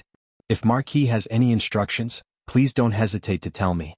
Jingqiu will do her best to help." This question stumped Li Zixuan. He couldn't just directly tell Li Jingqiu, "I'm here to matchmake you, right?" If he really said it out loud, he might be scolded as a lecher. After thinking for a while, Li Zixuan coughed dryly and said, "Miss Li, do you know the governor of Qizhou?" Li Jingqiu's expression changed slightly. She paused for a moment and replied, "Governor Wang is a benefactor to our Li family. He has helped Jingqiu time and time again. Of course Jingqiu knows him. However, what does Marquis mean by this question?" Li Zixuan faintly glanced at Li Jingqiu. Her skin was white and smooth as if it could be broken by the wind. Her pair of watery eyes were indescribably delicate and moving. It was as if the spiritual energy between heaven and earth was concentrated on her body. Even though she was wearing plain clothes, it couldn't hide the spiritual energy on her body. Not to mention other things, Li Jingqiu's appearance was indeed top-notch. Coupled with her maverick personality, she could indeed be considered an outstanding female talent. It was no wonder that Wang Rinbiao yearned for her day and night. To tell you the truth, Governor Wang and I are best friends. Last night Rinbiao suddenly fell ill. He vomited 3 liters of blood and is bedridden. After a moment of silence, Li Zixuan suddenly spoke. "What?" Li Zixuan's words were like a bolt from the blue, causing Li Jingqiu's small face to instantly turn pale. A trace of anxiety flashed in her eyes as she hurriedly asked, "Marquis, why is Governor Wang bedridden? What illness does he have? Marquis, please tell me how Governor Wang is now." Towards the end, there was actually a trace of trembling in her voice. Li Zixuan couldn't help but nod secretly. From Li Jingqiu's reaction, she wasn't completely devoid of feelings for Wang Rinbiao. Wang Rinbiao's judgment last night wasn't wrong. I heard from Rinbiao's maidservant that Rinbiao often drowned his sorrows in alcohol. Drinking too much alcohol can easily harm the liver and stomach. The direct reason why Rinbiao vomited blood last night was because he drank too much alcohol. However, the fundamental reason is because he is overly worried and has contracted a mental illness. I know a little about medicine. I can treat Rinbiao's physical illness, but I really can't do anything about his mental illness. With Rinbiao's current condition, even if I can treat his physical injuries, his mental illness won't allow him to live past 35 years old. Smacks. Hearing this, the teacup in Li Jingqiu's hand suddenly fell to the ground. Her lively eyes instantly lost their luster and became lifeless. Her small face also became frighteningly pale. "Oh, impossible. How can he not live past 35 years old? He is the eldest young master of the Wang family. All the famous doctors in the world will definitely be willing to treat him. His illness will definitely be cured. He will definitely be able to live a long and healthy life. Marquis, this can't be true. Hurry up and tell me this can't be true." Towards the end, Li Jingqiu was already sobbing uncontrollably. She didn't know what kind of trust it was, but she had already shed all her disguises in front of Li Zixuan and revealed her truest and weakest side. She looked at Li Zixuan anxiously as if she was praying and pleading at the same time. Li Zixuan said in a deep voice, "Miss Li, Rinbiao's illness is indeed very serious. I'm definitely not lying to you. Last night, when Rinbiao was unconscious, he once muttered your name. I asked around about you from the others because I'm guessing that the crux of Rinbiao's mental illness is very likely related to you." A hint of panic flashed across Li Jingqiu's eyes. She stroked the hair in front of her forehead and said, "Ho! Marquis, Jingqiu is just a commoner. How can Governor Wang's mental illness be related to Jingqiu?" The people around the tea stall had long been sent away by Li Zixuan's guards. Now that there was no one else here, Li Zixuan decided to lay his cards on the table. He looked at Li Jingchu with a burning gaze and said in an extremely serious tone, "Miss Li, I don't believe that you can't sense Renbiao's feelings for you. Today there's only the two of us here. Can you tell me your true thoughts?" Li Jingchu's body trembled and she was stunned. At first she was shy, but then she hesitated and struggled. After a long silence, she finally opened her mouth and said, "Marquis, Governor Wang's kindness to Jingchu, of course Jingchu can feel it. Jingchu is very grateful for Governor Wang's help time and time again. However, my father's death has not been avenged and Zhang Liang is still at large. The Li family has also declined because of this. At this juncture, Jingchu really doesn't have the heart to care about personal feelings. Governor Wang's feelings are not something Jingchu can accept." When Li Zishuan heard this, he finally knew what Jingchu's misgivings were. He couldn't help but frown and say, "According to what I know, in the past 6 months, Renbiao has not only mobilized the provincial government's troops, but also many Wang family's secret guards. He almost turned the entire Qizhou upside down, but he still couldn't find any traces of Zhang Liang. If Zhang Liang can't be found in 10 years, will Miss Li not get married for 10 years? If your father sees you like this in heaven, I'm afraid he will be more heartbroken than anyone else, right? Besides, can you bear to see Renbiao's body and mind deteriorate and die young because of you?" Li Jingchu hugged her head and said with a pained expression, "Marquis, don't force me. I don't want to let my father down, and I don't want anything to happen to Governor Wang. Please don't force me." Seeing Jingchu's pained expression, Li Zishuan also couldn't bear it. He thought for a while, then gritted his teeth and said, "Fine. Since that's the case, I will make a gentleman's agreement with Miss Li today. Within 2 years, I will definitely help Renbiao find Zhang Liang's whereabouts and avenge your father. When the time comes, I hope Miss Li can face your true feelings." Chapter 1490. Is Marquis speaking the truth? Under the tea stall, after listening to Li Zishuan's gentleman's agreement, Li Jingchu's eyes widened in surprise as she asked. Li Zishuan nodded and said, "Of course. When this matter is over and I return to Chang'an, I will report this matter to the emperor and have the Supreme Court issue a warrant for Zhang Liang in the entire Great Tang. In addition, I will use the power of the Flaming Yellow Chamber of Commerce to mobilize all the merchants and commoners in the world to find Zhang Liang. As long as this person is still in the Great Tang, he will have nowhere to hide." Yes. Jingchu believes that Marquis will definitely be able to find Zhang Liang. Li Jingchu nodded excitedly. Li Zishuan heaved a sigh of relief. At this point he had finally fulfilled his mission. "Yes. Since that's the case, I hope that Miss Li can keep your promise when the time comes.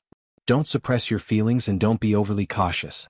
Not only will you hurt yourself, but you will also hurt the people who love you. It's unfair to you and Renbiao. If your father knows this in the netherworld, he will definitely not be willing to see his daughter torment herself because of him." Hearing this, a trace of sadness flashed through Li Jingchu's eyes. After a moment of silence, she said softly, "The Marquis is right.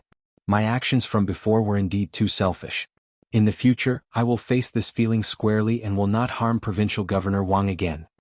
Li Zishuan hesitated for a moment and could not help but say seriously, "I helped you find Zhang Liang not to force you to be with Renbiao.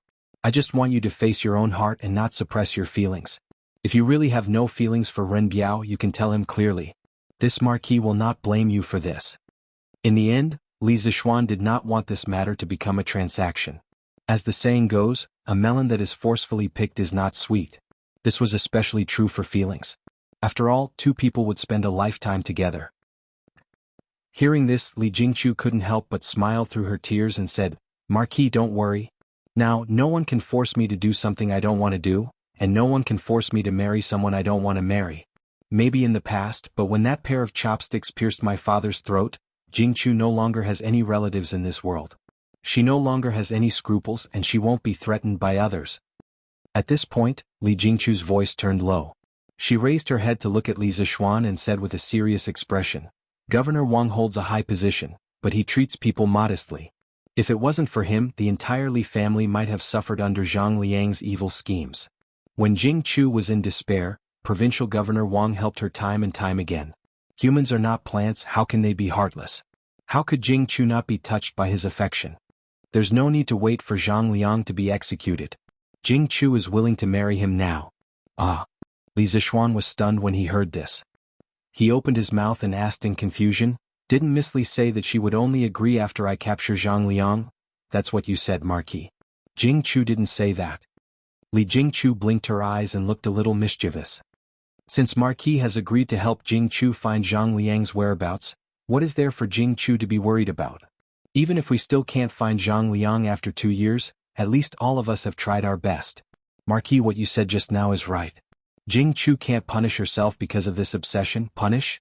Provincial Governor Wang, and I can't let my father die with everlasting regret.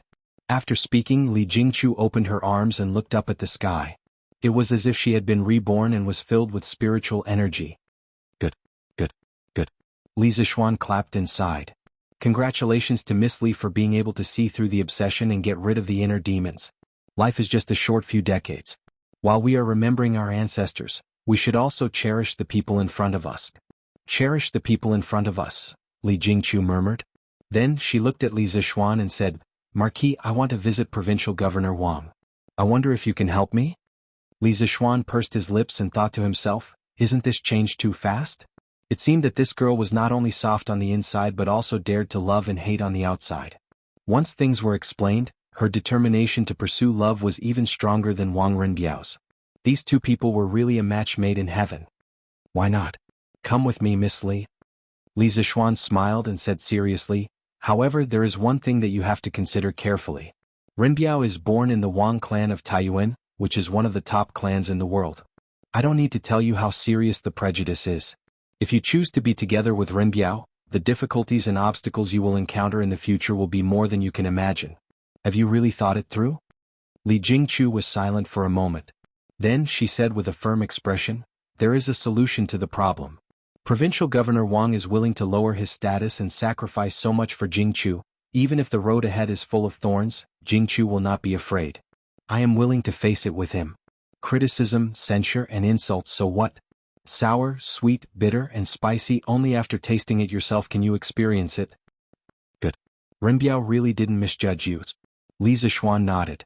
He couldn't help but praise Li Jingchu greatly. This woman had too many shining points.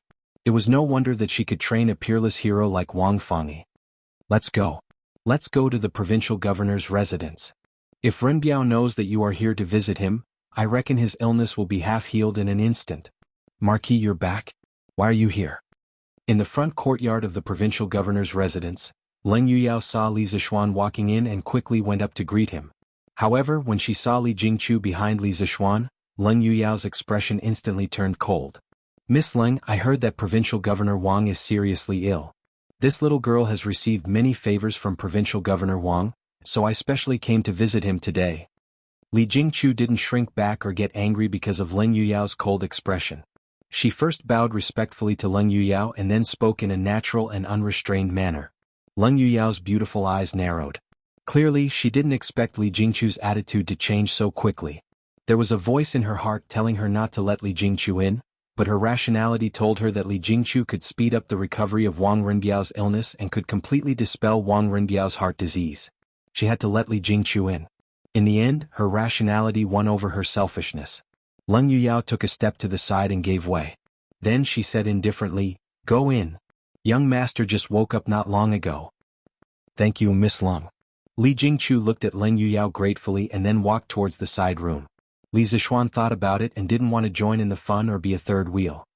He looked at Leng Yuyao and wanted to say a few words of comfort. However, he realized that he couldn't because he wasn't Wang Renbiao. His comfort was pale and powerless. Marquis, you don't have to worry about Yuyao. Yuyao said before that I don't dare to have extravagant hopes of becoming young master's woman. I only hope to be able to protect young master for the rest of my life. Leng Yuyao seemed to have sensed Li Zixuan's thoughts and said softly. Li Zixuan heaved a sigh and said, sigh. I hope all the lovers in the world can find their way together. Take good care of Renbiao and let him get better as soon as possible. The 400,000 people of Qizhou are counting on him. This marquis can't stay here for long. I have to leave in 2 days. After that, he clasped his hands behind his back and turned to go out. As for the progress of Wang Renbiao and Li Jingchu, he was not in the mood to care about it now. Now that Li Jingchu had untied the knot in her heart, there was no obstacle between her and Wang Renbiao. It was only a matter of time before they got together.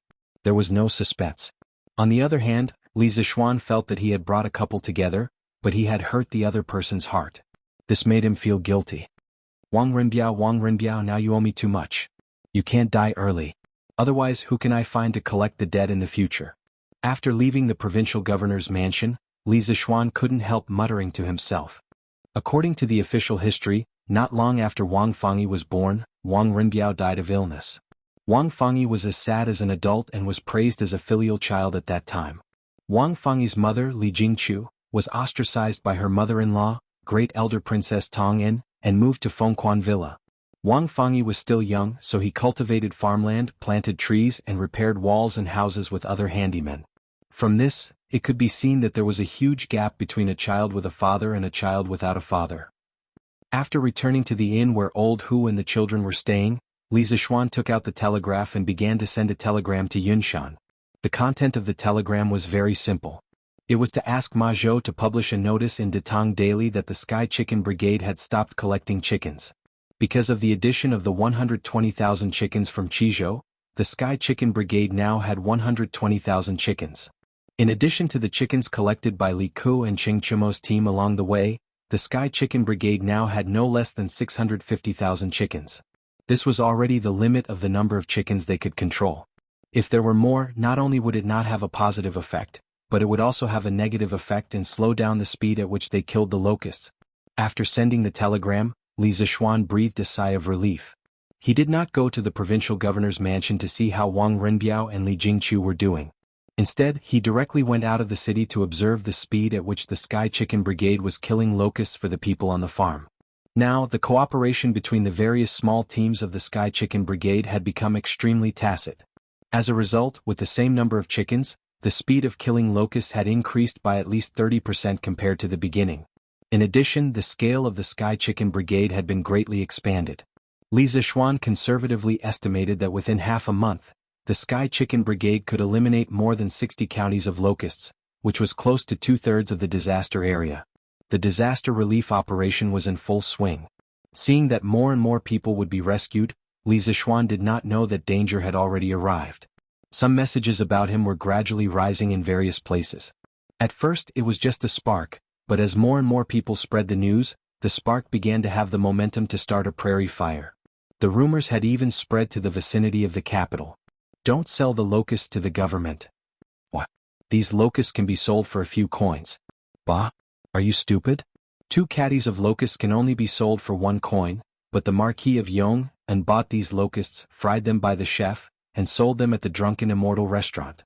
A plate can be sold for a few hundred coins. How is this possible? The Drunken Immortal restaurant is a place that sells food and wine. Why would they sell locusts? Who would eat something like that? Why not? Have you heard of the soaring prosperity that the Drunken Immortal restaurant introduced last year? That was made with locusts. What? Soaring prosperity was made with locusts? How is this possible? Why is it not possible? I have a relative who works as a waiter at the Drunken Immortal restaurant. He said it himself. Yes. Then this Drunken Immortal restaurant is really black-hearted. A plate of locusts can be sold for a few hundred coins. I think so. It is not the Drunken Immortal restaurant that is black-hearted, but the Marquis of Yong'an. No wonder he is so rich. This kind of gossip was not too much. What was worse were some conspiracy theorists. In my opinion, the Marquis of Yong must have known about this year's locust plague long ago. Where did this come from? Why don't you think about it? Why would the Marquis of Yong raise hundreds of thousands of chickens in his own manor last year? Even if old Master Li is rich, he wouldn't let the Marquis of Yong waste his money like this, right? Think about the Sky Chicken Corps that is destroying locusts in various places. Everything seems to have been planned. Who dares to say that the Marquis of Yong didn't raise chickens for this year's locust plague? So what? If not for the Marquis of Yong and Sky Chicken Corps, who knows how many crops would have been destroyed by the locusts? That's right. Bullshit. You think the Marquis of Yong is doing this for the citizens? Since he knew about this year's locust plague, why didn't he tell everyone in advance? If he did, there wouldn't be a locust plague now. The Marquis of Yong wants to use this locust plague to make a fortune. Make money? How can locusts make money? Firstly, the Drunken Immortal restaurant's soaring prosperity is made with locusts. That thing is sold at a high price. A plate costs a few hundred coins. How much does the Drunken Immortal restaurant pay for a caddy of locusts? Back then it was 3 coins a caddy.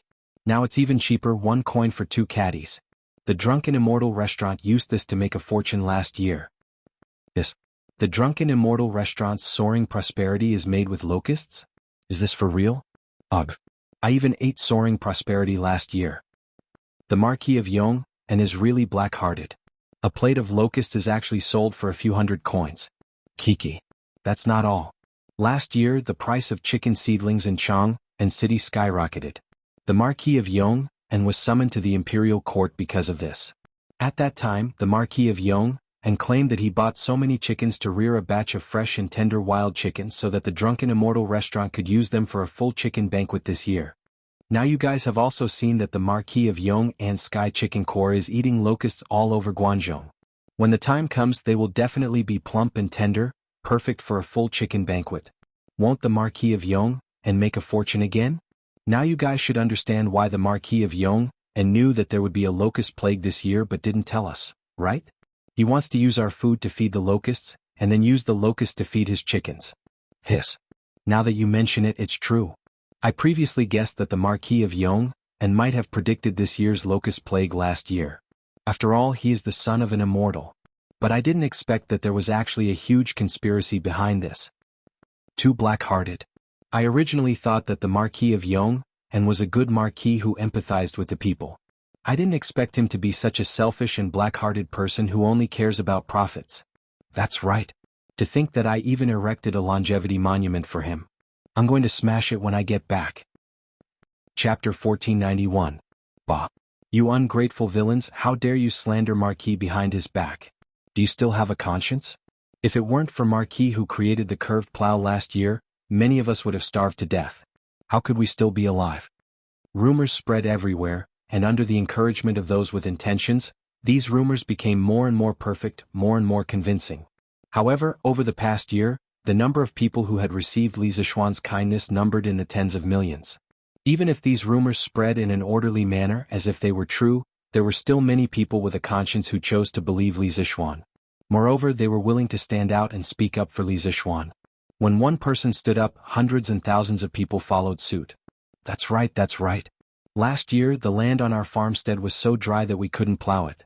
If it weren't for Marquis who created the curved plow, our land would have been deserted last year.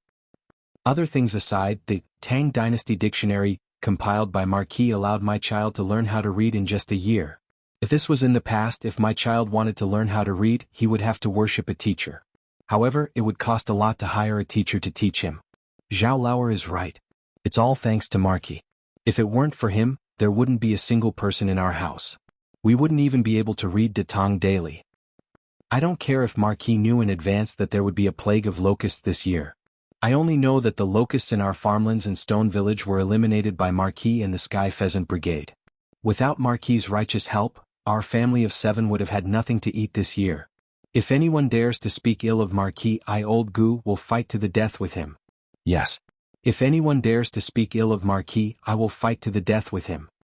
In the face of the fierce rumors, a large number of people quickly formed a united front to fight against those who were bewitched by the rumors and kept attacking Li Zishuan. The war between the two sides could be said to be on the verge of breaking out. In fact, if it was any other day, there would not be so many people talking bad about Li Zishuan. This was because Li Zishuan had always had a good reputation among the people. But now that the locust plague had broken out in Guangzhou, it was a time when the people were panicking. Someone had coincidentally released such a reasonable and irrefutable statement at this time. Those people who were not firm in their stance and had little contact with Li Zishuan were naturally bewitched. If the Marquis of Yong, and had informed the people of this year's locust plague earlier, then every household would have raised over 100 chickens. Would we still have to wait for the Sky Chicken Brigade to exterminate the locusts for us? We'll destroy them ourselves. The Marquis of Yong, and is clearly a hypocrite. He wants to use our crops to feed the locusts and then feed the locusts to the chickens. Yes. The Marquis of Yong, and is a hypocrite, a selfish villain. Using our crops to feed the locusts and wanting us to be grateful to him, he is a villain who only wants to make money. Bullsh*T. Even if Marquis knew that there would be a locust plague this year, even if Marquis told this news to you, Sun Laochi, with your little wealth, how many chickens can you afford? Don't you still have to wait for Marquis' Sky Chicken Brigade to help you exterminate the locusts? You dog thing, you really are an ingrate. A few days ago, when Marquis helped your family exterminate the locusts, You thanked him profusely. Now, at the slightest sign of trouble, you joined those evil people in slandering Marquis. Your father has always been highly respected in the Sun family village. How did he give birth to such a disappointing thing like you? I think that you bastard just can't bear to see Marquis doing well. That's right. Sun Laochi, you are the one who calls him bastard the most fiercely. When I return, I will tell your father and see if he doesn't beat you to death, you heartless wolf cub.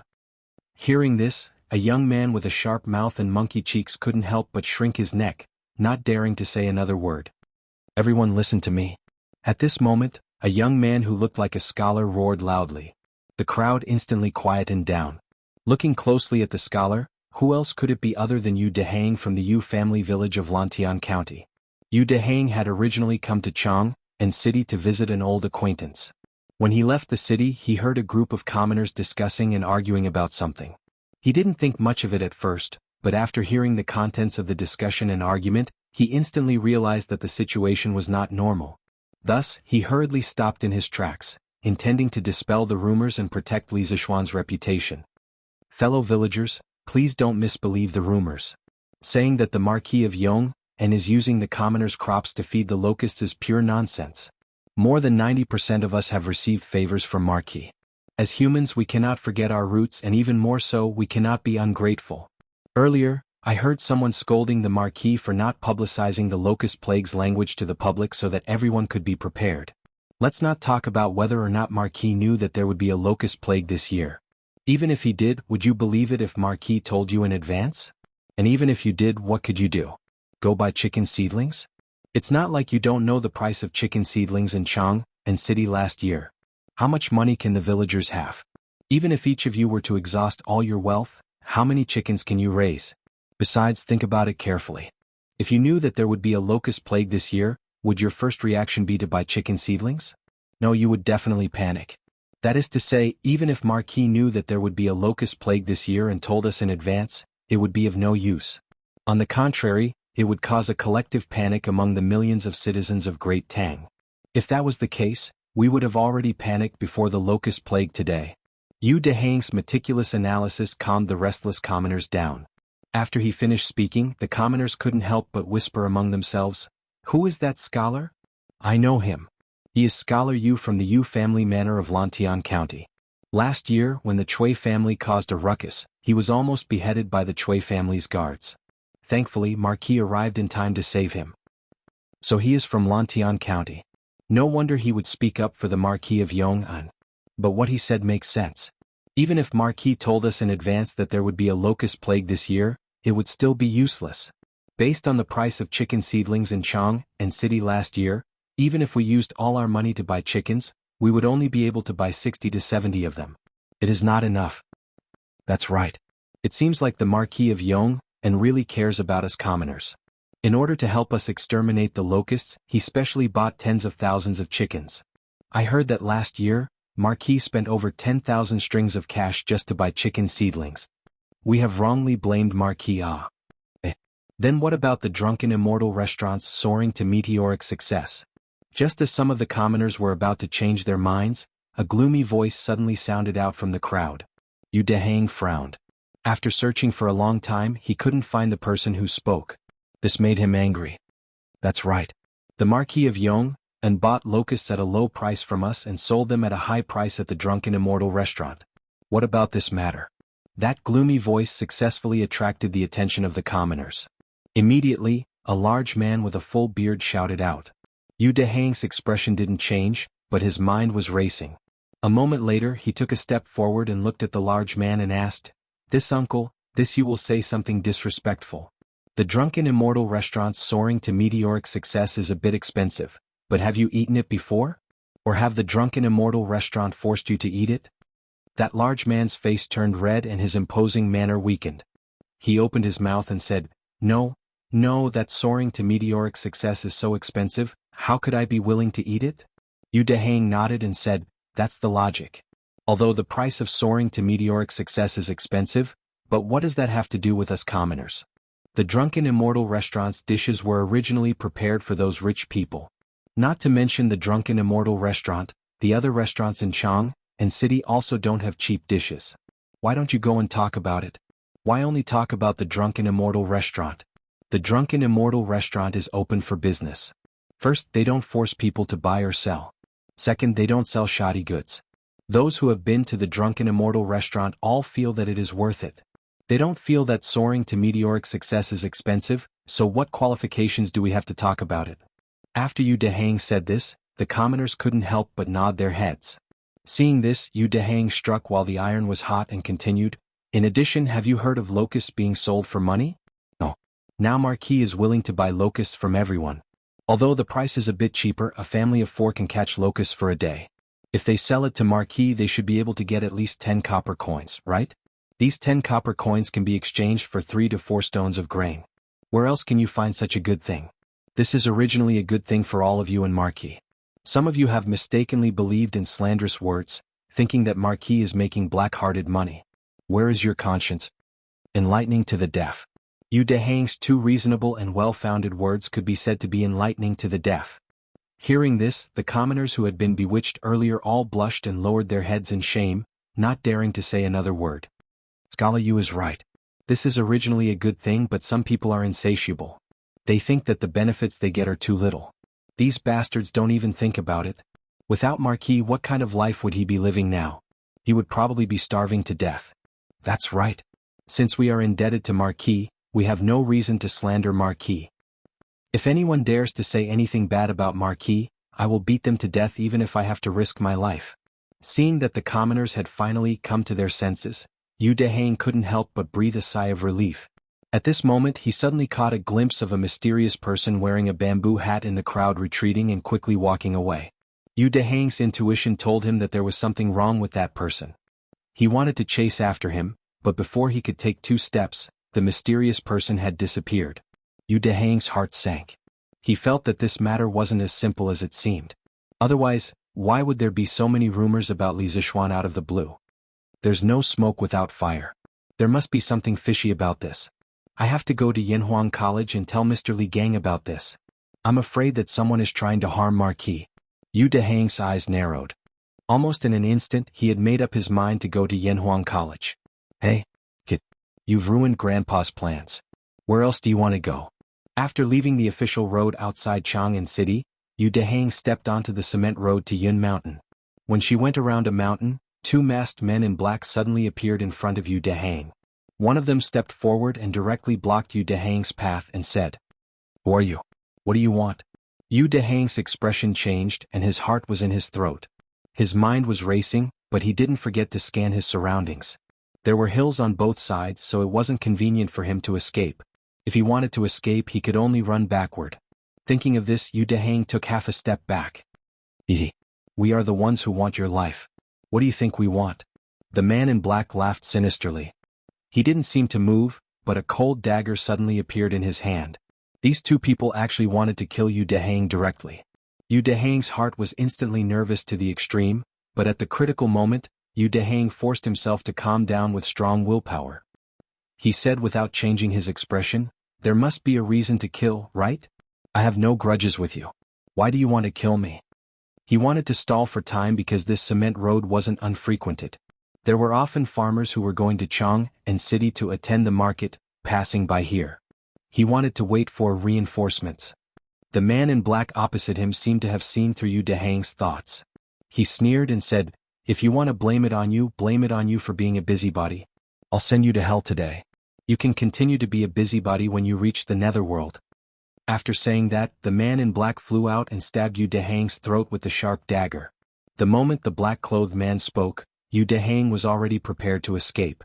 So almost at the same time the black-clothed man made his move, Yu Dehang had already finished turning around. At this moment she was using all her strength to sprint desperately. Bam! Yu Dehang was fast, but someone was faster than him. When he turned around, the other man in black had already flashed behind him. Yu Dehang turned around and ran and directly bumped into the man in black. Sadly, he felt that he had bumped into an iron wall. Then, without any suspense, he was directly shaken to the ground.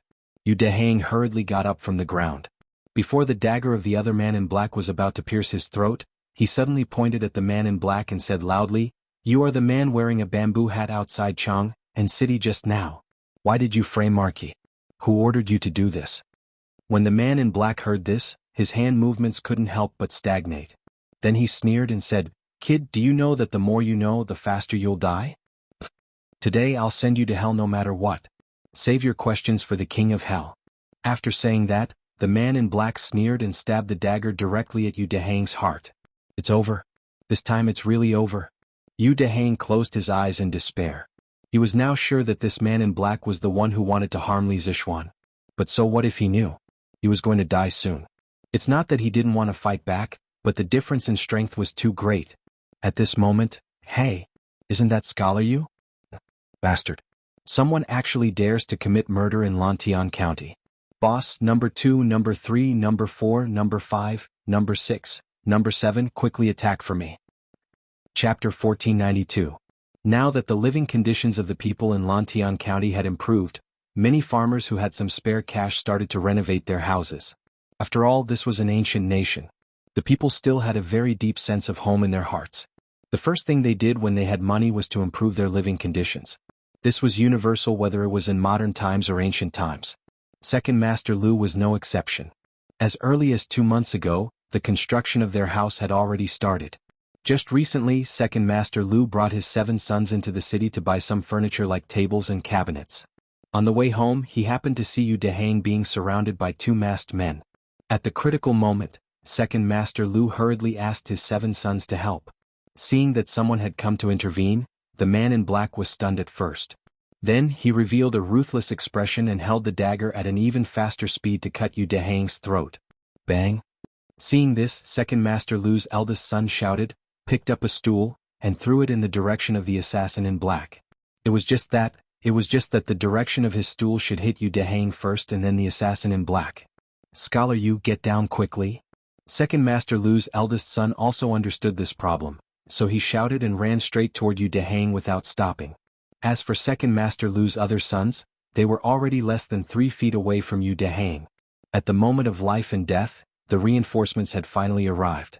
Yu Dehang's desire to live was still very strong. Hearing the shout behind her, Yu Dehang quickly leaned back and then fell straight to the ground. Huff huff huff. The stool spun rapidly in the air, and with a whistling sound, it smashed toward the assassin in black's face. Damn it. Although the assassin knew kung fu, he would definitely not feel good if the stool hit him. He had no choice but to temporarily give up on Yu Dehang and quickly retreat. In such a short time, the 7 brothers of the Lu family had already surrounded Yu Dehang and shielded her behind them. Retreat. The 2 black-clothed assassins looked at each other and spat out the word retreat. Then, without prior agreement, they flew to the hillsides on both sides. It was not that they could not beat them, but the Lu brothers were all tall and strong. If they really fought, they could win with their kung fu, but it would inevitably take some time. If other people passed by during this time, it would be difficult for them to escape. Ouch! It hurt so much.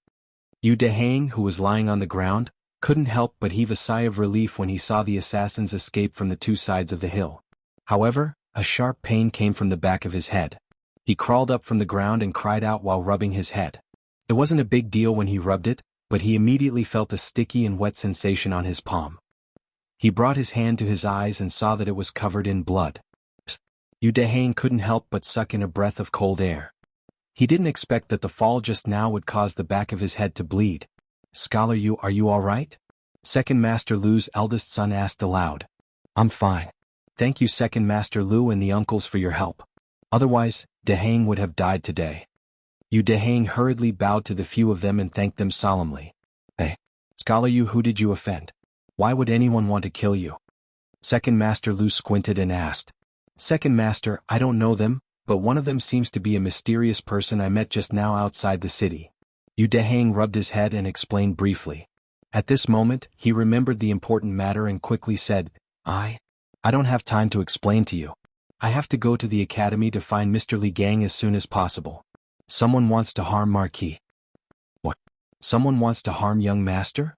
Second Master Lu's eyes immediately widened when he heard this. He wasn't someone who didn't know the severity of the situation. Yu Dehang was just an ordinary scholar from the countryside. Logically speaking, he wouldn't offend anyone.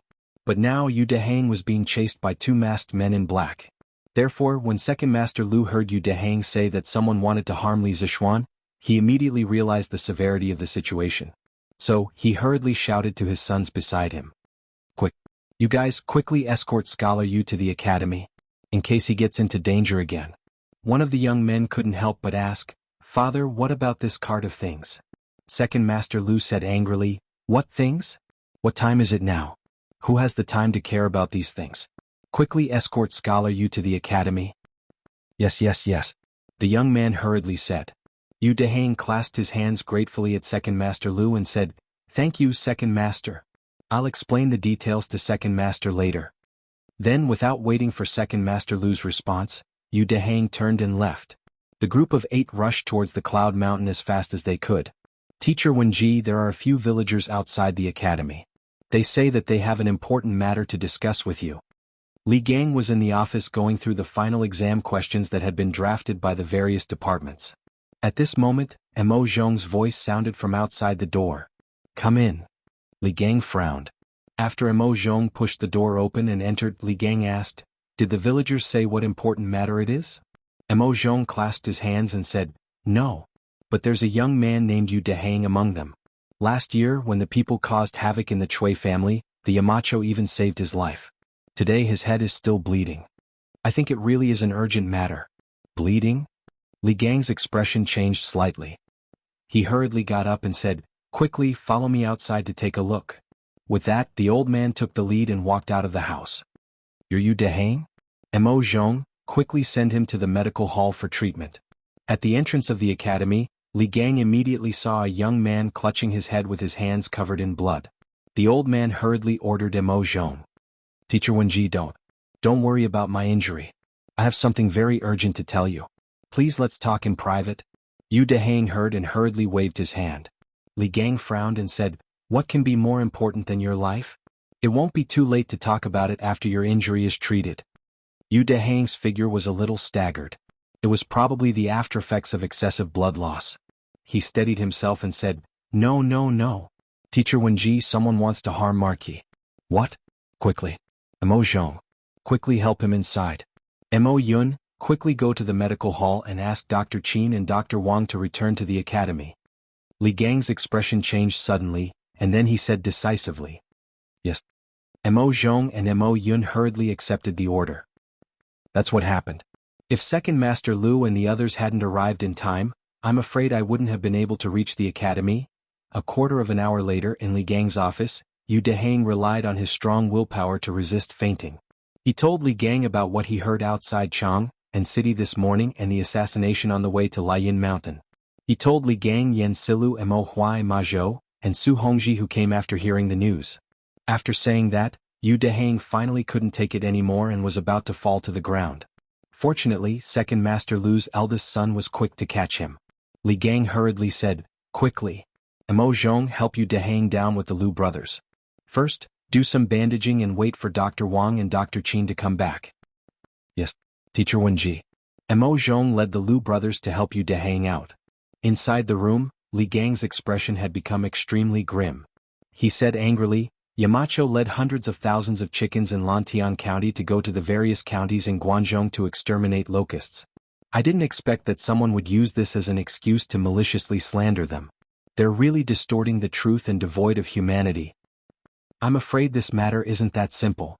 Mo Huai, who had been sitting next to him without saying a word, said with a serious expression, All signs point to someone behind this, wanting to incite the people to cause trouble.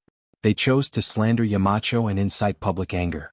Unexpectedly, the rumors they spread were exposed one by Yu Dehang, so they flew into a rage out of humiliation and wanted to silence him. Yen Silu frowned and said, The question is who would choose to spread rumors to slander Yamacho at this time? What good would it do them? Ma Zhou pondered for a moment and said, Yamacho doesn't attend court all year round and rarely makes enemies in the court. Even if they do have enemies, those people don't seem to be so bold. Mr. Mo is right. I'm afraid this matter isn't as simple as it seems on the surface. Li Gang had calmed down by now. He frowned and said, In your opinion, what should we do now? Mo Huai pondered for a moment and said, No matter what the true purpose of those people is, they must have come with ill intentions. The Academy should immediately clarify those rumors through Datang Daily to prevent more people from being confused and bewitched by the rumors. Li Gang nodded and said, I'll write an article to refute Yamacho according to those rumors one by one. Not only me but Ma Zhou you also have to write. In addition, make arrangements for Datang Daily as soon as possible. Leave some places for us in tomorrow's newspaper. Ma Zhou cupped his hands and said, Yes, Mr. Wenji. Should we inform Yamacho of this matter through the telegraph? Seeing that the plan was set, Su Hongji suddenly asked. The room instantly quieted down.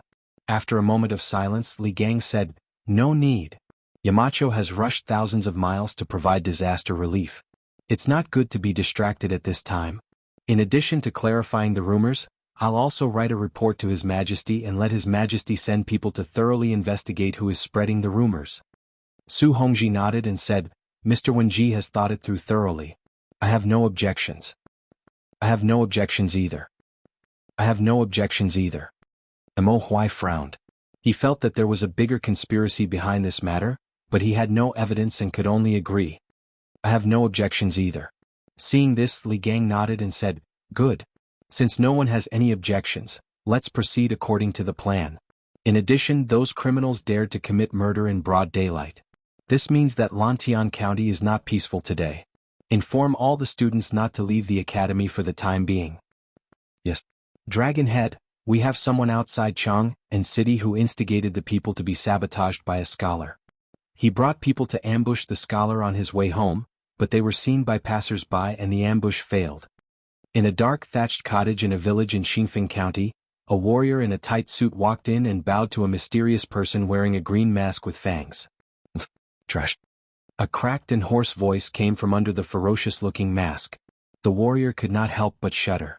The mysterious man continued, Have their identities been exposed? No. The warrior in tight suit bowed and replied. The room fell into a short silence. After a while, the mysterious person said, We'll spare their lives for now. They can be spared the death penalty, but they can't escape punishment. Cut a tendon in each of their hands. Yes. The warrior in tight suit trembled and left to carry out the order. Dragonhead, it seems that this Li Zishuan has the people's hearts. At this time, a ghostly figure walked out from the darkness of the room. Upon closer inspection, there was a sinister scar above his eyebrows. He looked like an evil spirit from hell. He said in a gloomy voice. The more he gets, the more I will make him lose. Only when he has nothing and is notorious, will he be completely useful to me. This is only the first step, the more exciting part is yet to come. Speaking of this, the masked man's voice had a trace of fanaticism. Have you got the formula for the gunpowder? The scarred man replied, No. That Li Zishuan is cunning and ruthless. There is no place in the Strange Taste Pavilion to produce gunpowder, and no one knows the complete formula. Now we can only use that thing as a substitute. Although it's a little weak, it should be enough. Gunpowder. Logically speaking, only Li Zishuan and Li Er knew about gunpowder. Who would have thought that these two people knew about gunpowder? The so-called Dragonhead nodded and said, That's the only way. Tell the people below to be careful, don't cause any unnecessary trouble. Don't be like that idiot Jin Wanfu, carelessly ruining this Dragonhead's plans. Don't worry, Dragonhead, I will tell the people below to be careful. The scarred man replied. The mysterious Dragonhead nodded and said after a moment of silence, Tomorrow release another rumor. I'd like to see how Li Shimin will react when he finds out. Dragonhead, isn't it a little too early? The scarred man asked hesitantly. It's not early. It's not early. The mysterious Dragonhead smiled and said, We need to make the Tang Empire fall into chaos as soon as possible. Only then can we do things better. This is called taking advantage of the situation. Tell the Earth Emanations Group to get ready. Once the time is right, we will act immediately. Yes, Dragonhead. Dragonhead is wise. The warrior in tight suit bowed and left. Only the Dragonhead was left in the room. With his hands behind his back, he looked in the direction of the Southwest Imperial Palace and sneered twice. Then he muttered, The show is about to start. Li Shiming, oh Li Shiming, I want you to become my prisoner. Chapter 1493. Your Majesty, Mr. Li Gang of Yanhuang College has sent a memorial. Afternoon, evening. Zhao Song brought a memorial to the Ganlu Hall and bowed to Li Er, who was sitting at the head of the table. Although Li Gang did not hold any position in the imperial court, the old man was well versed in both ancient and modern times. He had been the teacher of two crown princes, Yang Yong and Li Jianqing. Last year he had almost become Li Qingqian's teacher. The old man was an influential figure in the literary world of the Great Tang. Although he was not in the imperial court, he still had the authority to listen to memorials. Li Gang's memorial? Li Er had just finished reviewing the memorial. Confused, he hurriedly said, "Hurry and present it." Li Er had a keen sense of smell and sensed that something might have happened at the academy. Otherwise, Li Gang would not have sent him a memorial. Here. Zhao Song stepped forward and handed the memorial to Li Er. Li Er opened it and began to carefully read it. But the more he read, the deeper his frown became. Around 7 minutes later, Li Er closed the memorial, his face ashen. Truly, demons appear in troubled times. It hasn't even been 10 days since the plague of locusts began, but some people are already unable to hold themselves back. Zhao Song. Zhao Song had been listening in on the side, confused. He hurriedly said, "This old servant is here. Take a look as well." Li Er threw the memorial to Zhao Song. Zhao Song nimbly caught it, but before he could take a closer look, Li Er coldly ordered. "Pass on the decree to Li Junxian. Order the cavalry to immediately investigate who is spreading rumors and inciting the people. Remember, there is definitely more than one person spreading rumors. You must be careful. It would be best if you could follow the clues and catch the mastermind. To dare to ambush and kill the people in broad daylight, the mastermind must be planning something big." At this moment, Zhao Song had already skimmed through the contents of the memorial. His heart was in turmoil. Spreading rumors, inciting public anger, and silencing witnesses. All these signs indicated that there was a hidden dark force in the empire that was ready to make a move. It could not be ignored. This old servant obeys the decree. Zhao Song bowed and accepted the order, then hurriedly retreated. In the main hall, Li Erdwan sat on the dragon couch. The corners of his mouth suddenly curled into an icy smile, only to hear him muttering to himself, "Come. If you want to come, come together. Using this chance, we will catch all of you demons and monsters hiding in the shadows in one fell swoop. Only then can we rest at ease and fight to the death with the Turks." The rumors that slandered Li Zishuan did not stop at the wise ones. Instead, they spread very quickly among the people. Basically, with Chang and as the center, they gradually spread outwards. It was estimated that in a few days, it would reach Li Zishuan's current location, Yong County in Qizhou. Marquis Yong, the Marquis is such a benevolent Marquis. Of the Marquis, such a benevolent person. How can such a benevolent person is? The next day, after reading the article written by Li Gang in the Tang Daily, the citizens of Chang, and could not help but discuss it. Yes, Marquis Yong, and cares about the people of the world. Marquis Yong, and is leading the Sky Pheasant Brigade to provide disaster relief. No matter what, he should not be subject to such baseless slander and accusations. Marquis Yong said that he did not know if Marquis had predicted this year's locust plague last year.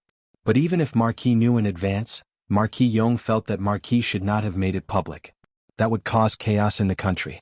The people would not be in the mood to farm, causing thousands of people to lose their homes. That's right. If we had known that there would be a locust plague this year, we would not have farmed at the beginning of the year. Now we can only wait for the food to run out and starve to death. But although we have encountered a locust plague recently, with the help of the Sky Pheasant Brigade, most of the crops in the fields were saved. We should be grateful to Marquis. Li Gang had personally written an article to refute Li Zishuan's rumors. It was of some use, but that was all. Marquis Li Gang is the Yamacho of Yanhuang College, and Marquis Yong, and is the Yamacho of Yanhuang College. He is protecting Marquis Yong. Someone in the crowd said in a sinister voice. Immediately, the rhythm was set in motion.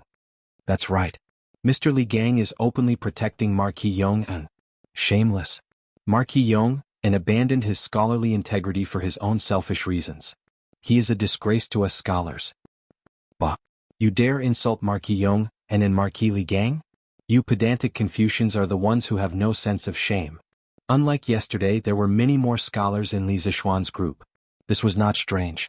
Li Zishuan had created the engineering school, and after a year of development, the engineering school had gradually matured. The members of the engineering school were getting louder and louder in the Great Tang. Those lofty and unshakable Confucians naturally hated Li Zishuan. Now that many people were criticizing Li Zishuan, these Confucians naturally would not let go of this chance to hit him while he was down. The two sides quickly began to quarrel, and it wasn't long before chaos ensued. It is said that this plague of locusts is heaven's punishment for the son of heaven for murdering his brother and imprisoning his father. 2 days ago, when the dog ate the sun, Taoist Li Chunfeng of the Imperial Historian Bureau wrote to His Majesty that this represented heaven's warning to the Son of Heaven. If the Son of Heaven does not practice benevolence and repent for his past mistakes, heaven will send down an even greater calamity. After a long while, someone sinisterly said. The crowd immediately fell silent. After all, it was fine to talk about officials, but if they were talking about the emperor, they had to be careful. What? There's such a thing? After a few moments of silence, someone mustered up the courage to exclaim. How can it be fake? I heard that Li Chunfeng was even beaten 50 times by His Majesty because of this. Hiss. 50 strikes. It seems that Li Chunfeng's predictions were spot on. Heaven has indeed sent down an even greater calamity, a plague of locusts. Such a large plague was probably extremely rare even in the previous dynasty. Doesn't that mean that His Majesty did not listen to Taoist Li Chunfeng's advice and did not practice benevolence or repent sincerely? With an emperor who killed his brother, imprisoned his father, and infuriated the heavens, our lives are going to be miserable. The Imperial Army is here. Run. Suddenly, someone pointed at a group of armored soldiers that suddenly appeared on the east side of the street and exclaimed. It's not the Imperial Army, it's 100 riders. The sharp-eyed people recognized the identity of the group of soldiers. Instantly, the group of people who were still discussing fervently scattered like birds and beasts, escaping in all directions. After all, most of them were talking about Lier just now. It was impossible for them not to feel guilty. At the same time, similar rumors were circulating in many places. In the end, this rumor gradually became more and more convincing. It was as if they had seen it with their own eyes. In this rumor, there was a very innocent person who was implicated even though he was lying down. This person was Li Chunfeng. Father, are the rumors on the streets true? Did His Majesty really allow someone to beat you 50 times? In Yanhuang College, Li Yan took the opportunity to find Li Chunfeng, who was arranging the astrological chart in his office during lunch. He asked worriedly. What nonsense are you talking about? Son, what are you talking about? Li Chunfeng was confused. He could not figure out what was going on. Dad, don't hide it from me. I heard it from the auntie who was sweeping the floor of the teaching building. Li Yan thought that Li Chunfeng was deliberately hiding it from him. He could not help but feel helpless. Hide it from you? When did I hide it from you? Also, what did the auntie say? Li Chunfeng frowned. Li Yan saw that Li Chunfeng was going to play dumb, so he said, Dad. The auntie said that when the heavenly dog devoured the sun more than a month ago, you wrote to His Majesty that it represented God's warning to the emperor. If the emperor did not practice benevolence and repent for the mistakes he made in the past, God would send an even greater disaster. Because of this, you were beaten 50 times by His Majesty. Dad, is this true? Nonsense. Li Chunfeng's expression changed when he heard this. He stood up and looked at Li Yan. He asked sternly, Son, where did these rumors come from? Seeing his father's big reaction, Li Yan quickly said seriously, Father, these words were heard by the sweeping auntie outside the academy. And she said that now many people in Chang'an City are saying that His Majesty got the throne unjustly and has no intention of repentance. So your prophecy is right. Heaven has sent a bigger disaster, which is the plague of locusts this time. Li Chunfeng's face darkened. He gritted his teeth and said angrily, This is outrageous. This is outrageous. These people are not only audacious, they even pushed me into the fire. No, I have to go to the palace and explain this to His Majesty. Dad, since you did not do this, why do you have to go to the palace? Li Yan quickly asked. Li Chunfeng looked at his son and said, As the saying goes, gossip is a fearful thing. Moreover, this matter was definitely not as simple as it seemed on the surface. Someone probably wanted to incite the common people to do such a heresy and immoral thing. You stay in the school. I will go to Chang'an City. Shut up. You ungrateful people. His Majesty loves the people like his own children. Marquis Yong, and went thousands of miles to destroy the locusts for the sake of the people. Not only are you ungrateful, you are even speaking ill of His Majesty and Marquis Yong, and behind their backs. Are you even human? In Chang'an City, a beautiful young lady shouted angrily at 3 to 5 people. Hey, where did this little girl come from? She actually doesn't know the immensity of heaven and earth and is pointing fingers here. A rascally-looking young man was sizing up the little girl with a malicious gaze. The corner of his mouth was currently curled into a wretched smile. That's right. You're such an insensible little girl. Not only did you eavesdrop on us, you even dared to criticize us. Come, come, let me teach you how to behave. Another young man who was slightly fatter agreed. Then he stretched out his hand to grab the young lady. Bastard! I am Liu. Don't you dare touch me. The young lady took 2 steps back and shouted angrily. That's right, she was Liu. Little Yu came to Chang'an City today to collect literature. Yesterday, when she heard that someone was slandering Li Zixuan, she was very angry. When she found out that Li Gang and Ma Zhou had written an article to refute Li Zixuan's rumors in the Datang Daily, she wanted to see the reaction of the people. As for why she chose to come to Chang'an City and not Lantian County, it was mainly because no matter what happened outside, the people of Lantian County were always grateful and supportive of Li Zixuan. Therefore, she came to Chang'an City to collect literature. When she came to Chang'an City, she found that the number of people slandering Li Zixuan did not decrease because of Li Gang and Ma Zhou's articles. Instead, there were more of them. This was because, under the guidance of some people, most of the people thought that Li Gang, Ma Zhou, and Li Zixuan were all jackals of the same tribe. Naturally, their words were not convincing. Because of this, little Yu had already reprimanded several groups of people today. With her glib tongue and smart mind, those who were reprimanded by her were all ashamed and said that they did not dare to slander Li Zixuan anymore. When she was riding on the crest of success, little Yu did not expect to meet a tough nut. Liu? You're the gold medal reporter of Datang Daily? The young man who spoke first said with his eyes lit up. How is it? Are you scared? Seeing the other party's surprised face, Liu said proudly. Hee. Scared. Of course I'm scared. Hee. Come with me, the gold medal reporter of Datang Daily. I should be able to sell you for a good price. The young man smiled wretchedly and then pounced on Liu. How dare you? What are you doing? I'm going to call for help. Help. Liu reacted quickly and dodged the young man's bear hug. She said in shock and anger and then shouted loudly. Hee. Shout. Even if you shout until your throat is broken, no one will come to save you. As the young man spoke, he pounced on Liu again. The other people also surrounded Liu from the front and back. They were in an alley between 2 old houses in the south of the city. Usually people would not pass by here. Stop.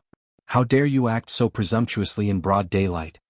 Coincidentally, at this moment, a loud shout came from the alley. A middle-aged man in a Taoist robe suddenly shouted. Where did you come from? How dare you meddle in our business? Brothers, let's go.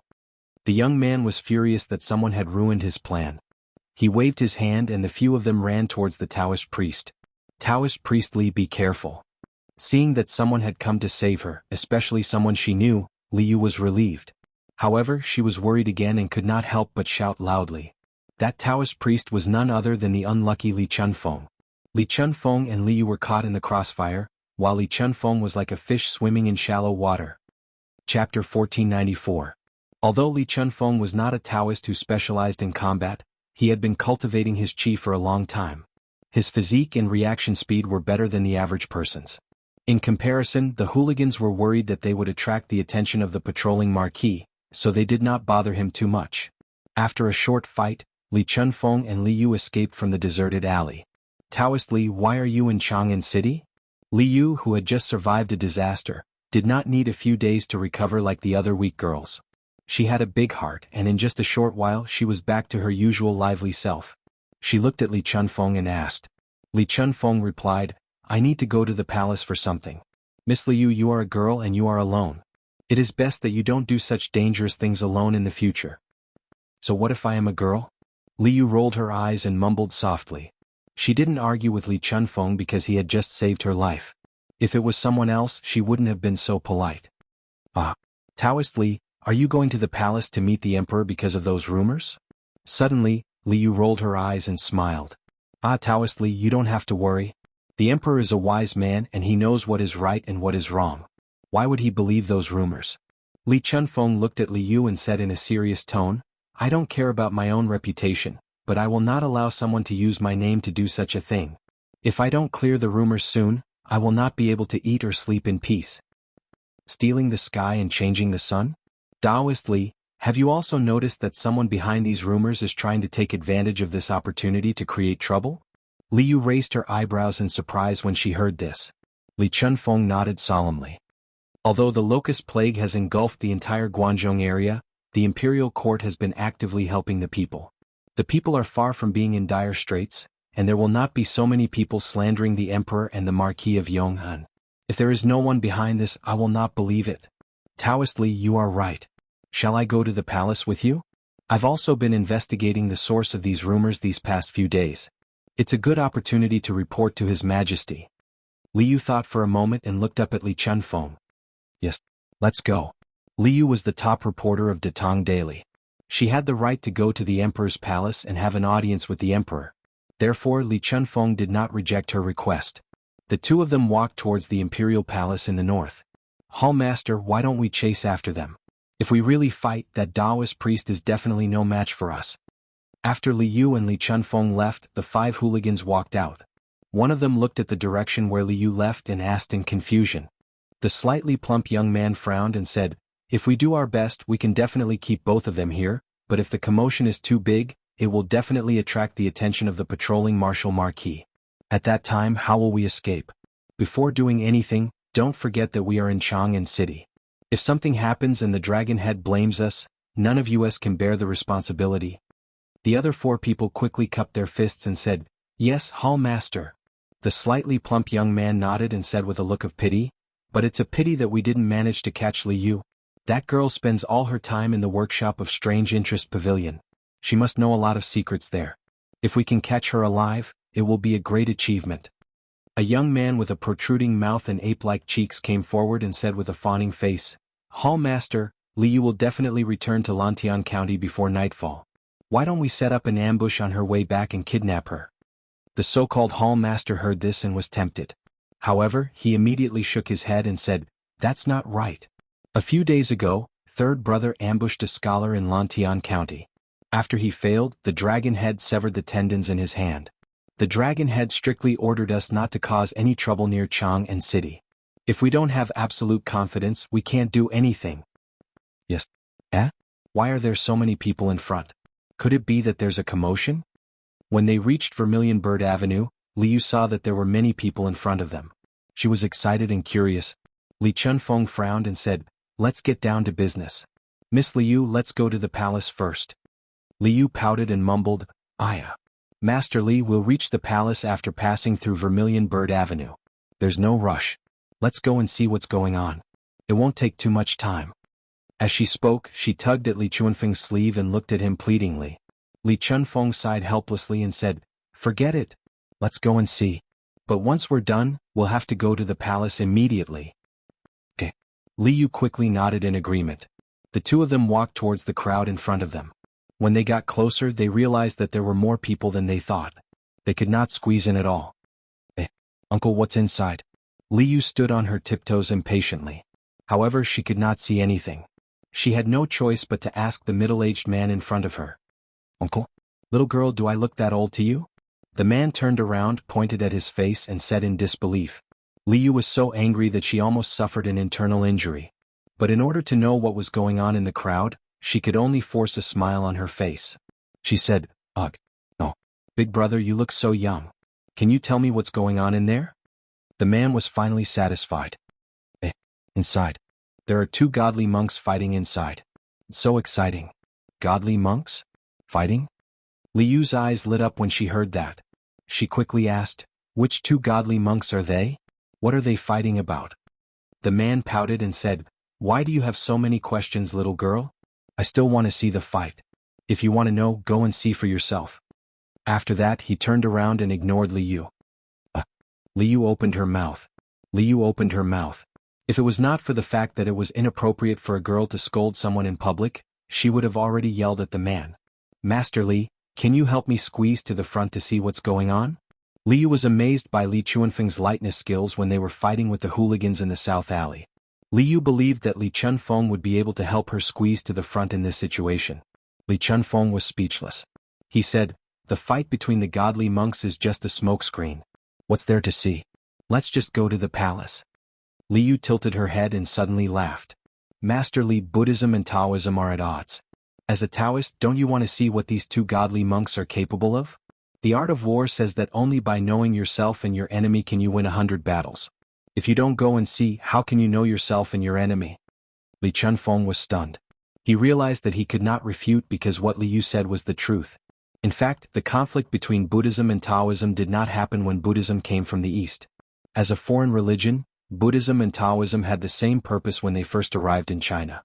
Therefore, the relationship between the two religions was relatively harmonious. However, as Buddhism and Taoism continued to be perfected in China, the two religions gradually formed an independent religious consciousness. Subsequently, the two religions developed a strong exclusionary ideology. Therefore, the two religions started to compete fiercely for the support of the upper class and the support of the lower class. Especially during the West Jin dynasty, Buddhism developed very quickly and put a lot of pressure on Taoism. Now, the Tang dynasty's ruler did not have any obvious hostility towards Buddhism and Taoism, although Li Er seemed to be closer to Taoism. Taoism and Buddhism developed together. Under such circumstances, the two religions fought even harder to gain the ruler's favor. Follow behind this poor Taoist.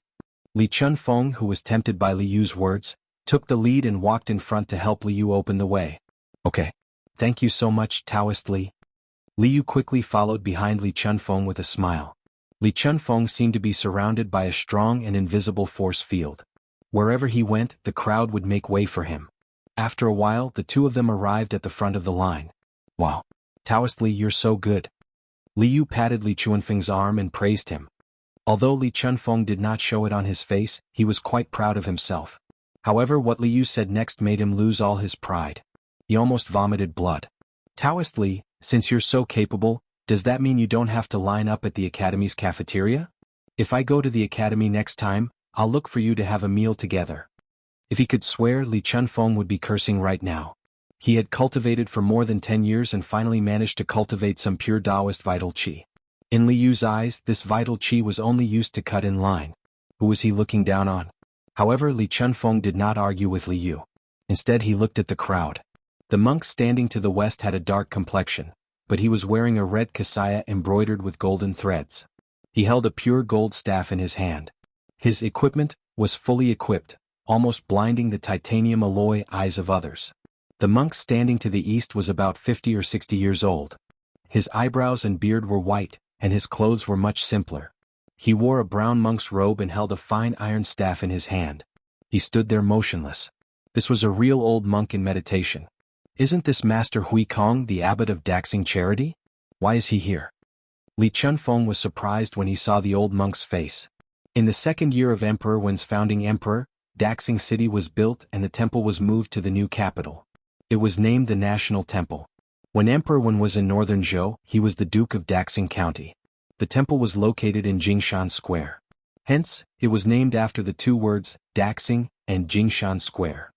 The Annals of Chang and stated that after the temple was built, its main hall was the largest in the capital. The system was the same as that of the Imperial Ancestral Temple. The founder of Daxing Charity Temple was Master Ling Tsang. He was a close friend of Emperor Wen of Sui Yangjian. At the same time, he was the Zhao Xiandu monk who was in charge of the affairs of monks and nuns. Later Zhao Xiandu monk Meng, the successor Zhao Xiandu monk Tanyan, and their followers all lived in the temple. In the 7th year of founding Emperor Huiyuan, Wuzong, Sengu, Baozhen, Hongzuan, and Tanyan were summoned to the capital. They were the 6 great virtues. More than 300 monks entered the temple to worship them. To the west of Vermilion Bird Avenue was Xuandu Temple. To the east was Daxing Charity Temple. Hence, Li Chunfeng had seen the abbot of Daxing Charity Temple before. Master Hui Kong? Then who is that monk? Li Yu didn't think that she would be able to see such an important person like Hui Kong just by watching the show. She couldn't help but open her small mouth with a face full of surprise. Then she pointed at the monk in the west and asked. Li Chunfeng shook his head and said, I don't know. Divine Monk Dewey is going to attack. At this moment, several people around them suddenly exclaimed in surprise. Li Yu and Li Chunfeng immediately focused their attention on the two monks. The monk in the red cassock bowed with one hand and said, Thank you for your kindness, Brother Li. Amit Ba. It has been more than 40 years since the Tantric Buddhism was introduced to the Tang of the East, but it has been declining and declining in your hands. This has made the Buddha sad. Hui Kong, you can't escape the blame. Why don't you abdicate and let me take your place to promote Buddhism and manage the Daxing Shan Temple? Tantric Buddhism of India? This monk is from Tantric Buddhism of India? Li Chunfeng was shocked when he heard that. Taoist Li, is Tantric Buddhism of India very powerful? What does it have to do with Master Hui Kong? Li was confused. Li Chunfeng nodded and said, Of course.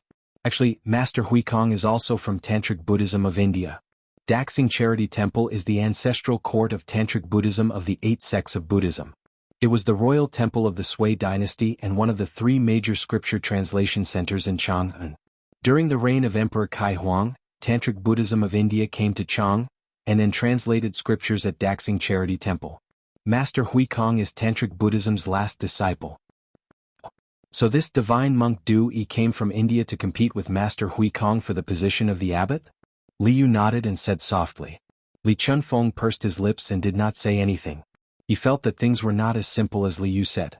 Master Huikong looked at the monk in the kasaya expressionlessly and bowed with one hand. Then he said, "What do you mean by decline and what do you mean by glory? A monk should jump out of the secular world. Du Yi, you are still too stubborn. People don't believe you and Buddha doesn't protect you. You are not declining?" Monk Du Yi snorted and said, "Today I will show you what Tantric Buddhism of India is really like."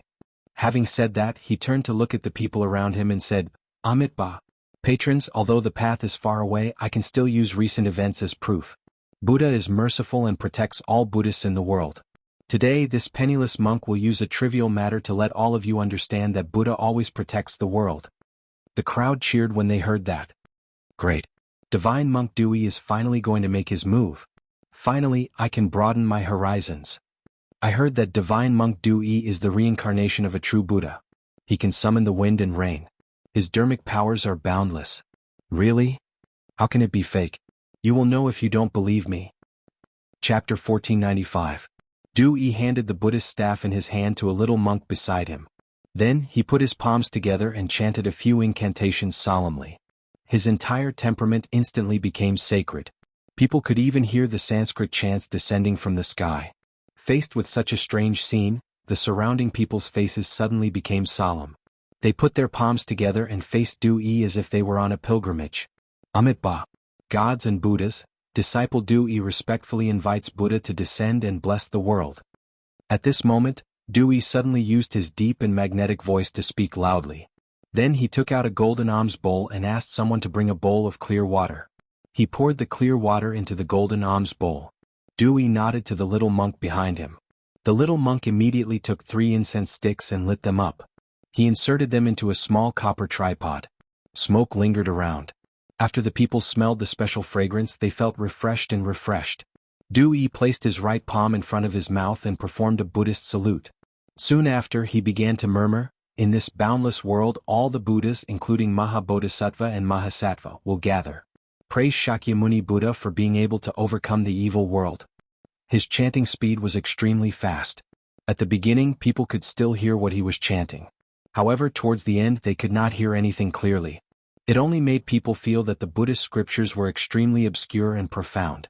However, bathed in the Sanskrit chants, the people only felt that their bodies and minds were free and comfortable.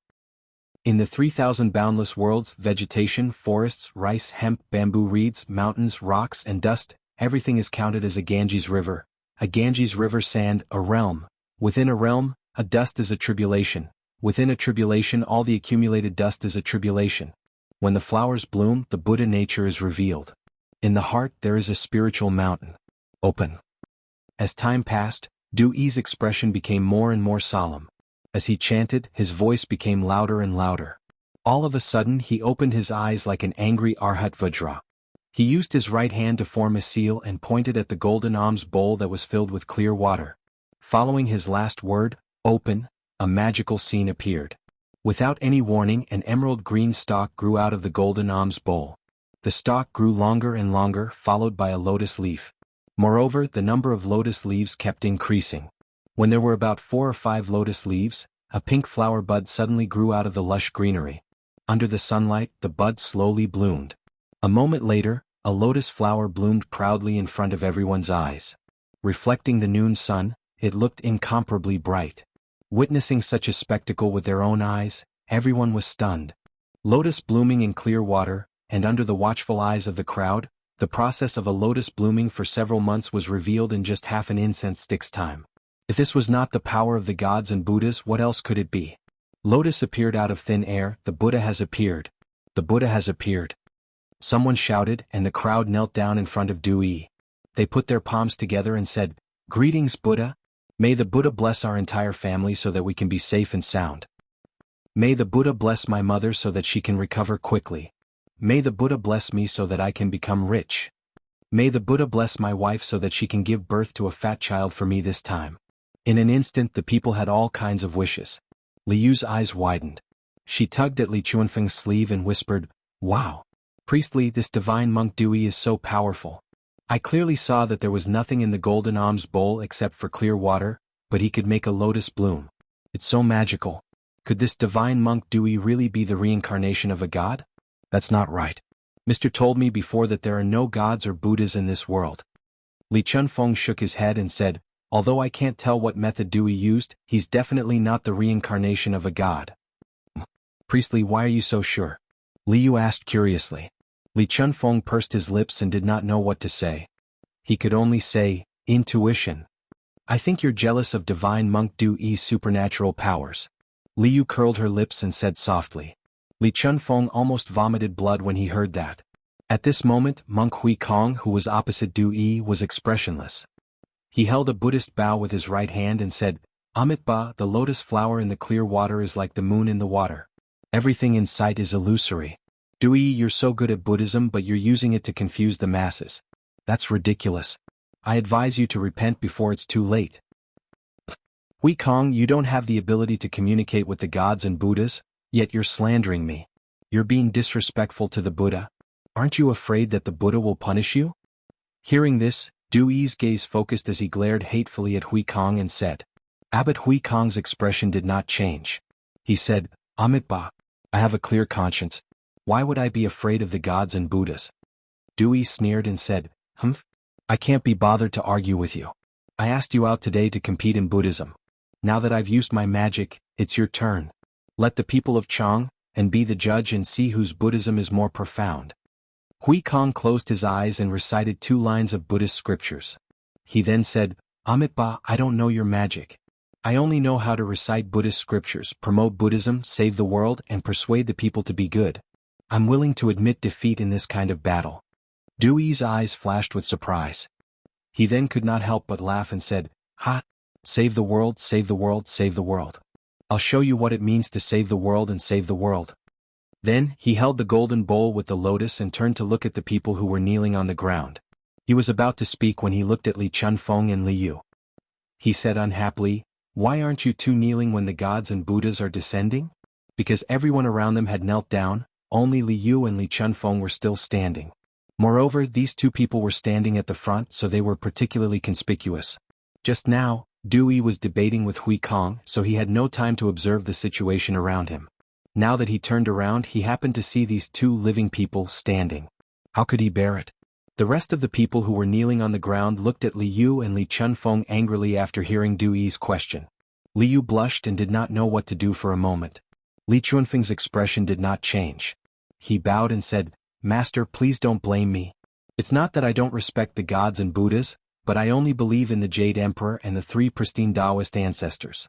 That's why I can't kneel." Dewey's expression turned slightly better when he heard that. "So you're a friend from Taoism. Then please stay here and observe the ceremony. Feel the holy light of Buddhism." Then Dewey glanced at Li Yu, who was beside Li Chunfeng. He didn't say anything, probably because he didn't want to argue with the girl. He turned to the people kneeling on the ground and said loudly, "Everyone listen to me. Amitabha. Dear benefactors, this lotus is the lotus under the Buddha. This water is the holy water of Jasper Lake. The Buddha said, when the flower blooms, one can see the nature of Buddha. There is a spiritual mountain in one's heart. If you can see the water lotus, it means that you are fated with the Buddha. The Buddha is compassionate to all living beings, so he specially gave me the holy water of the divine lotus to cure all diseases. Therefore, the holy water of the golden bowl can cure all diseases in the world. Eating the lotus leaves can prolong one's life without any pain or worry." Wow! As soon as Dewey finished speaking, the surrounding people were in an uproar. According to Dewey, the water in the golden alms bowl could cure all kinds of diseases, and the lotus in the clear water could prolong one's life. Wasn't this the effect of a divine object in the heavens? As a mortal, who would not want to drink the holy water and eat a lotus leaf? Therefore the people kneeling on the ground went crazy. "Divine monk, my leg hurts when it rains.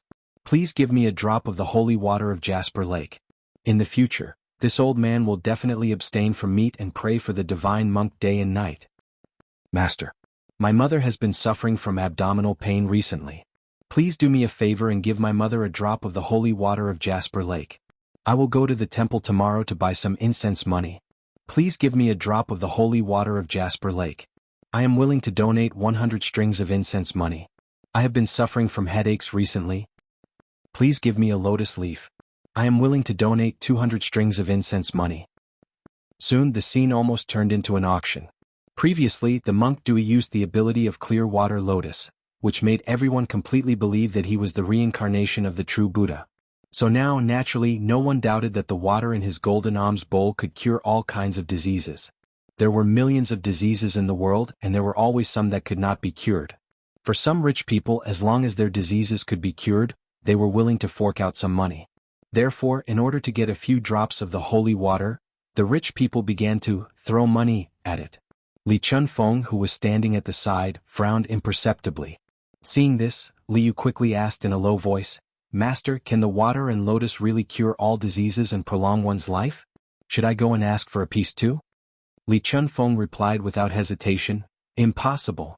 I am not good at medicine, but ever since I entered Yanhuang College, I have often talked with Master Sunday. There is no such thing as a miracle medicine that can cure all diseases in this world. However, your body is fine. Why do you want to ask for water and lotus like those people?" At the end of his sentence, Li Chunfeng looked at Liu with a puzzled expression. Liu said embarrassedly, "Didn't divine monk Dewey say that the lotus can prolong one's life? I want to live for a few hundred more years." A few hundred more years? Li Chunfeng's mind was in a mess. He decided not to talk to this mischievous girl for the time being. He felt that the generation gap was serious. Well, Li Chunfeng had to know what the generation gap meant first. Amitabha. Buddha will help those who are fated. I will choose a few donors who are in urgent need of treatment to come forward and drink the holy water, Dewey said loudly in the midst of the commotion. Then the crowd quieted down. Everyone looked at Dewey with eager eyes and prayed that he would choose them. Almsgiver, come forward. Dewey pointed at the old man who said that his leg hurt and said, Master, you called for me? Although the old man was the first to speak, when he heard that the rich people behind him were all willing to pay a few hundred incense sticks, he suddenly felt that he had no hope. Now that Dewey chose him first, he could not believe it. That's right. Donor, please come forward. Monk Dewey nodded and said, Yes, yes, yes. Thank you, Master. The old man bowed respectfully, then limped out of the crowd and came to Dewey's side. Dewey asked someone to bring a teacup and poured some of the water from the golden alms bowl into the teacup. He then passed it to the old man and said, Donor, drink it quickly. Let's see if your leg will be better. Thank you, Master. The old man received the teacup with both hands respectfully. Then, he held the teacup to his mouth impatiently and drank it in one gulp. At this moment, there were already thousands of people around. Thousands of pairs of eyes stared at the old man without blinking. They all wanted to see if Dewey's holy water could really cure all diseases. My leg doesn't hurt anymore. It's much better now. It's amazing. It's amazing. Thank you, divine monk. Thank you, divine monk. After the old man drank the tea, he paused for a moment and tried to walk 2 steps. Then he shouted excitedly. Wow! The surrounding people were in an uproar. This time those who were sick became even crazier. Master, Master, Master, please give me a bowl of holy water. I'm willing to pay 300 strings of incense money. Master, I'm willing to pay 400 strings of incense money. Master, please give me the Jade Lake holy water. Master, I'm willing. Seeing that the people were so crazy, Dewey revealed an imperceptible smile at the corner of his mouth. He made a Buddhist salute and said in a loud voice, Amitabha. Benefactors, please don't be impatient. Listen to this poor monk. Hearing this, the people quieted down. Dewey pointed at the old man and said, This benefactor's leg disease has been around for a long time. Just now, half a bowl of holy water didn't completely cure it. He needs to take another bowl of holy water in half a month to completely cure it. Master, where can I get the holy water in half a month? The old man was in a dilemma. Dewey smiled and said, Although this poor monk is a member of Tantric Buddhism, I've already joined the Dragon Sect. The Dragon Sect's mission is to help those in need. If you're willing to join the Dragon Sect as a disciple, you can enjoy a bowl of holy water every half a month. There's such a good thing? Master. This old man also wants to join the Dragon Sect. What do you think? the old man said excitedly. The eyes of the other commoners also lit up, their faces filled with eagerness. Dewey said solemnly, Amitabha, if you join the dragon sect, you have to obey the sect's rules and believe in Buddha. You have to abstain from meat and pray to Buddha every day. Are you willing? I'm willing. I'm willing. The old man couldn't wait to reply. Dewey nodded and said, good. Then this poor monk will make the decision to accept you as a member of the dragon sect. In the future you have to abstain from meat and pray to Buddha, accumulate virtue and do good deeds. Yes, Master. The old man put his palms together and bowed. Master, I want to join the dragon sect too. Master, I beg you to take me in. At this time the surrounding people began to scramble to join the dragon sect. Each of them had a fanatical expression and the scene was very lively. Chapter 1496. Huikong, how is it? Are you convinced of your loss? On the Vermilion Bird Avenue, after agreeing to let a group of people join the Heavenly Dragon sect, Monk Dewey turned to look at Huikong and said provocatively. Huikong was expressionless. He was neither sad nor happy nor angry and did not say a word. Seeing this, Dewey revealed a victorious smile and said, Amitabha, Buddha is merciful. This poor monk will not compete with you for the position of the abbot of the great Xingshan Temple. You should guard your temple well. There is a Buddhist temple in Xingfeng County called the Heavenly Dragon Temple. This poor monk has been there recently. If Master Huikong is free, you are welcome to fight with this poor monk at any time. After saying that, Dewey no longer paid attention to Huikong and turned to leave. But before he left, he looked at the vast number of believers in front of him and said loudly, Amitabha, benefactors, those who have passed my test and can become a member of the Heavenly Dragon sect, please go to the Heavenly Dragon Temple in Xingfeng County tomorrow morning. At that time, you will officially become a member of the Heavenly Dragon sect, and I will preach to you on the spot. Okay. Master is going to preach tomorrow, then I have to go no matter what. Thank you, Master. I will definitely go to the Heavenly Dragon Temple tomorrow. Farewell, Master. Farewell, Master. In the warm farewell of the people, Dewey held the golden alms bowl in his hand and the Buddhist staff in his hand. With the attitude of a victor, he left. Let's go. Enter the palace. Li Chunfeng turned around and saw Liu was in a daze. He hurriedly said, Oh. Liu came back to her senses and responded. She followed behind Li Chunfeng and after a few steps she could not help but ask, Taoist priest, why do I feel that this monk Dewey is not here to fight with Master Huikong today? Li Chunfeng did not confirm nor deny, but smiled faintly and asked, Why do you think so? Liu frowned and said, I feel that he just wants to use Master Huikong's fame to attract more believers and let the people join his Heavenly Dragon sect. However, he does have some ability. He was actually able to clear the water lotus and make great Master Huikong willingly admit defeat. She was not a stupid person. On the contrary, she was very smart. At the beginning, Dewey used the clear water lotus to amaze her. But later on, Dewey used the opportunity to create a Heavenly Dragon sect to entice the commoners to join the sect. In Liu's opinion, this was somewhat impure. Li Chunfeng was silent for a moment before he said, I'm afraid that the Dragon Sky sect's background isn't simple. Let's not talk about this for now. Let's quickly enter the palace and meet the emperor. Yeah. Qin Shui Lian Heavenly Dragon Church? Li Er had just finished his lunch and was about to take a nap in the Sweet Dew Hall when a servant came to report that Li Yu and Li Chunfeng were seeking an audience. Li Er did not reject the two of them and welcomed them with open arms. Naturally, Li Er did not believe the rumors about him and Li Chunfeng that were spreading among the commoners. This was because he had personally experienced the situation during the solar eclipse. He knew better than anyone what Li Chunfeng had said at that time. However, after Li Chunfeng described what he had seen and heard on the Vermilion Bird Avenue, Li Er's interest was instantly piqued. He sat up straight and looked at Li Chunfeng. Li Shirlang, in your opinion, is this divine monk Dewey really the reincarnation of a Buddha? Li Er had always been interested in the immortals. Although Li Zishuan had confidently told him that there were no immortals in the world, but what if there were? It had to be said that Li Er had always had a trace of hope in his heart. However, it was just a fluke. He would not send a large number of people to search for the illusory immortals like Qin Shi Huang. Old Li was a person who knew how to restrain himself. Hearing the trace of hope in Li Er's voice, Li Chunfeng quivered and hurriedly said, Your Majesty, I dare to say that this Dewey is not the reincarnation of a Buddha. The purpose of his battle with Master Huikong today is probably to attract the commoners to join his Heavenly Dragon sect. Your Majesty, please understand. Li Er frowned and said, Then how do you explain the clear water lotus in front of everyone? Li Chunfeng cupped his hands and said, Your Majesty, although I can't see the mystery behind the clear water lotus, I think it's just a slightly better illusion technique. If Dui is really the reincarnation of a Buddha, why is he unknown before? Your Majesty, please don't believe in the reincarnation of a Buddha so easily. Whether it was for the benefit of Taoism or his responsibility as a subject, Li Chunfeng had to dispel Li Er's fantasies about the immortals. Otherwise, if Li Er believed in Dui's evil, and summoned him and put him in an important position, it would be troublesome. Illusion technique? Are you saying that the clear water lotus is just an illusion technique? Li Er was curious and asked. Li Chunfeng nodded and said, Your Majesty, in Taoism there are the 5 elements, 8 trigrams and Chimen Duanjia. In Buddhism there are also supernatural powers and illusions. This Dui is from the Tantric sect of India. As far as I know, there are very few high monks who don't know illusions. Your Majesty, please consider it rationally. Li Er nodded thoughtfully. After a short pause he said, If it's really an illusion technique, then this Dui is bewitching people. I'll send someone to investigate the origin of this heavenly dragon sect and their intentions. You don't have to worry about it anymore. Your Majesty is wise.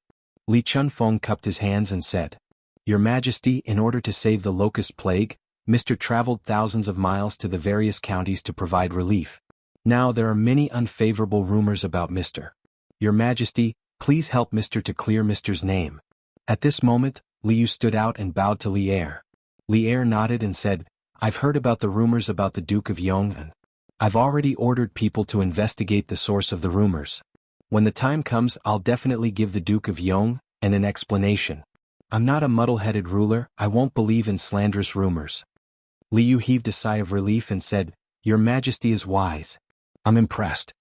Li Er couldn't help but laugh and said, You little girl, what benefits did the Duke of Yong give you for you to speak up for him like this? He always felt that Liu was very familiar. There was an indescribable feeling that was very close to him. That was why he gave Liu the title of a gold medal reporter.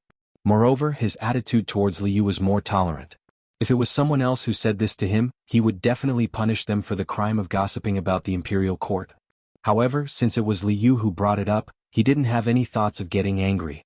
Liu quickly said, Your Majesty, Liu isn't speaking up for Sir, I'm speaking up for justice. Even if I don't say anything, I'm sure Your Majesty knows what kind of person Sir is. However, the rumors about Sir are endless. Not only that, aren't there many rumors about Your Majesty among the people? Li Er's face darkened. Li Chunfeng had mentioned those rumors before, but he said it in a more tactful manner. Now that Liu said it again, it was the same as exposing his scars again. Looking at everything together, I feel that there must be someone with bad intentions behind this. They want to incite the people to be dissatisfied with Sir, the imperial court, and even Your Majesty. Although I'm just a little girl, Sir said that everyone has a responsibility for the rise and fall of the world. I hope Your Majesty can treat this matter seriously and not let those evil people succeed. Li Er's face turned solemn. He had indeed thought about the mastermind behind this, but he didn't expect Liu to have such thoughts. He couldn't help but look at Liu with praise and said, What you said isn't without reason. I'll order the Supreme Court to investigate this matter. You don't have to worry. Liu breathed a sigh of relief and said, Your Majesty is wise. I'll take my leave then. I'll take my leave too, Li Chunfeng said. Li Er nodded. After the two left, Li Er's face turned gloomy. The rumors that Li Chunfeng had told him earlier kept echoing in his mind. This plague of locusts is God's punishment for the emperor for killing his brother and imprisoning his father. The solar eclipse earlier represented God's warning to His Majesty. His Majesty didn't listen to Li Chunfeng's advice. He didn't practice benevolence and didn't repent sincerely. That's why this plague of locusts is caused. These rumors could be said to be a dagger dipped in poison, stabbing straight into Li Er's heart. As an emperor, Li Er knew the importance of the people's hearts more than anyone else. Otherwise he wouldn't have said to Li Zishuan in prison, The emperor is the boat and the people are the water. The water can carry the boat but it can also capsize the boat. He agreed greatly. It was because he knew the importance of the people's hearts that Li Er was so angry that someone was spreading rumors against him and shaking the hearts of the people. Especially at the end of last year, the 1,000-year-old Chui family was directly trampled by the angry people. Li Er deeply understood the importance of the people's hearts. Those who were spreading rumors now were similar to Li Zishuan's method of dealing with the Cui family last year. They wanted to use the power of the people and the power of public opinion to achieve their own goals. Obviously, someone wanted to destroy his roots. Naturally, he couldn't just sit there and wait for death. He had to fight back. Xiao Song. Previously, I asked the 100 Cavalry Division to investigate the rumors about Li Zishuan. How's the investigation going? After a long silence, Li Er suddenly opened his mouth and asked coldly. Xiao Song bowed and said, Your Majesty, so far we've caught 5 people who deliberately spread rumors and incited the people. However, these people are very tight-lipped and refuse to admit to their crimes. Li Er's eyes were cold as he said, Then use torture. As long as we can confirm that they're deliberately inciting the people, then use torture regardless of life or death. Li Er could feel that in the peaceful kingdom, there was actually a huge unstable factor hidden in it. He had to do something, or else when the person in the dark finished all the arrangements, it would be too late for him to make a comeback. At this time, why would he care about the life and death of those suspects? Xiao Song shuddered. He understood that Li Er was really angry. He quickly bowed and said, This old servant obeys. Li Er thought for a while and ordered, This dragon sect also needs to be thoroughly investigated. Immediately send out a spy from the 100 Cavalry Division. Before tomorrow night you must give me a result. Xiao Song cupped his hands and said, Understood. Other than that, order the Wu Ho government to strengthen the patrols in Chang and City, to prevent people from using this opportunity to stir up trouble. Order the Yanhuang College's Ma Zhou, the recent Datang Daily needs to focus on the current rumors and refute them. Do not let the people be misled by scoundrels and do illegal things. After a moment of silence, Li Er ordered again. Understood. Xiao Song cupped his hands and said. Li Er waved his hand and said, Send the order as soon as possible. This old servant will take his leave. Xiao Song cupped his hands and left the hall. Dragon Head, we already have 3,000 followers in Chang and City. With these followers, we can establish a firm foothold in Chang and City and develop more followers. Xinfeng County, in a secret room under the Sky Dragon Temple, the monk Dui no longer had his previous arrogance. Instead, he respectfully reported to a masked man. So this man was the dragon head of the dragon sect. Previously, the rumors about Li Zishuan and Li Er in Chang and City were spread by him. The iron-masked man nodded and said, N. You did well. We are new here, so we need the support of a group of followers to establish ourselves in Chang and City. But in your opinion, is it really impossible for Abbot Hui Kong to cooperate with us? You guys are from the same sect and he won't even give you this bit of face?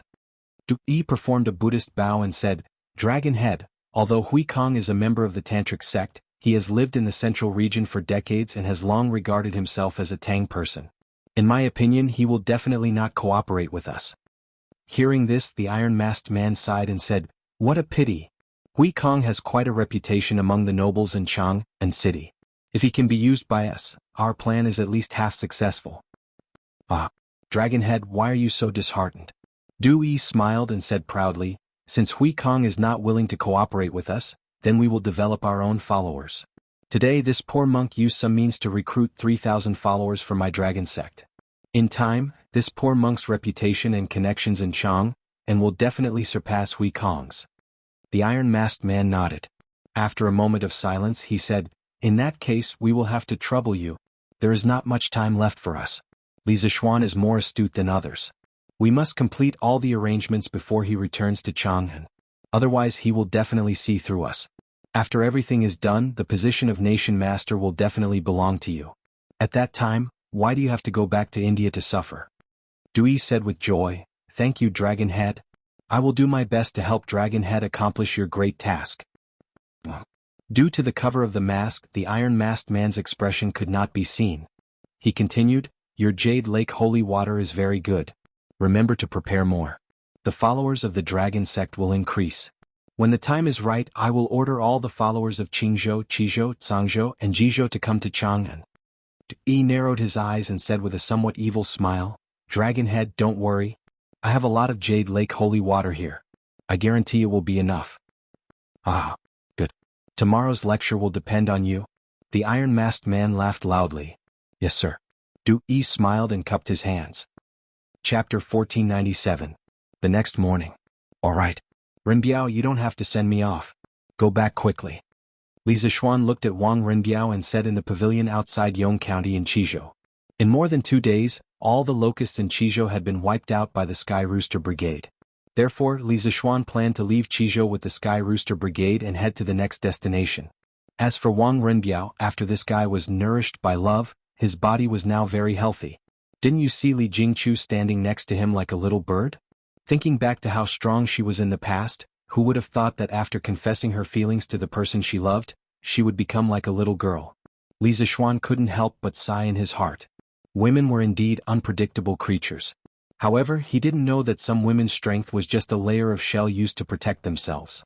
Once they found someone to rely on, they didn't need to disguise themselves anymore, because their other half would protect them.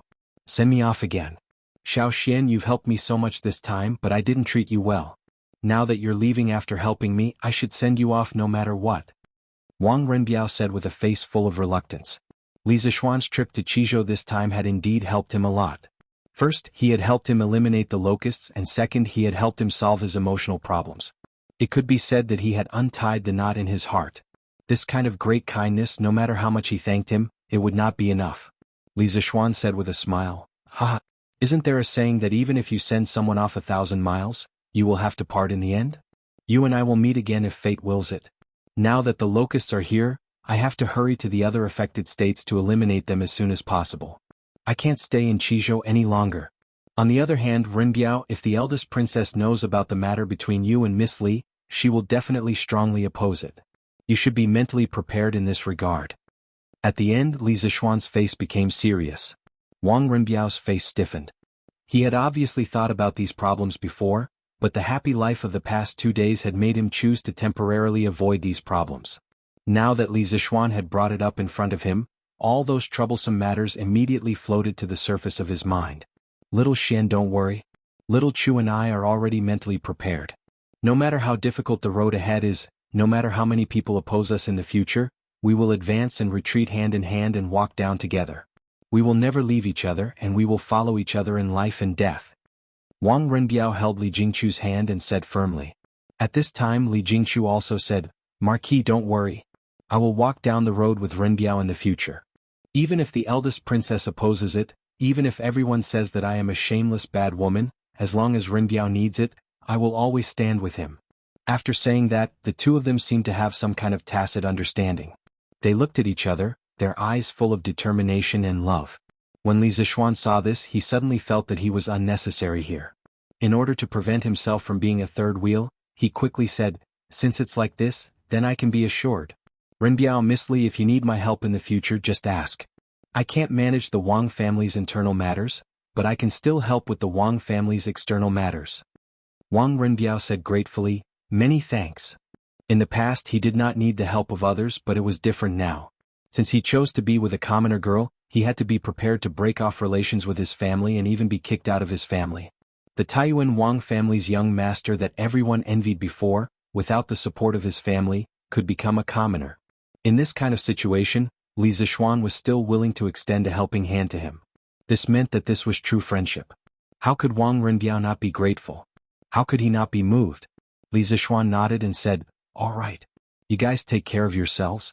Renbiao, your body hasn't fully recovered yet, so you need to recuperate for a period of time. With Miss Li here, I definitely don't need to worry about this. Let's part ways here, see you again someday. Wang Renbiao and Li Jingchu both cupped their fists and said in unison, Little Xian, Marquis, take care, see you again someday. Li Zishuan nodded. Suddenly he looked at Leng Yuyao and said, Miss Leng, you take care too. Leng Yuyao, who was standing to the side, looked up at Li Zishuan and cupped her fists. Marquis, take care. See you again someday. Hum. Li Zishuan responded. Then he mounted Big White and turned to leave. The Sky Rooster Brigade had already left under Old Hu's lead. Their next stop was the Lan province, because he had received a letter from his father-in-law asking for help yesterday. It was a letter from Wang Qingxing, the county magistrate of Yifang County, who had asked Han Tianhu to send Li Zishuan a letter. The letter said that some counties in the Lan province had also encountered a locust plague. Han Tianhu hoped that Li Zishuan could bring the Sky Rooster Brigade along. How could Li Zishuan refuse? Coincidentally, after leaving the Lan province, he could head east and bring the Sky Rooster Brigade to meet up with Li Ku and Cheng Chumo. Moreover, Ever since Han Liqing went to Yifang County in the Lan province at the beginning of the year to take care of the 3 villages that Li Zishuan had bought for him, he had never returned to Lantian County. Iron Egg hadn't seen Han Tianhu for almost half a year. This trip was a good opportunity for the father and son to reunite. Your Majesty, according to our investigations, the Heavenly Dragon sect began to rise in the Qing province at the beginning of last year. Later on, it gradually began to develop followers in the Qi province, Song province and Ji province. Because the Heavenly Dragon sect often provides porridge and treats the common people, it is deeply respected and welcomed by the people. There are even some local authorities that sometimes require the Heavenly Dragon sect's help. As for the monk Du Yi, according to Abbot Hui Kong of the Great Xingshan Temple, his Buddhist name is Shakyamuni Du Yi. He is a disciple of the Tantric Buddhism of India, and his master is the Venerable Dharma Chitta of the Nalanda Temple. Nalanda Temple is the holy land of Buddhism in India, and the Venerable Dharma Chitta is the most famous monk in India. It is said that he is more than 700 years old, but he has the face of a man in his 30s. The Indians call him the living Buddha. At noon, Li Junxian arrived at the Sweet Dew Palace and reported to Li Er. Due to the urgency of Li Er's order yesterday, the entire 100 Horsemen department had been mobilized in order to find out what Li Er had told them as soon as possible. Including him, he hadn't slept a wink since he received the order yesterday. However, his efforts had paid off and he had found out something. That is Nalanda Temple Dharma Chitta. Li Er frowned. This Dharma Chitta is really more than 700 years old? Li Junxian had a troubled expression. This subordinate has no way to investigate this, but according to Abbot Hui Kong, Dharma Chitta is very profound, and he is the most likely venerable to become a Buddha in the past thousands of years. In fact, this venerable Dharma Chitta did indeed have a great background. Dharma Chitta, also known as Dragon Wisdom Bodhisattva, Samantabhadra Ali, Dragon Bodhi, and so on, was born in India, now India. He was the direct disciple of Dragon Fierce Bodhisattva, and was the 4th-generation founder of Tantric Buddhism. Dragon Wisdom Bodhisattva had ascended to the Holy Land, and his divine power was unimaginable. His virtue was known throughout the 5 heavens and his name spread far and wide. It was said that when Xuanzang traveled to India to study, he met Dragon Wisdom Bodhisattva at the eastern border of the Great Forest. Seeing that Dragon Wisdom Bodhisattva was about 700 years old and looked like he was in his 30s, he decided to learn Buddhism from him. Thus, from a certain perspective, Tang Xuanzang could be considered Dragon Wisdom Bodhisattva's disciple. In fact, in another few decades in the Kaiyuan era, Dragon Wisdom Bodhisattva, who was also Dharma Chitta's other disciple, Shan Wuwei, would also come to Great Tang. According to the official records, Shan Wuwei was deeply favored by Tang Xuanzong, and he became the revered state teacher. At this moment, Li Er nodded thoughtfully. After a moment of silence he asked, "How many members does the Heavenly Dragon sect have now? Who is the person in charge?" Li Junxian clasped his fists. "Your Majesty, the Heavenly Dragon sect has around 3,000 members in Chang'an. As for how many members there are in the other 4 provinces, this general has yet to find out. According to our investigation, Shakyamuni is the venerable of the Heavenly Dragon sect, and he has a hall master and a dragon head. However, the dragon head of the Heavenly Dragon sect has always been mysterious, and it is said that very few people have seen it. I heard that Shakyamuni has a holy water called the Jade Lake that can cure all illnesses." Li Er couldn't help but frown. He stood up and walked 2 steps with his hands behind his back. "I didn't expect the Heavenly Dragon sect to have hidden in our Great Tang for so long and have so many members. In the long run they will be a great threat to the imperial court. Wait, if the Heavenly Dragon sect has risen in Qingzhou, why haven't we received any reports from the Qingzhou provincial governor?" "This general doesn't know." Li Junxian clasped his fists. However, according to the intelligence obtained by the 100 Horsemen department, not only will the local officials not resist the Heavenly Dragon sect, they will even welcome them. This is because the Heavenly Dragon sect has a holy water called the Jade Lake that can cure all illnesses. Firstly, it can help the local officials treat their illnesses, and secondly, if the officials suffer from a difficult illness, they will inevitably seek help from the Heavenly Dragon sect. Li Er was displeased. "Preposterous. The local officials should be unconditionally loyal to the imperial court. If that's the case, won't they be suppressed by the Heavenly Dragon sect? It's fine if the Heavenly Dragon sect is wholeheartedly benevolent, but if they harbor evil intentions, won't these local officials become accomplices?" Li Junxian decisively shut his mouth, not daring to interrupt. Even if he was beaten to death, he wouldn't say a word when it came to the affairs of the imperial court, because he understood what his duty was. After a few moments of silence, Li Er's anger somewhat subsided.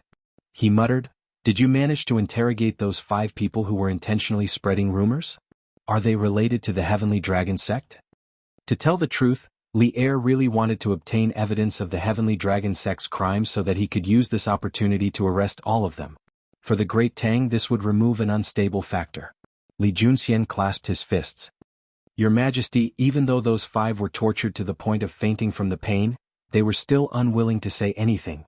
Now, 2 of them have been tortured to the point of death, but they would rather die than tell us why they spread the rumors." Li Er's face instantly turned so gloomy that it seemed like water would drip from it. "Preposterous. Then continue to arrest them and torture them. We don't believe that they'll all be so stubborn." Li Junxian hesitantly said, "Your Majesty, if we make such a big fuss, we might harm the innocent, and if word gets out, the court might criticize us and harm your Majesty's reputation. Your Majesty, please reconsider." Although the cavalry were very cautious in arresting people, there was no guarantee that there wouldn't be any innocent among them. Moreover, if the court learned of this, they would fiercely object.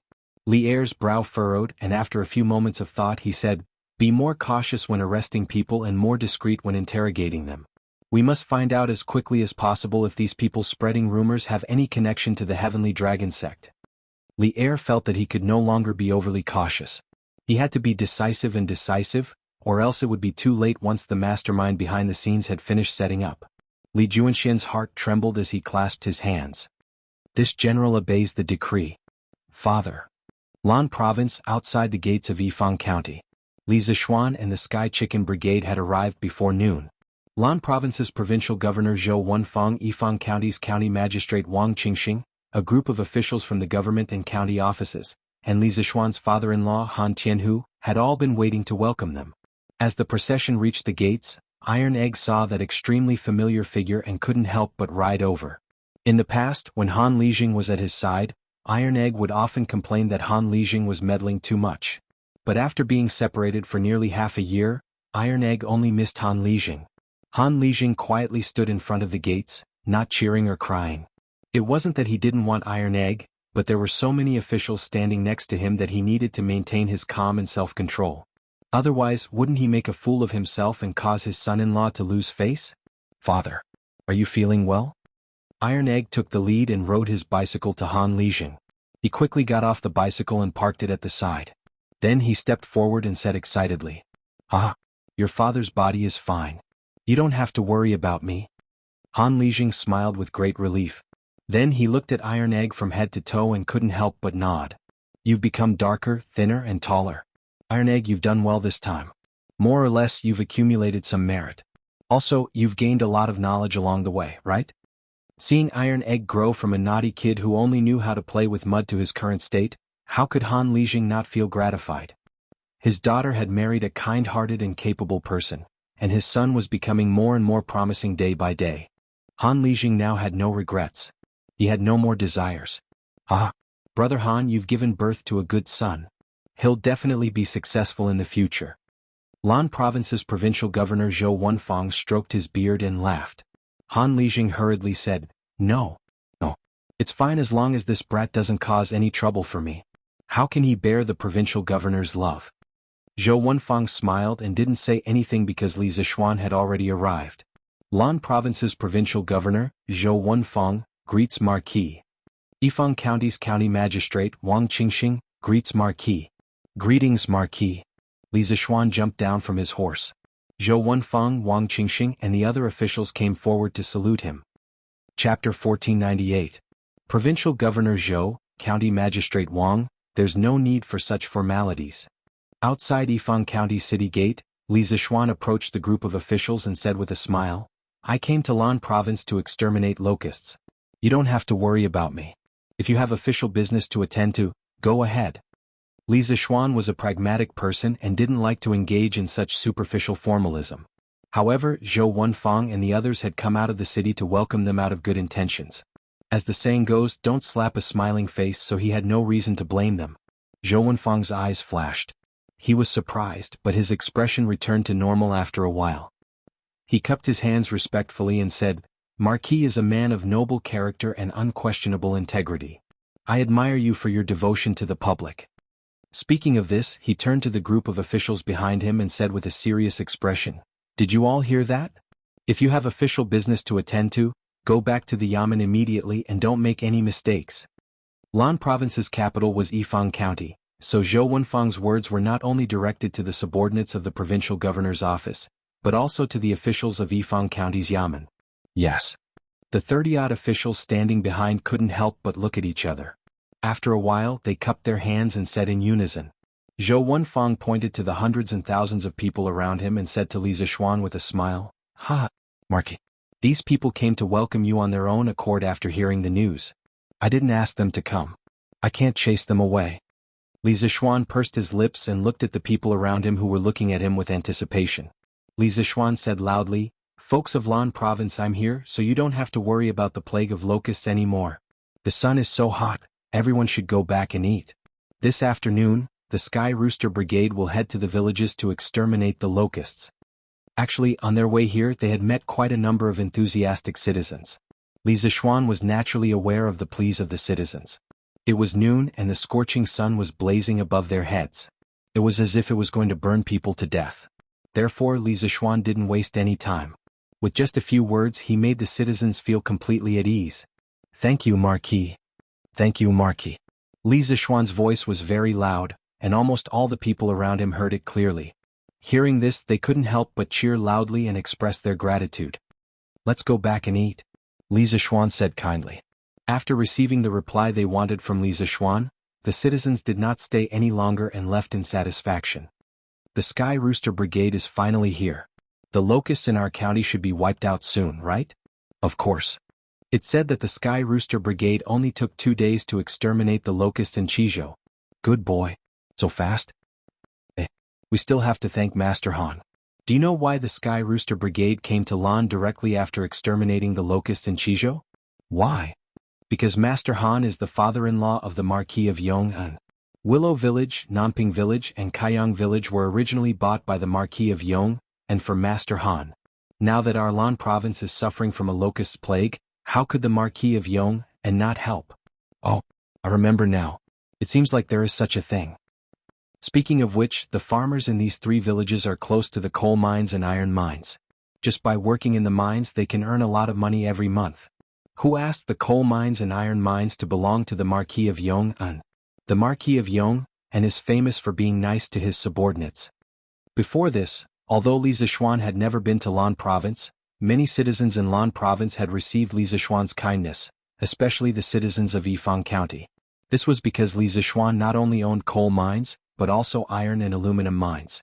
Although mining would pollute the local environment, ever since Han Lijing came here, he had been using the method that Li Zixuan taught him to treat sewage. Therefore, after half a year, the local environment was not polluted much. Instead, the citizens earned a lot of money working in the mines. Marquis. This official has prepared some light wine in the residence. There are no delicacies, only some ordinary home-cooked meals. I hope that Marquis will honor me with your presence. Outside the city gates, Li Zixuan and Han Lijing exchanged a few words. At this moment, Zhou Wenfang stepped forward and cupped his hands. Actually, this lunch banquet was not just a home-cooked meal.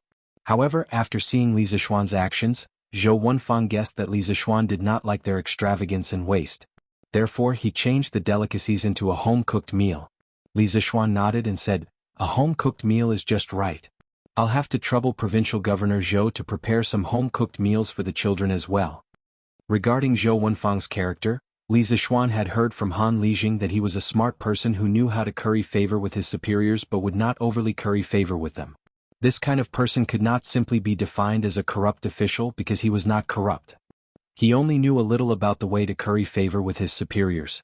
Compared to an upright and plain-spoken official like Wei Zheng, under normal circumstances, people like Zhou Wenfang who knew how to curry favor with his superiors and knew how to be flexible would do better. Therefore, Li Zixuan did not have any bad feelings towards Zhou Wenfang, but he also did not have a good impression of him. Moreover, his father-in-law Han Tianhu was still in Zhou Wenfang's territory. He did not need to embarrass Zhou Wenfang over such a trivial matter. Therefore, after thinking for a moment, Li Zixuan agreed to Zhou Wenfang's invitation. Under Li Zixuan's exemplary leadership, the lunch in the provincial governor's residence ended very quickly. It only took about half an hour from start to finish. After lunch, Li Zishuan bade farewell and led the group of children out of the county town to kill the locusts. Of course Han Lijing followed behind them. Along the way, not only did iron eggs stick to Han Lijing, the children of the Han family manor also liked to surround Han Lijing and call him Lijing non-stop. Although Han Qianhu was no longer in the Han family manor, the children did not treat him as an outsider. Along the way he left behind a trail of laughter. It was very lively. Looking at the noisy children around him, Han Qianhu could not help but sigh. I never thought that these little rascals who only knew how to play with mud and dig out bird nests would become heroes who saved the world after learning the art of controlling chickens from Hu Jing and Hu Gua. It's not easy for them to be heroes. At this moment, Li Zishuan interrupted. It's only been 8 days since the locust plague happened, and these children have already traveled hundreds of miles. Many of the children's backs are peeling from the sun, and they have rashes all over their bodies. They can only sleep on their stomachs at night. I've let these children down, I've made them suffer. He was also speaking from his heart. This season was the hottest season of the year, and yet he had brought these children everywhere to help with the disaster. In the eyes of others, they were heroes, but the price of being a hero was too heavy for these children.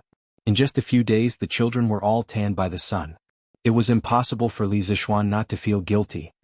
Xiaoxian, don't say that. Han Lijing said in a low voice, these children have suffered a little, but what they have seen and learned along the way is enough for them to use for the rest of their lives. To be able to follow you to kill locusts and gain experience is their honor.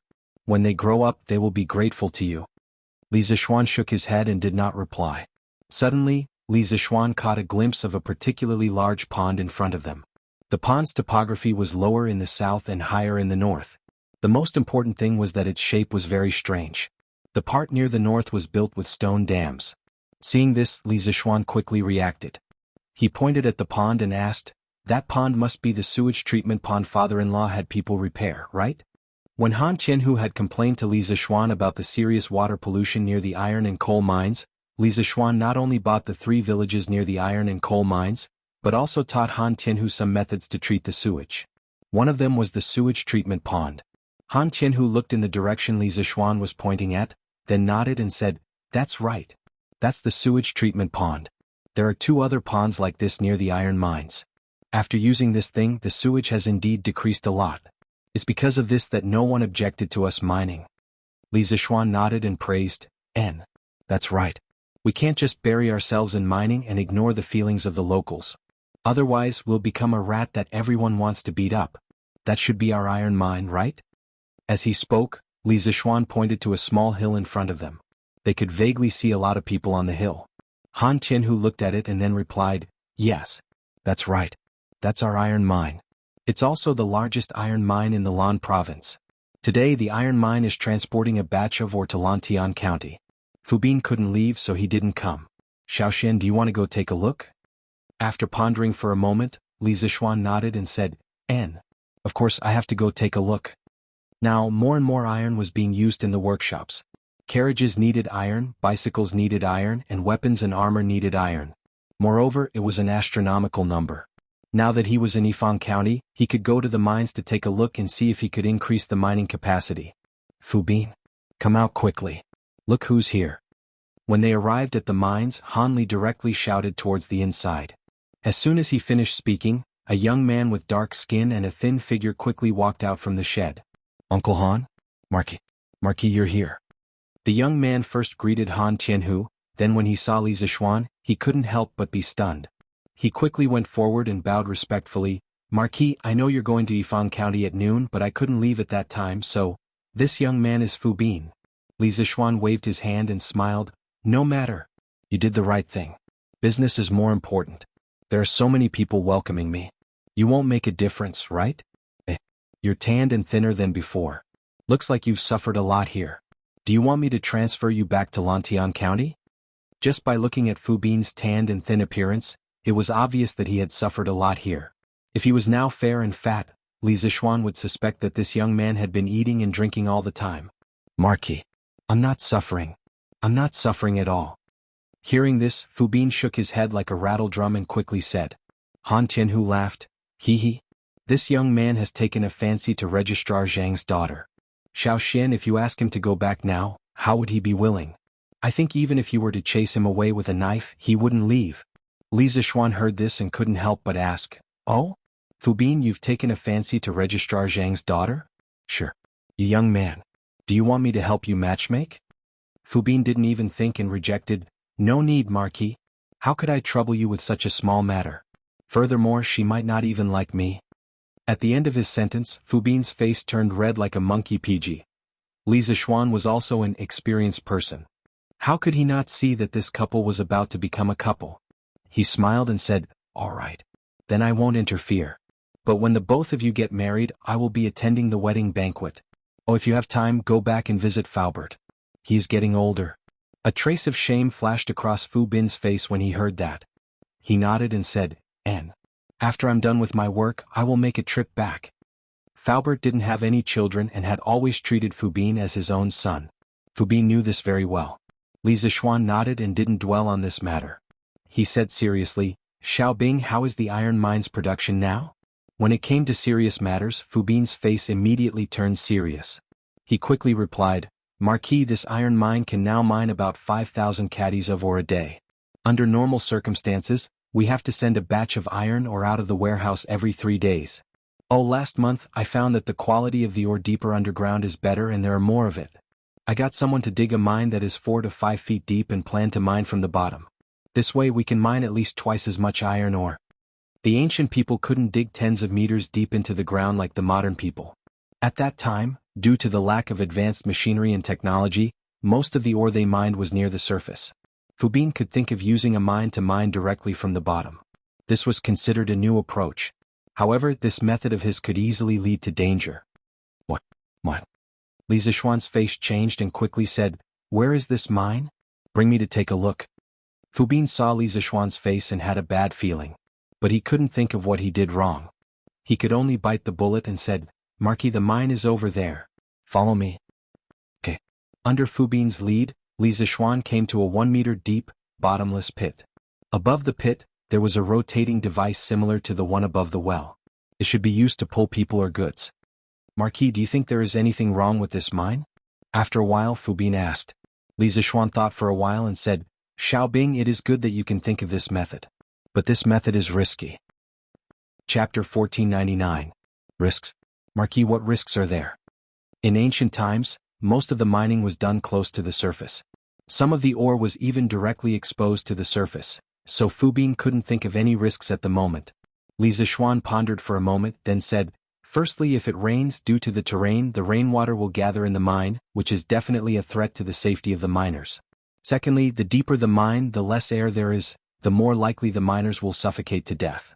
Thirdly, and this is also the most serious point, if the mining route and the size of the mine are not strictly controlled, it is very likely that the mine will collapse. When that happens, no one will be able to come out and the casualties will be disastrous. No one can bear the responsibility for this." After hearing Li Zixuan list out the risks, Fu Bin's face instantly turned pale.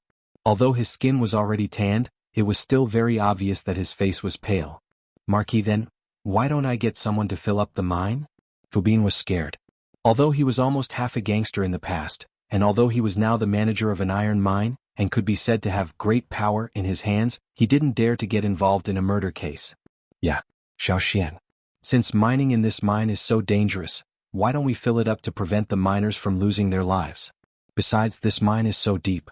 What if a playful child comes here to play and accidentally falls in? The ore near the surface of this iron mine is enough for us to mine for another 2 years. There's no need to take such a risk." Han Qianhu, who was beside him, also said with concern. Li Zixuan frowned and didn't say a word. He was also weighing the pros and cons in his heart. When it came to mining, if there was a large amount of ore on the surface, then the best choice was of course to mine on the surface. Not only was it simple and convenient, but the mining efficiency was also much higher. Because the surface area was large, it was convenient for more people to mine at the same time. However, the problem was that the ore on the surface was often limited. Most of the ore was distributed below the surface. Just like this iron mine, the ore on the surface probably didn't even account for 1% of the total reserves. Should he give up eating for fear of choking, or should he face the difficulties head-on? This was a question worth pondering. After pondering for a long time, Li Zixuan said, "Don't fill it up yet. This mine is only 4 to 5 feet deep. If we can control the path and the size of the mine well, the risk is relatively low. Xiaobing, in the future when the miners are mining in the mine, the tunnel must not be more than 10 feet wide. Also, you need to plan the mining route in advance. You cannot dig through 2 tunnels. In addition, the mine could only be dug from the depth of the mine. It couldn't be dug any further. The deeper it went, the greater the risk. Before the miners entered the mine, they had to use torches or candles to check if there was enough air underground. They also had to build a drainage ditch above the mine to prevent rainwater from entering the mine. Do you remember all these? A depth of 4 to 5 feet was only about 10 meters. In fact, it wasn't that deep. Most modern mines were about a few hundred meters deep. The world's deepest mine, Bonig Mine, was more than 4,000 meters deep. Therefore, in comparison, as long as the safety measures were in place, there shouldn't be any danger in this mine. Of course, more importantly, Li Zishuan wanted to try mining underground. As Tang Dynasty's industrial base became more and more complete, the demand for all kinds of ores would increase. The ores on the surface would not be able to meet the demand. By that time, they would have to mine from underground. Rather than not knowing anything at that time, it was better to start accumulating the experience and skills of mining underground. This way they could be prepared when the time came. Fubin was actually a little scared at this time. After listening to Li Zishuan's words, he hesitated and asked, "Marquis, is this really okay? There won't be any deaths, right?" Li Zishuan stared at Dong Xuebing. But he thought about it again. Sometimes it might not be a bad thing to be timid. Take Fubin for example. If he had the guts, he would have started using the mine method to mine. Also, the depth of the mine would definitely be more than 10 meters deep. If that was the case, the miners here would have already lost their lives. As long as you do as I say, everything will be fine. This is also a good opportunity for you to increase your knowledge and experience. You have to come here often to check on the mine to prevent accidents. After thinking for a while, Li Zishuan looked at Fubin and said. Fubin gritted his teeth and said, "Fine. During this time, I will keep an eye here and do everything according to Marquis' instructions." Li Zishuan nodded and suddenly remembered something. He said seriously, "Xiaobing, you can use the mine to mine the iron mines, but you cannot use this method at the coal mines. No matter how shallow the mine is, you cannot use it. Do you understand?" Fubin was puzzled and asked, "Marquis, why is that so?" Dong Xuebing really had this thought. Since the iron mines can be used to mine the mine, then the coal mines should be able to do it too. Mining in a mine is more efficient than mining in an open pit.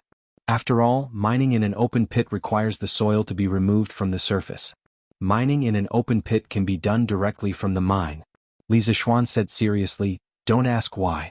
Just do as I say. Remember, do not dig on top of a coal mine.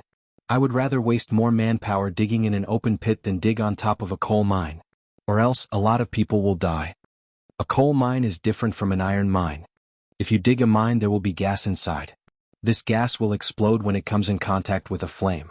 To light up the mine, you must have special explosion-proof lamps. If not, the mines will explode. With the current conditions, explosion-proof lamps can't be manufactured in a short period of time. So, Li Zishuan asked Fubin to give up on the idea of digging on top of a coal mine. Hearing that a lot of people will die, Fubin trembled and quickly said, "Okay, Marquis, don't worry. I will remember. I will definitely not dig on top of a coal mine." Li Zishuan nodded and walked around the mine 2 more times before leaving with Han Tianhu. Then, under Han Tianhu's lead, Li Zishuan went to the other nearby mines to inspect. He felt guilty. Ever since he got these mines from Li'er last year, he hadn't seen them in person. Now that he was in Lan province, how could he not take the opportunity to take a look? However, after looking at the mine, Li Zishuan felt a little bloated. In his previous life, people often joked, if you charge a few thousand yuan for a game, you must have a mine at home. XXXXX, you have a mine at home. Now, Li Zishuan really wanted to say, yes, I really do have a mine at home and not just one. After visiting the mines, it was almost dusk. Zhou Wenfang sent someone to invite Li Zishuan and the children to dinner, but Li Zishuan politely declined. That night, he and the children planned to stay at Willow Village where Han Tianhu lived. It was a good opportunity to understand Han Tianhu's life here. It's right in front. When the sun set, the children in the fields officially finished work. Under Han Tianhu's lead, a large group of people and chickens marched towards Willow Village. Han Tianhu said to the children as he walked, "You've all been tired for the day. Later, eat as much as you want. I see that some of you were too embarrassed to eat too much for lunch. You must be starving now, right?" As soon as Han Tianhu's voice fell, the children immediately began to chatter. Yes. I didn't dare to eat after eating 2 bowls of rice in the afternoon. I was afraid that the official would laugh at me. I didn't dare to eat after eating 5 drumsticks. Li Zheng, are there drumsticks tonight? Is there fatty meat tonight? Hearing this, Han Tianhu laughed. Yes. Chicken, duck, fish and fish are all available tonight. Eat as much as you want. Whoever pretends to be polite and doesn't dare to eat too much, I'll kick that person's ass today. Although he said this, Han Tianhu's eyes were filled with kindness.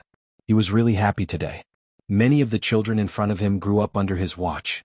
Of course, some of them were even beaten up by him when they were young. After being in a foreign land for more than half a year, Han Tianhu also missed the people in the Han family manor. Now that he saw these children, he felt as if he had already returned to the Han family manor.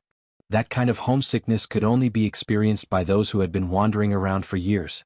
Oh, I want to eat 4 bowls of rice tonight. I want to eat 10 drumsticks tonight. I want to eat 2 bowls of meat. The children instantly cheered. They were all from the same manor. These children had always treated Han Tianhu as their own uncle. Naturally, there was no need for them to be polite. Unlike when they had lunch at the provincial governor's residence, they had to be considerate of others. Tonight they could eat as much as they wanted. Father-in-law, can you prepare dinner for so many of us by yourself? Why don't I send someone to the city to invite a few chefs over? Li Zishuan helplessly shook his head as he looked at the group of brats trying to eat Han Tianhu poor. Then he said worriedly. After all, Han Tianhu was alone here without any companions. Han Tianhu smiled and waved his hand. No need, no need. A few of the villagers have already prepared dinner for you at my house an hour ago. It's just right for you to go back now. From Han Tianhu's tone, the villagers here should have a good relationship with him. Otherwise, they wouldn't have taken the initiative to cook for him. Also, I have already arranged for the children's sleeping quarters. For those who have empty rooms, I will arrange one for each family. Xiaoxian, don't worry. The villagers are very easy to talk to. I have already informed them in advance. The children won't be mistreated if they sleep at their place at night. Seeing that Li Zishuan didn't say anything, Han Tianhu added on. Li Zishuan nodded and said, since father-in-law has already made arrangements, then of course I'm not worried. Han Tianhu's love for these children was no less than his. Li Zishuan naturally didn't have any reason to worry. Yo, Tianhu, you're back?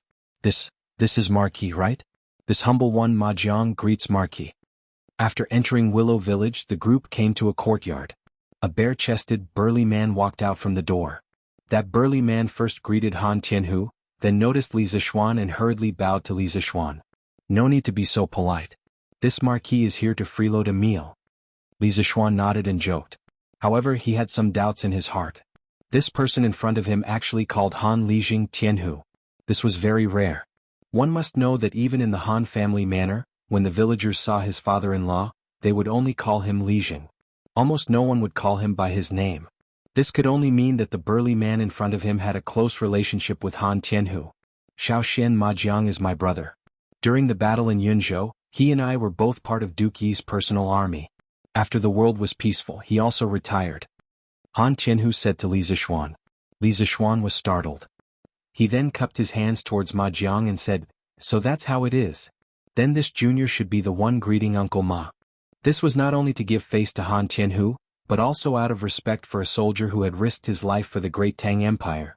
Ma Jiang originally thought that this marquis in front of him was very easygoing, witty, and not at all arrogant. However, when he saw Li Zishuan bowing to him, he was startled. He hurriedly turned his body and said in a fluster, Marie, you can just call me Old Ma. I don't deserve to be called Uncle Ma. I really don't deserve to be called Uncle Ma.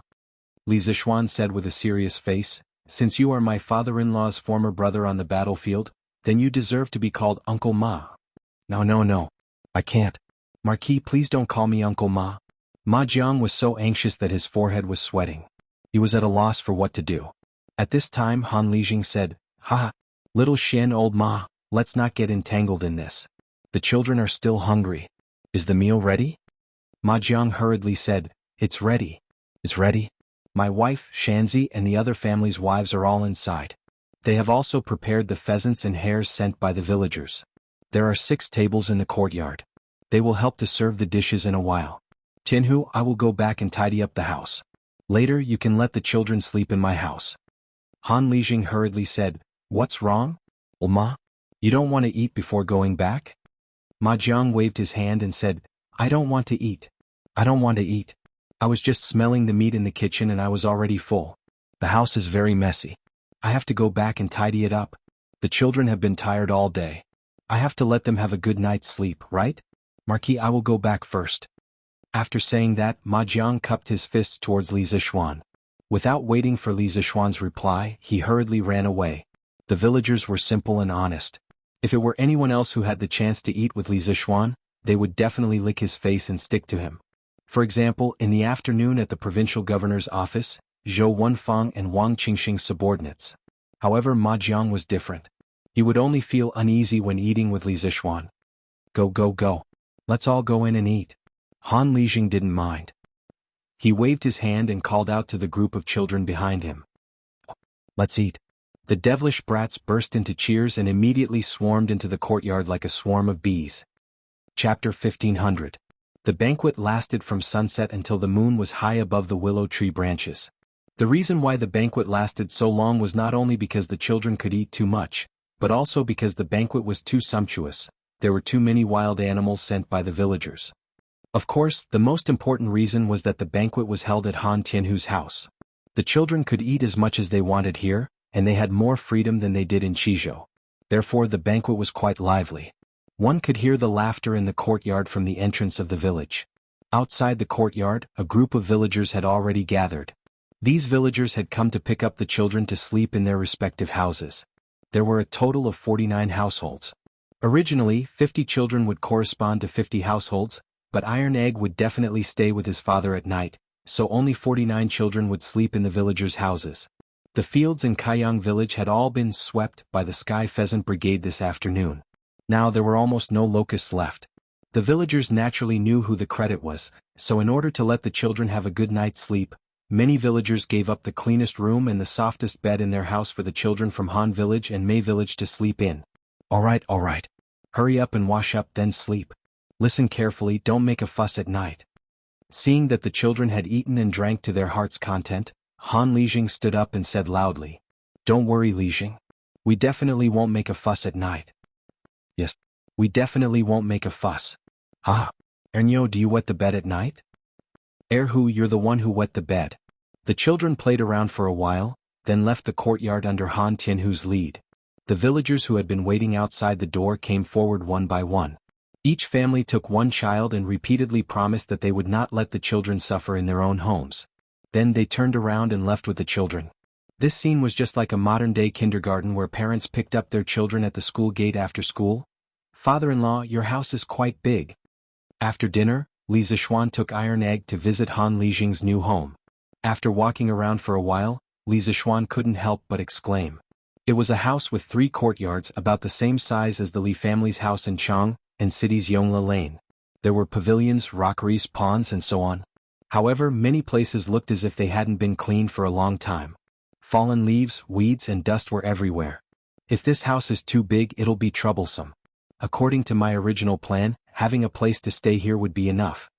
When Han Lijing heard this, he smiled bitterly and said, "You know the original owner of this house, Little Xian. It's Lu Shuren and his son." Li Zixuan and Iron Egg were both stunned. "Father, is Lu Shuren also in Willow Village? And how did his house become yours?" Iron Egg said in surprise. He had a deep impression of Lu Shuren and his son. When he was young, he and Han Yushi were oppressed by Lu Shuren and his son. Last year, Lu Haojin even seriously injured him. Li Zixuan pursed his lips and didn't say a word.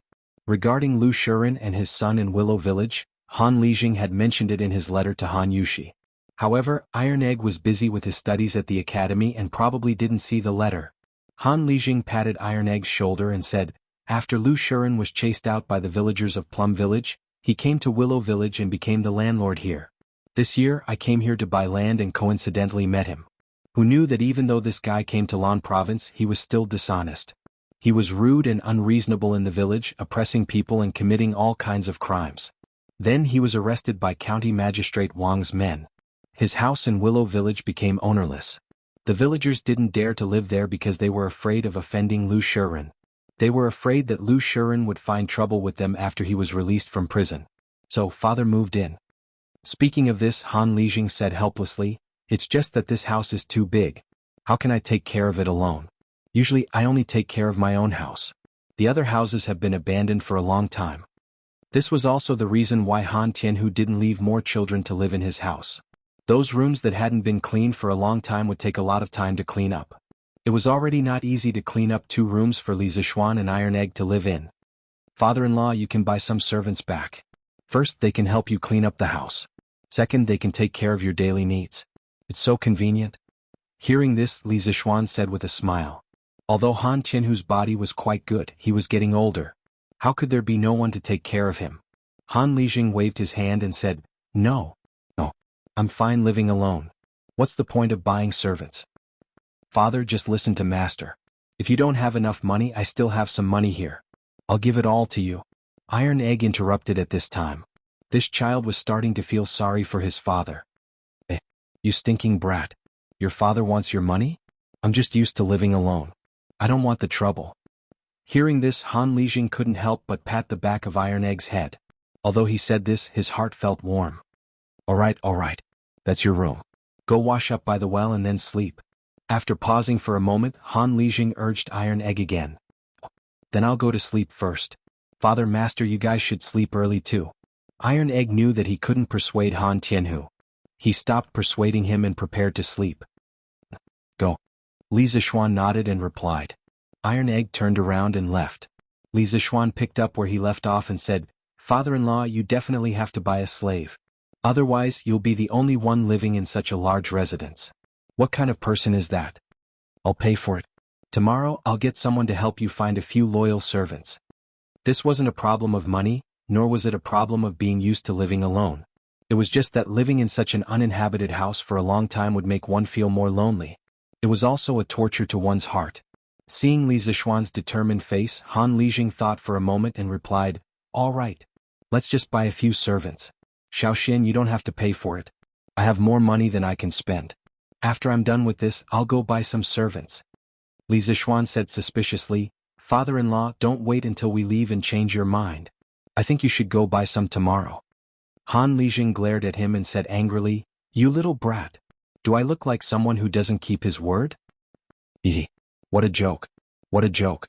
Li Zishuan laughed dryly and suddenly asked, That's right. Father-in-law. How do you know that Ma Jiang? Did he used to live here? Han Lijing thought for a moment and said, That's right. Old Ma was originally from Willow Village. He joined the army first. I joined half a month later than him. When I first joined the army, I didn't know anything. With Old Ma's help, I didn't have to suffer a lot of beatings. Later, we were transferred to the personal guard camp and became the personal guards of Duke Yi. Back then, in the Battle of Yunzhou, we were heavily surrounded. I blocked an arrow for Duke Yi. Old Ma wasn't bad either. His martial arts were even better than mine. He killed dozens of Turkic soldiers alone. However, I had to return home early because of my leg injury. Old Ma waited until the world was at peace before he retired. He had a lot of military achievements. Logically speaking, he could use them to get an official position. However, he said that he didn't know how to be an official and didn't want to be one. He only wanted to go home to farm and accompany his wife and children. So, he went back to Willow Village in Yifang. I didn't expect that we 2 old brothers would meet again in our lifetime. It's really fate. Li Zishuan sighed and said, That's really a coincidence. It's really a coincidence. Han Lijing nodded. Then his face suddenly became sad. He sighed and said, It's a pity that some people, no matter how coincidental, will never meet again. After saying that, Han Tianhu's figure became inexplicably lonely. His back also became bent as if he had suddenly aged a few years. Li Zishuan's heart moved. He thought for a while and asked, Father-in-law, are you thinking of your old comrades? Han Lijing nodded and said, Yes. Many of us died in that battle. We couldn't bring back the bodies of our brothers. In the end, we could only bury them near the border of Yunzhou. Now that I'm living in Yifang, it's not far from Yunzhou. Every Qingming festival, I can go and pay my respects to my brothers. It's pretty good. Hearing that, Li Zishuan suddenly remembered that at the end of last year Han Tianhu went to Yunzhou. After he came back, his temperament changed greatly. He became even more silent. Later, in order to help him deal with the sewage around the mine, Han Tianhu bought Willow Village, Nanping Village and Kaiyang Village with his sponsorship. Then he completely lived in Lanzhou. Now that he thought about it, Han Tianhu insisted on going to Yunzhou and living in Willow Village. Could it be that it was convenient for him to pay his respects to his old comrades? Father-in-law wanted to be the guardian of the heroes' graves. After comforting Han Tianhu for a while, it was almost late at night. Li Zishuan went to the well and took a simple cold shower. Then he went back to his room to sleep. The next day, early in the morning, the sky was not completely bright. The children who stayed in the villagers' houses had already come to Han Lijing's courtyard to have breakfast. In this era, many people did not eat breakfast in the morning. However, because the children had to lead the Sky Chicken Brigade to kill locusts in the morning, this was very tiring work. Therefore, Han Lijing still prepared breakfast for them. Breakfast was also very simple. It was porridge and flatbread. The flatbread was made before and only needed to be heated in the morning. It was a simple breakfast, but the children ate happily. Xiaoxian, come with me to Yunzhou today. When we get there, I have something to tell you. Li Zishuan was eating porridge when Han Tianhu came over and said to him, Yunzhou? Father-in-law, why do you suddenly want to go to Yunzhou? Li Zishuan was puzzled. Through the conversation last night, Li Zishuan knew that many of Han Tianhu's old comrades were buried in Yunzhou.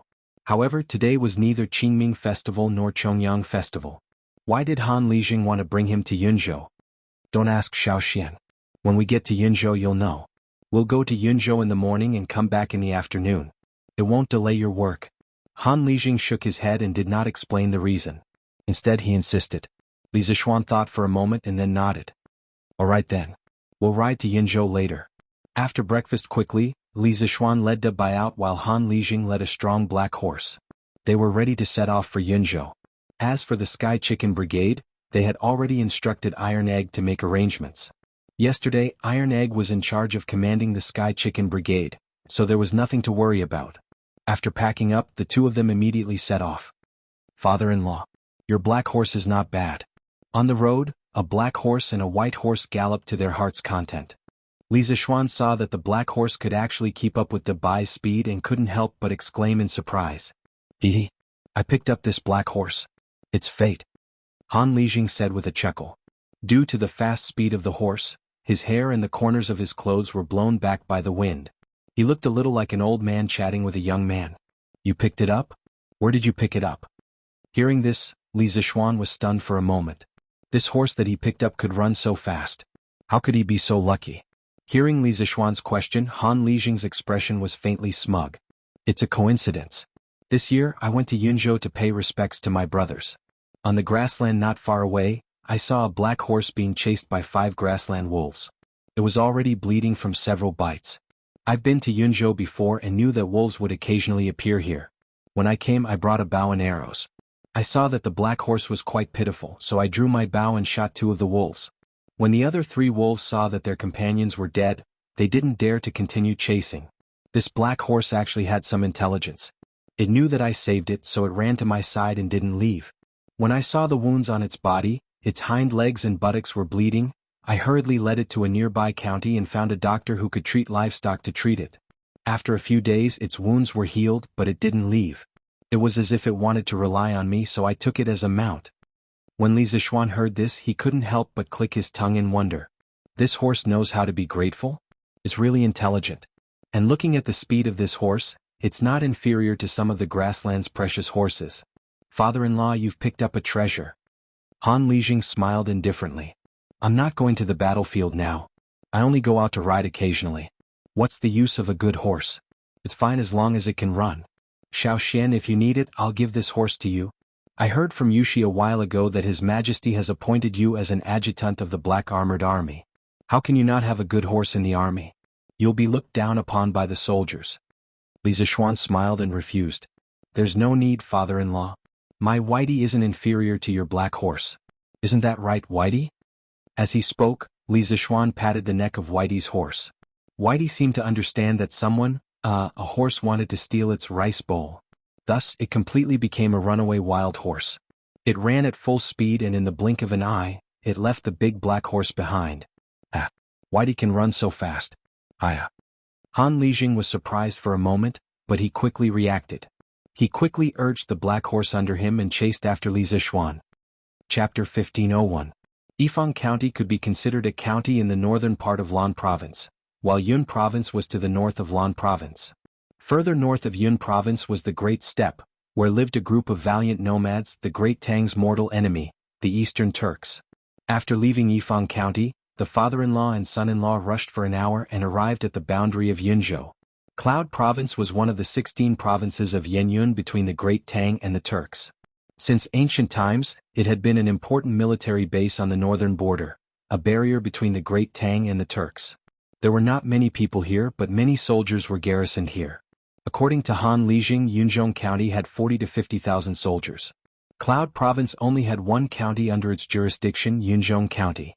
After reaching Yunzhou, Han Lijing had no intention of stopping. Instead, he continued to gallop northward.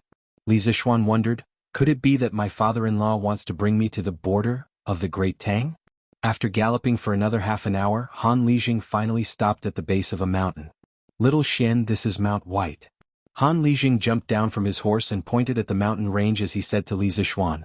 In the 6th year of Han Gaozu's reign, Han Xen rebelled in the Datong region and colluded with the Xiongnu to attack Taiyuan. Liu Bang personally led an army of 320,000 soldiers to meet the Xiongnu. First, they won at the Copper Rollers and then they pursued until they reached Lufan. It was winter and snow was falling, making the weather extremely cold. Although the Han army was 12 or 13, when they saw that the Xiongnu only had old and weak soldiers, they were even more eager to win. Ignoring the advice of the scouts, Liu Bang led the vanguard in pursuit of Mount White, but in the end they fell for the Xiongnu's trap. Mao Dun Chanyu led his 400,000 cavalry to surround the Han army. The Xiongnu besieged Mount White for 7 days and 7 nights, leaving the Han army without food or water. The strategist Chen Ping advised Liu Bang to have Mao Dun Chanyu withdraw his army through marriage. Liu Bang agreed and sent someone to the Turkic camp to relay Liu Bang's proposal. At that time, the 320,000 soldiers that Liu Bang had brought were about to arrive at White Mountain. If Mao Dun Chanyu had not agreed, he would have been attacked from both sides.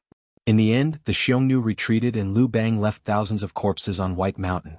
However, the Great Han Dynasty also started a marriage alliance with the Xiongnu. Only during the Hanwu Dynasty did Wei Qing and Hua Tsubing attack the Xiongnu in the north to wash away the humiliation. Han Tianhu was originally from the Han family of the previous dynasty.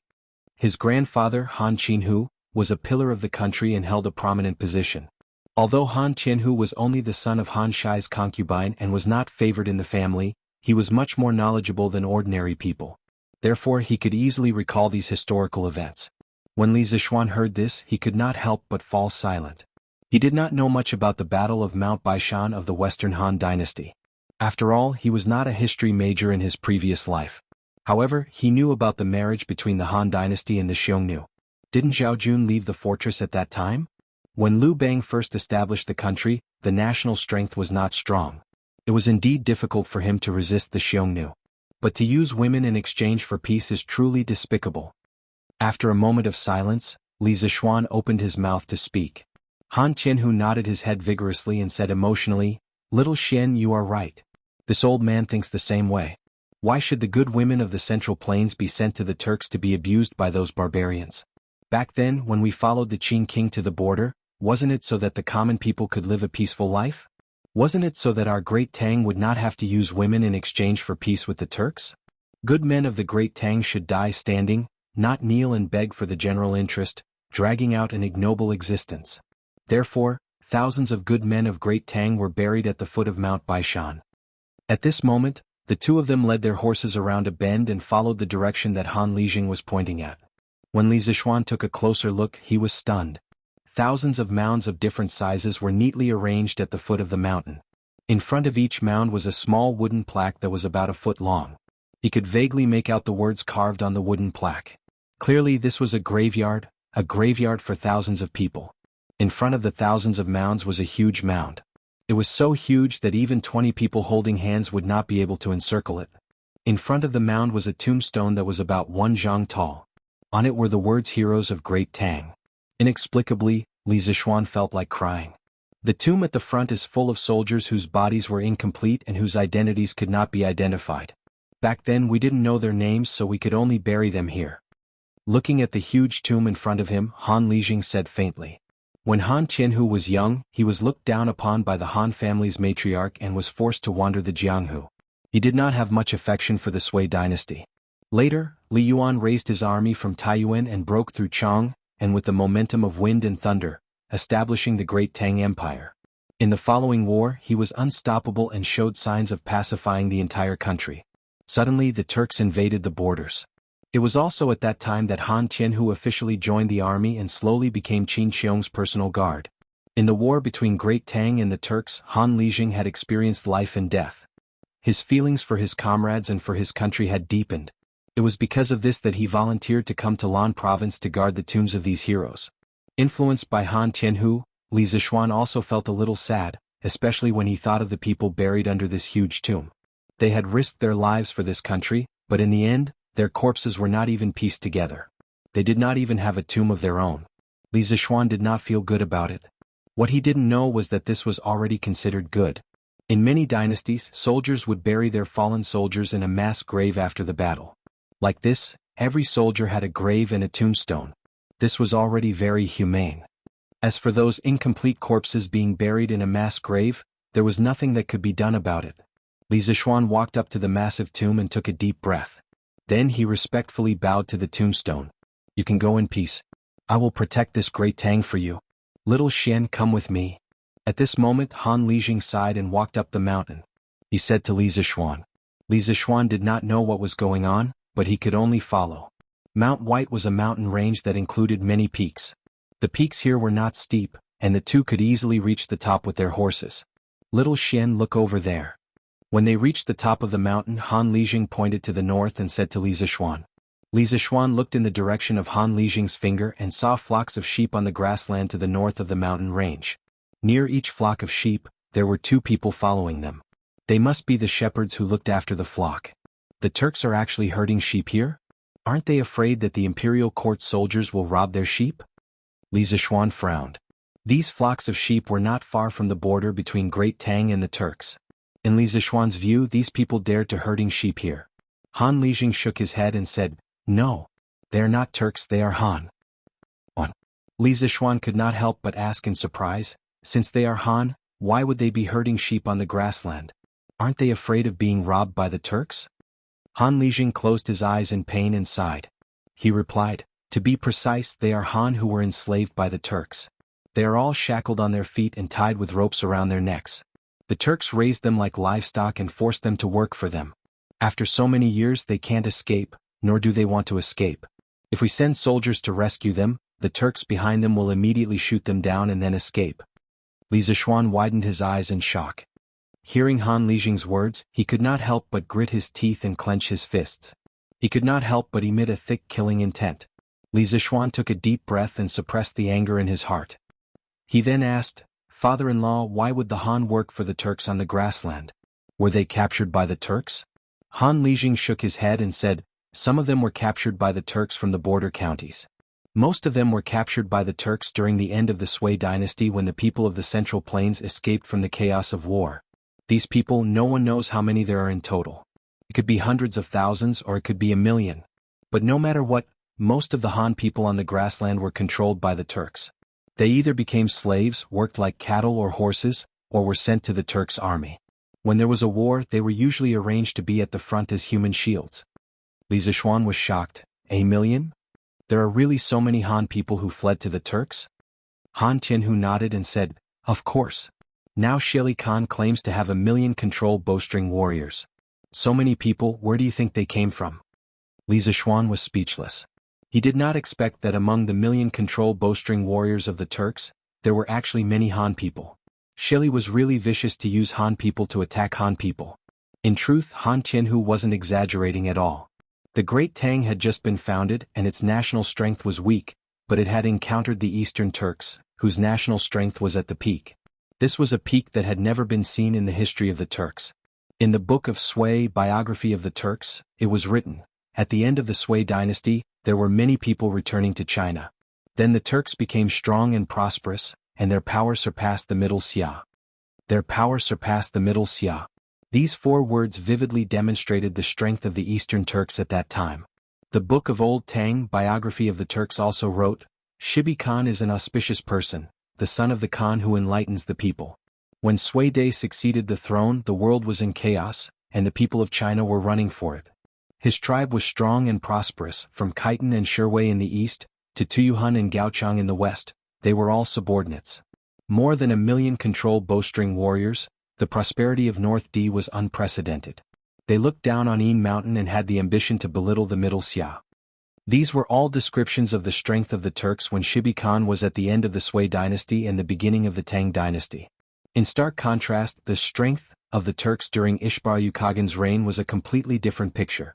In the Book of Sui biography of the Turks it was written, Ishbar Khagan's bravery won the hearts of the people, and the northern barbarians all submitted to him, all of them became bandits, and he had 400,000 control bowstring warriors. From 400,000 control bowstring warriors to 1 million control bowstring warriors, how long had it taken? 30 years? Yes, only 30 years. In 30 years the Eastern Turks could mobilize an army from 400,000 to 1 million. This meant that the number of people needed to mobilize an army had increased by 1.5 times. But the harsh environment of the steppe made it impossible to rely on natural population growth. Moreover, the 400,000 control bowstring warriors of Ishbar Khagan's reign was a grand occasion, before the Turks were divided into the eastern and western tribes. If one were to take into account the loss of population and army caused by the civil war of the Turks, as well as the sudden decrease in population and army caused by the division of the Turks into the east and west, as well as the loss of population and army caused by the several fierce attacks of the Sui dynasty against the Turks, then before the civil war of the Central Plains, when Shibi Khagan had just become the Khagan of the Turks, the number of soldiers in his army could not have exceeded 200,000. But after the internal strife of the Central Plains, countless Han sought refuge in Turkic lands, and the Eastern Turks rapidly expanded their army from 200,000 to 1 million. This meant that at least 800,000 Han elites of the Central Plains had joined the Eastern Turkic army. This sort of expansion speed could only be described as frenzied. Of course, not all Han were sent into the army, as the logistical support of 1 million control bowstring warriors was an astronomical number. The Turks alone would not have been able to support such a large army. Thus, even more Han were enslaved by the Turks. This was the result of countless Han of the Central Plains entering the Great Wall during the chaos of the Sui dynasty. As a result, the national strength of the Eastern Turks became unprecedentedly strong. Father-in-law, since there are so many Han in the Turks' territory, can you think of a way to have them work together to resist Shelley? When the time comes, the Great Tang can take advantage of the situation to send out troops, coordinating from the inside and outside. Even if the Turks have 1 million control bowstring warriors, what can they do? After a long silence, Li Zishuan suddenly asked. Little Xin, the human heart is a complicated thing. It's definitely not as simple as you think. Han Lijing shook his head and earnestly said, those Great Tang civilians who were captured by the Turks, perhaps many of them still want to return to the Great Tang, but those Han who took the initiative to join the steppe might not necessarily have their hearts on the Great Tang's side. In the million-strong army of the Turks, there are at most 200,000 to 300,000 Turks, but how can 200,000 to 300,000 Turks control 700,000 to 800,000 Han? Have you ever thought about this question? Li Zishuan frowned, his face turning unsightly. Without waiting for his reply, Han Lijing expressionlessly said, although the Turks' control over the Han is very strict, if they want to rely on this to control 700,000 to 800,000 Han, it's no different from wishful thinking. For so many years, the reason why the Han of the steppe did not cause any trouble is because some of them do not want to return to the Great Tang. They are willing to serve the Turks, and in their bones, they have already forgotten that they are Han. Chapter 1502. Some of them did not want to return to the Great Tang and were willing to serve the Turks. They had already forgotten that they were Han Chinese. Hearing those words, Li Zishuan felt his hands and feet turn cold. No, to be more precise, his heart turned cold. This was an expression of extreme heartache. At first, when he heard Han Lijing say that the Turks were using the Han people as the vanguard, he was angry. But when he heard that the Han people were willing to be the dogs of the Turks, his heart was immediately filled with anger. Extreme anger. What? He really wanted to ask those who betrayed their ancestors why. Did they really forget that they were descendants of the Yellow Emperor? Don't you feel that it's a little inconceivable? But this is the human heart. Seeing Li Zishuan's face turn green and white, Han Lijing sighed softly and said, especially in troubled times, the human heart is even harsher and more realistic. Why did those people choose to serve the Turks during the war at the end of the Sui dynasty? Wasn't it to obtain the protection of the strong? That's right, at that time, the Turks were fully deserving of the title of the strong in the eyes of the people. Even now, many people still think so. During the chaos of the Sui dynasty, the heroes of the Central Plains rose together. 18 rebellious kings fought for supremacy, but which of the rebellious kings did not curry favor with the Turks? There were even Turk soldiers who joined the armies of some kings to fight. So who dared to say that the Turks were not strong? For the sake of this expert's protection, some of the Han people were willing to become the dogs of the Turks, even selling their lives for them. Little Xian, this is human nature. Those Han Chinese who were kidnapped by the Turks to the Central Plains as slaves are lamentable, but those who were willing to become the lackeys of the Turks and betray their ancestors are even more hateful. Because in order to obtain the favor of their masters, they would also brandish their butcher's knife when necessary and viciously cut down their former compatriots. If you meet such people in the future, you must not show mercy.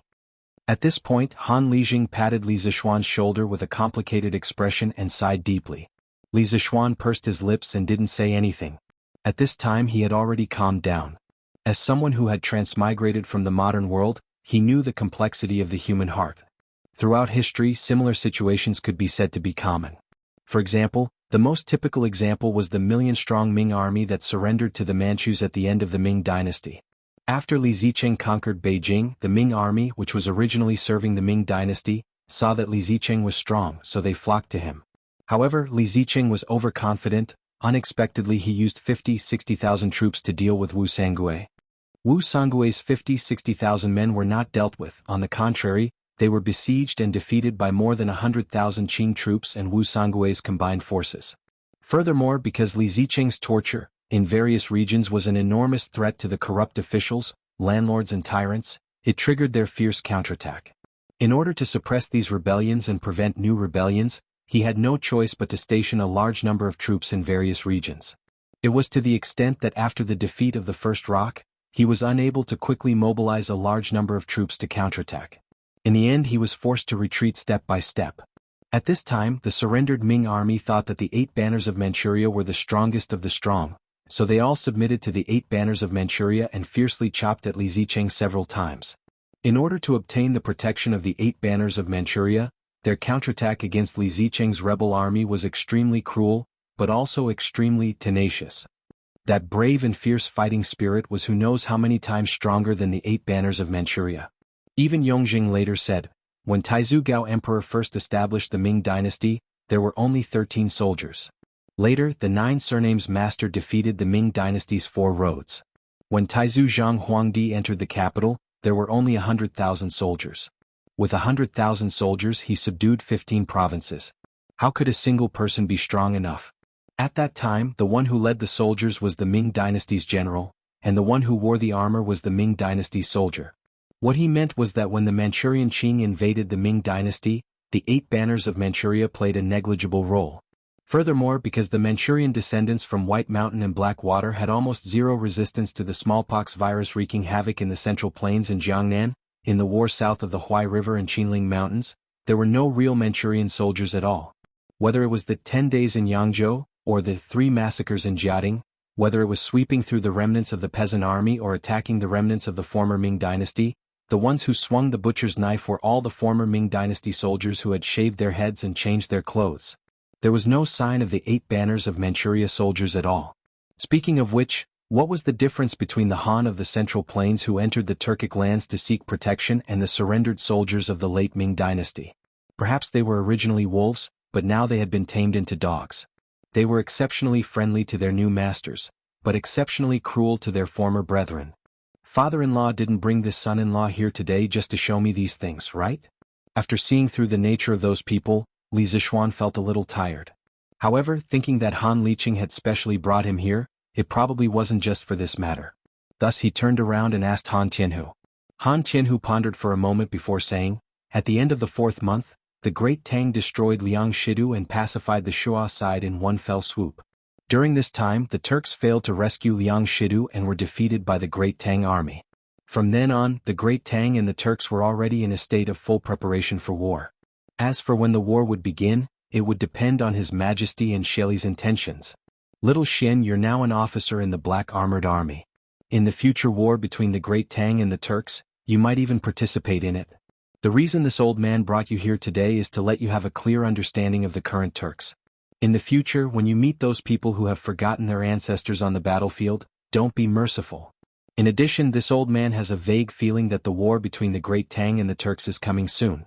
Because 5 days ago in the afternoon I saw a few Turks on White Mountain. They went straight south from the Nyopi Pass and I don't know where they went. Turks? Li Zixuan's heart suddenly jumped. He hurriedly asked, "Father-in-law, are they really Turks and not Han?" Han Lijing said with certainty, "They're definitely Turks. Those few people's riding skills are superb, and the way they ride is different from the people of the Central Plains.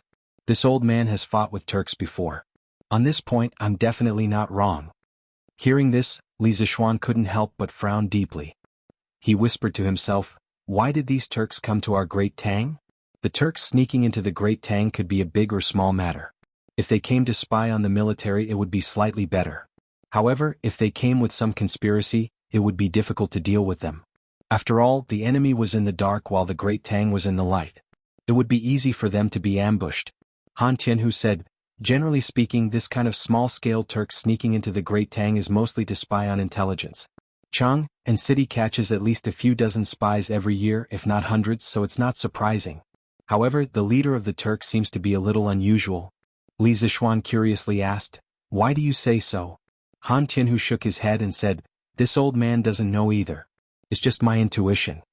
After that, he closed his eyes and recalled twice. Then he said, "The leader of the Turks was wearing a black robe. It's obviously hot in this season, but he was wrapped in a black robe.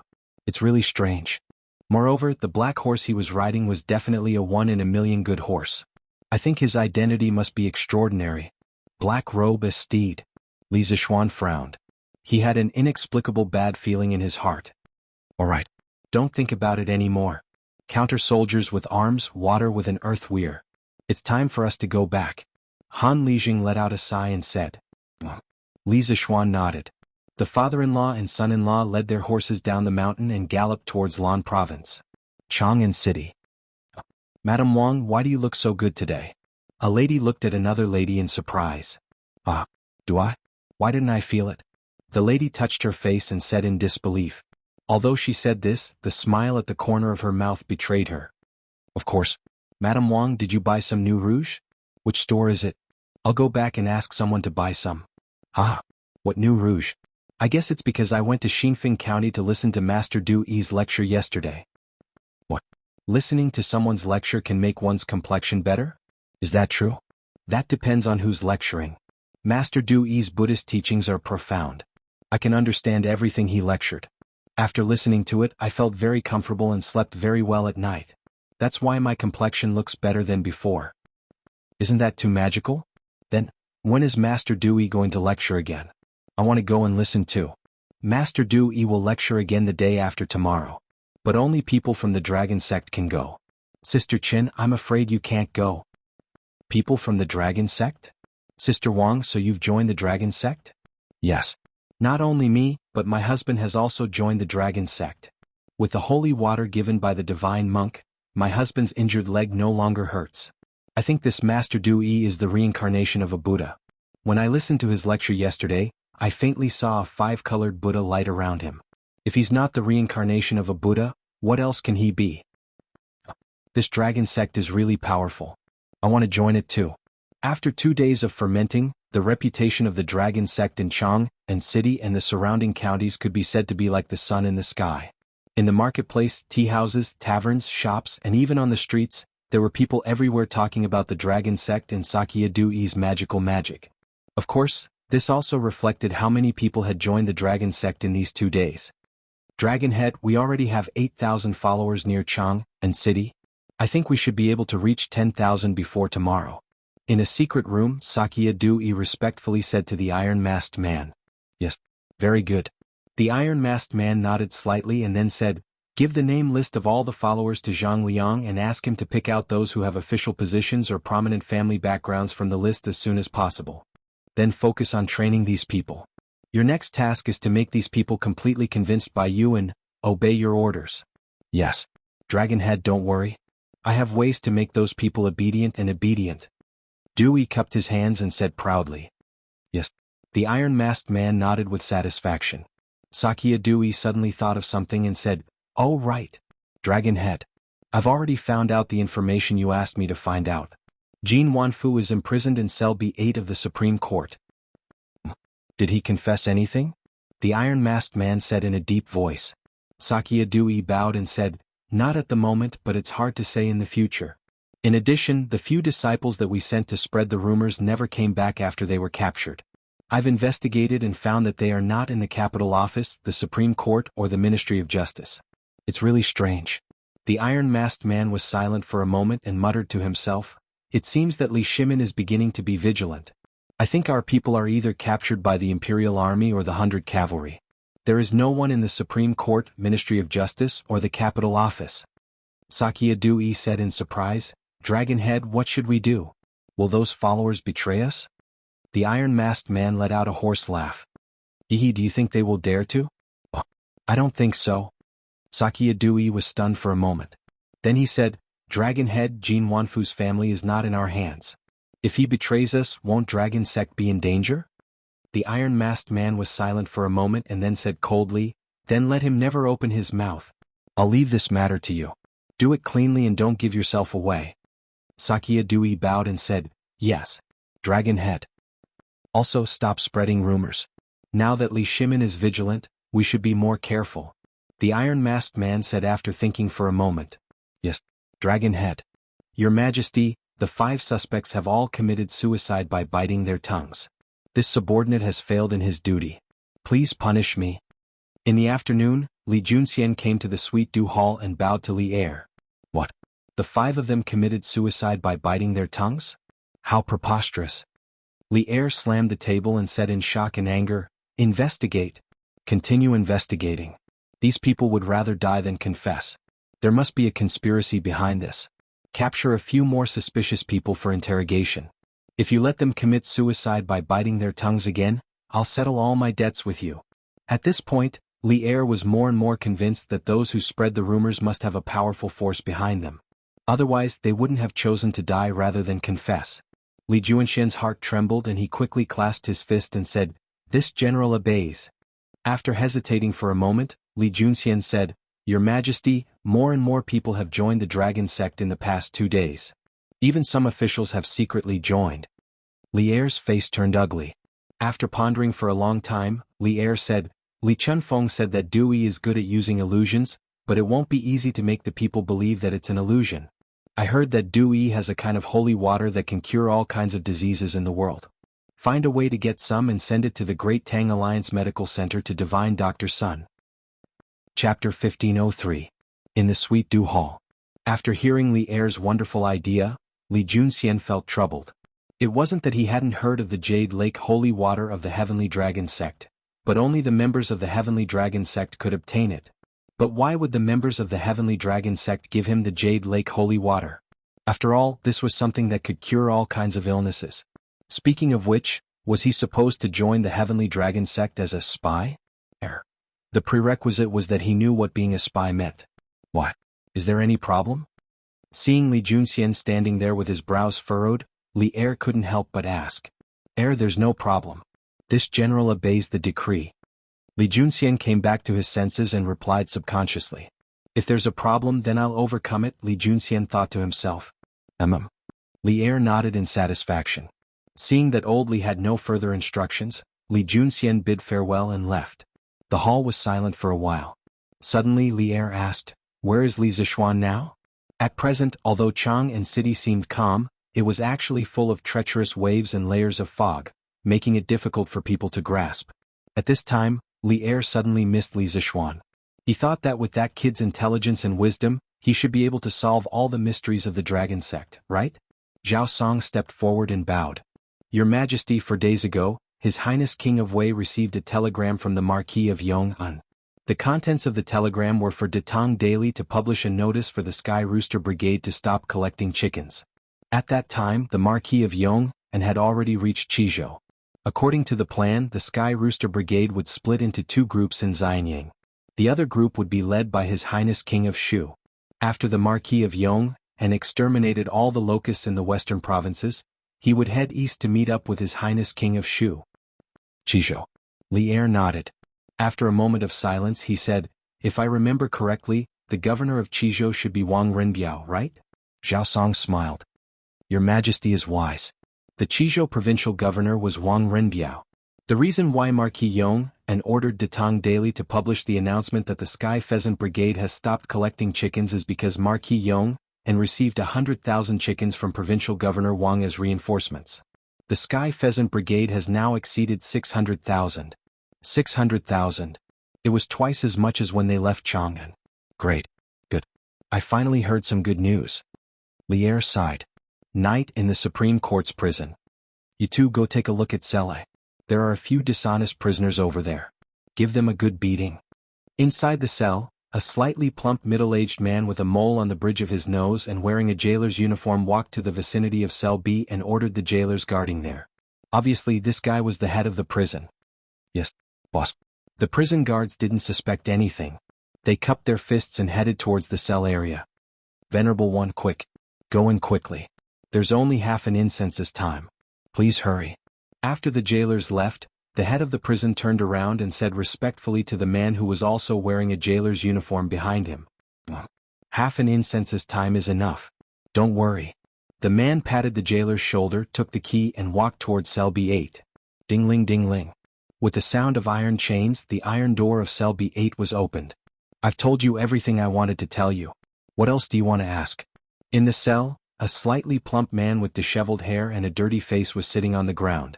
When he heard the cell door open and someone walk in, he said impatiently, "You've told me everything? Then what did you tell me?" The jailer said faintly. The man who was sitting on the ground suddenly quivered when he heard the voice. He raised his head and pushed the hair in front of his face to the side. When he saw the jailer's face clearly, he quickly crawled over excitedly and said, Venerable One, you've come to save me." "I didn't say anything that I shouldn't say. Please save me quickly." The jailer squatted down and looked down at the man on the ground. He asked faintly, "Oh? You really didn't say anything that you shouldn't say?" "Really? More real than real gold. Venerable One, please save me quickly. The people in the imperial court don't know that I'm from the dragon sect." The man on the ground quickly said, "Ah, since you didn't say anything, I'm relieved. All right, quickly send me out." A moment later, a jailer walked out of cell B8. The jailer calmly walked to the side of the head of the prison and said faintly, "So fast? Venerable One, how is Jin Wanfu?" The head of the prison trembled and quickly asked in a low voice, "Ah, don't worry. He choked to death while eating. No one will be able to trace it back to you." The jailer said with a chuckle, "I'll take Venerable One out right away." The head of the prison heaved a sigh of relief. Then, one in front and one behind, the two of them walked toward the exit of the cell with calm expressions. "Boss, the dishonest prisoners in cell A have already behaved themselves. Do you want to go take a look?" Halfway there, they happened to run into the jailers who had been sent away earlier. Hearing this, the head of the prison shook his head with a dignified expression. No need. Do you think I'm worried about the few of you? Go back to cell B and keep an eye on it. I'll go take a look elsewhere." "Yes, boss." The jailers obeyed and left. The head of the prison exchanged glances with the Venerable One, then hurriedly continued walking toward the exit. Who's that brother following behind boss? Why does he look so unfamiliar?" In cell B, when the jailers saw that their head of the prison wasn't nearby, they began to whisper among themselves. "Isn't that Wang Ming? Isn't he always by boss's side?" "Bah, what's with that look? How can that be Wang Ming? He's much taller than Wang Ming." "Oh, then I don't know. Maybe he's a newcomer?" "A newcomer? Why haven't I heard of any newcomers here recently?" Who cares? Sleep. Before boss comes back we can still sleep for a while. Jin Wanfu, I'm calling you. Get up and eat." "What did I say about you being an old bastard? Do you still want to eat?" The next day at the door of cell B8, a jailer carrying a rice bucket walked over and shouted at Jin Wanfu, who was opposite him. He shouted once but no one responded. He shouted twice but still no one responded. Gradually the jailer realized that something wasn't right. He hurriedly put down the rice bucket, opened the cell door and walked in quickly. At this moment, Jin Wanfu was lying on his back on the straw bed. His eyes were wide open and the whites of his eyes were rolling up. His mouth was slightly open and the rice inside could be faintly seen. His hand was on his neck and it looked like he had choked on his food. The jailer panicked and hurriedly stretched out his hand to check Jin Wanfu's breathing. This test caused his heart to turn cold. Someone. The prisoner in cell B8 choked to death. Reporting to Xiaoqing, the shopkeeper of Yanhuang Bank, Jin Wanfu, who was escorted back to the capital from Xingfeng County a few days ago, died last night. Dai Zhou had just returned to the Supreme Court after the morning court when a bailiff hurriedly ran over and bowed with cupped fists. Jin Wanfu died in the cell last night? How did he die? Hearing this, Dai Zhou was horrified and hurriedly asked. Regarding Jin Wanfu's case, it could have been closed early for accepting bribes and illegal loans, but Dai Zhou had asked the Ministry of Revenue's experts to check accounts. Anti-piracy chapter unlocking after half an hour. Anti-piracy chapter unlocking after half an hour. Anti-piracy chapter unlocking after half an hour. Anti-piracy chapter unlocking after half an hour. Anti-piracy chapter unlocking after half an hour. Anti-piracy chapter unlocking after half an hour. Anti-piracy chapter unlocking after half an hour. Anti-piracy chapter unlocking after half an hour. Anti-piracy chapter unlocking after half an hour. Anti-piracy chapter unlocking after half an hour.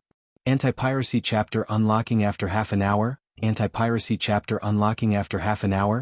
Anti-piracy chapter unlocking after half an hour. Anti-piracy chapter unlocking after half an hour. Anti-piracy chapter unlocking after half an hour. Anti-piracy chapter unlocking after half an hour. Anti-piracy chapter unlocking after half an hour. Anti-piracy chapter unlocking after half an hour.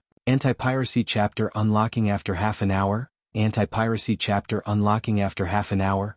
Anti-piracy chapter unlocking after half an hour. Anti-piracy chapter unlocking after half an hour. Anti-piracy chapter unlocking after half an hour. Anti-piracy chapter unlocking after half an hour. Anti-piracy chapter unlocking after half an hour. Chapter 1504. Zhonglu. What is the cause of Jin Wanfu's death? In the Supreme Court's mortuary, a middle-aged man was packing up his tools and covering Jin Wanfu's corpse with a white cloth. At this moment, Dai Zhou frowned and quickly asked. That middle-aged man quickly cupped his hands and said, Shaoqing, Jin Wanfu's body didn't have any wounds, not even a needle-sized wound. Furthermore, Jin Wanfu's complexion, lips, tongue and fingernails were all normal. This Zong also used the silver token to check his mouth. The silver token didn't change color, which proves that he didn't die from poison. There were no external injuries or poison. Furthermore, when he was found, there was a lot of food in his mouth. It seems that he really choked to death. Ancient coroners often used a thin silver token the size of a pinky finger to check if the deceased had died from poison. Usually they would dip a cloth in water and first wipe the silver token until it was shiny. Then they would pinch the chin of the deceased and open the corpse's mouth to insert the silver token before closing the mouth again. After an hour, the silver token would be taken out. If it turned black, it could be concluded that the deceased had died from poison. The coroner in front of them obviously used this method to check. When Dai Zhou heard this, his old face couldn't help but turn black. He angrily said, Nonsense. How could a person choke to death while eating? Is the food in the Supreme Court's prison that delicious? Coroner Zhonglu was choked by Dai Zhou's words and was speechless. If possible, he didn't want to say that Jin Wanfu choked to death. However, all the signs and expressions showed that Jin Wanfu choked to death and wasn't killed. Alright. Zhonglu is just stating facts. Xianyin, don't vent your anger on him. Dai Zhou, courtesy named Xianyin. At this moment, Lu Dui spoke up. He had also rushed over after hearing that Jin Wanfu had died in prison. After stabilizing Dai Zhou, Lu Dui looked at Zhonglu and said, Zhonglu, Jin Wanfu was the shopkeeper of Yanhuang Bank in Xingfeng County when he was alive. It could be said that he lived a luxurious life. What kind of delicacies had he not eaten? How could he possibly choke himself to death just because of a prison meal? Therefore, before you come to a conclusion, you must be extremely careful, unless you are absolutely certain that he choked to death. After hearing Lu Dui's words, Zhonglu couldn't help but hesitate. After hesitating for a moment, he cupped his hands and said, Minister Lu, people who choke to death are usually choked to death by lumps of food in the upper part of the esophagus. They would open up the esophagus and compress the airway, or even completely compress the airway, resulting in death by suffocation. It's simple to determine if Jin Wanfu was choked to death. We just need to cut open his throat and take a look. But if we do that, we will have to destroy the body of the deceased. Speaking to the end, Zhonglu started to feel awkward again. After all, the dead were more important than the dead, especially in this era where most people believed in ghosts and gods. Unless it was someone who had committed a heinous crime, under normal circumstances when a person died all debts would be erased. Very few people would deliberately destroy the corpse of the dead. Lu Dui frowned and raised his head to look at Dai Zhou. Seeing Dai Zhou secretly nodding at him, he muttered to himself for a moment and waved his hand. This case is of great importance. Immediately perform an autopsy. There are too many mysteries surrounding Jin Wanfu. Now that he died without knowing the cause of his death, we must find out the cause of his death. You don't need to have too many misgivings. Zhong Li's expression turned solemn as he cupped his hands and said, "Yes, my lord." After saying that, he hurriedly picked up the toolbox on the table and prepared to perform an autopsy. Time slowly passed and Zhong Lu was sweating profusely. Fortunately, Jin Wanfu had died not long ago. Otherwise, the stench of the corpse in the room would be unbearable. About half an hour later, Zhong Lu stood up. Before he could heave a sigh of relief, Dai Zhou asked, "How is it? Did this Jin Wanfu choke to death?" Lu Dui also looked over with an inquiring expression. Zhong Lu cupped his hands and said, "Reporting to the two sirs, after this Zhong's examination, the food in Jin Wanfu's mouth didn't completely enter the esophagus, let alone compress the airway. Therefore this Jin Wanfu definitely wasn't choked to death. The food in his mouth looked like it was forcefully stuffed in after he died." As expected. Dai Zhou's expression changed slightly and said, "Then how did Jin Wanfu die?" Zhong Li shook his head and said, "At present we can only confirm that Jin Wanfu didn't choke to death. As for the specific cause of death, it still needs to be investigated. Although there was some food in his esophagus, it definitely wouldn't cause death. Previously, this Zhong said that there were no external injuries on his body and that he didn't die from poisoning. Therefore this Zhong suspects that he should have died from internal injuries. This subordinate needs to perform a full autopsy on Jin Wanfu's body. Sirs, please leave." He was worried that the scene would be too bloody and frighten or disgusting Lu Dui and Dai Zhou. "Do as you wish. You must investigate the cause of Jin Wanfu's death thoroughly," Lu Dui said earnestly to Zhong Lu and then left the mortuary with Dai Zhou. "Minister Lu. Since Jin Wanfu didn't choke to death, then he must have been killed. However, the Supreme Court's prison has always been heavily guarded. It's almost impossible for outsiders to enter without making a sound. Therefore, this subordinate suspects that this matter must have been done by people from the Supreme Court." After leaving the mortuary, Dai Zhou cupped his hands and said to Lu Dui. Hearing that, Lu Dui pondered for a moment, then nodded with a serious face and said, "Xian Yin's words are very reasonable. This official orders you to immediately interrogate the prison guard who was on duty last night." "Understood." Dai Zhou's spirits were lifted, and he hurriedly cupped his hands and accepted the order. "Are you sure that the Supreme Court's people won't be able to find out that it was you? I heard that Dai Zhou of the Supreme Court is impartial and resolves cases like a god. Ever since he took office he has never been wronged. Can your methods really hide from his eyes?" Outside Xinfeng County in a secret room, the iron-masked man had his hands behind his back and was facing Shijayadu Yi as he asked lightly, "Don't worry, Dragonhead. Jin Wanfu has no injuries on his body, and there are 5 poisons in his body. The Supreme Court's people will definitely not be able to find out the cause of Jin Wanfu's death. Unless they completely dissect Jin Wanfu's body, Jin Wanfu can only be choked to death." Shijayadu Yi smiled confidently. "If the Supreme Court's people really dissect Jin Wanfu's body, what should we do?" The iron-masked man was somewhat displeased. Shijayadu Yi's face froze. After hesitating for a moment he said, "Even if they dissect the body, it will be difficult for them to find any clues because they won't be able to find the murder weapon this poor monk used to kill." The iron-masked man nodded, expressing his satisfaction with Shijayadu Yi's answer. After a moment he said coldly, "This Jin Wanfu could have left to do more for the Heavenly Dragon sect, but because of his greed for women, he exposed himself and almost ruined my plans. And that Zhang Lianghumph. These 2 idiots deserve to die. Your Majesty. The Supreme Court has news that the shopkeeper of Yanhuang Bank, Jin Wanfu, who was first arrested and brought to justice, suddenly died in prison last night. At this moment, the Supreme Court's coroner is investigating the cause of his death." After the morning court, Li Er read for a while in the Suite Du Hall. Seeing that noon was approaching, he was about to go to the West Court of the Imperial Palace to have lunch with Empress Zhang's son. At this moment, Zhao Song rushed in from outside and cupped his hands. "Jin Wanfu?" Li Er frowned and then asked, "A while ago, Dai Zhou reported to me that this Jin Wanfu had an account deficit of 30,000 strings of coins. Now that this person suddenly died in prison, could it be that his accomplice sneaked into the Supreme Court to silence him?" Li Er was just guessing subconsciously, but his guess was not far from the truth. Zhao Song cupped his hands and said, "Your Majesty, it is said that Jin Wanfu did not have any external injuries, nor was his body poisoned. At first, the Supreme Court's people thought that he choked to death, but after the coroner dissected the body, they found that the food in his mouth was forced in after he died, and he did not choke to death. At this moment, the Supreme Court's coroner is fully dissecting the body to determine the real cause of Jin Wanfu's death. Hearing this, Li Er could not help but rub his eyebrows. Recently, too many things had happened in Chang'an City, which gave him a headache.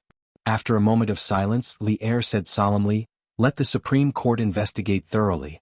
They must find the cause of Jin Wanfu's death and the mastermind behind it." Yes.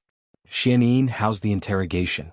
In the afternoon, Lu Dui came to the prison cell and saw Dai Zhou sitting in front of a few tables with a tired face. Hearing this, Dai Zhou quickly stood up and cupped his hands at Lu Dui. "I have interrogated the prison head, Yi Hong, and all the prison guards on duty last night. They said that no one entered cell B8 last night, and no outsider broke into the Supreme Court's prison last night." Lu Dui frowned. "Then who killed Jin Wanfu? How did they kill him?" Dai Zhou shook his head. No matter how smart he was and how good he was at solving cases, he had no idea where to start when faced with such an unsolved case. Seeing Dai Zhou frowning and thinking hard, Lu Dui knew that he did not know the answer either. He could not help but sigh. "His Majesty already knows about Jin Wanfu's death, and he ordered us to find the cause of Jin Wanfu's death as soon as possible and find the murderer. We have to hurry." Dai Zhou cupped his hands and said, "I will do my best." "I am not worried about your ability." Lu Dui nodded and cheered Dai Zhou on. "Officer Lu, Officer Dai, Coroner Zhong Lu has found the cause of Jin Wanfu's death." At this moment, a Yamen runner rushed in and cupped his hands at Lu Dui and Dai Zhou. The two of them looked at each other and were pleasantly surprised. Lu Dui quickly said, "Let's go. Let's go to the mortuary immediately." A moment later, the two of them arrived at the mortuary.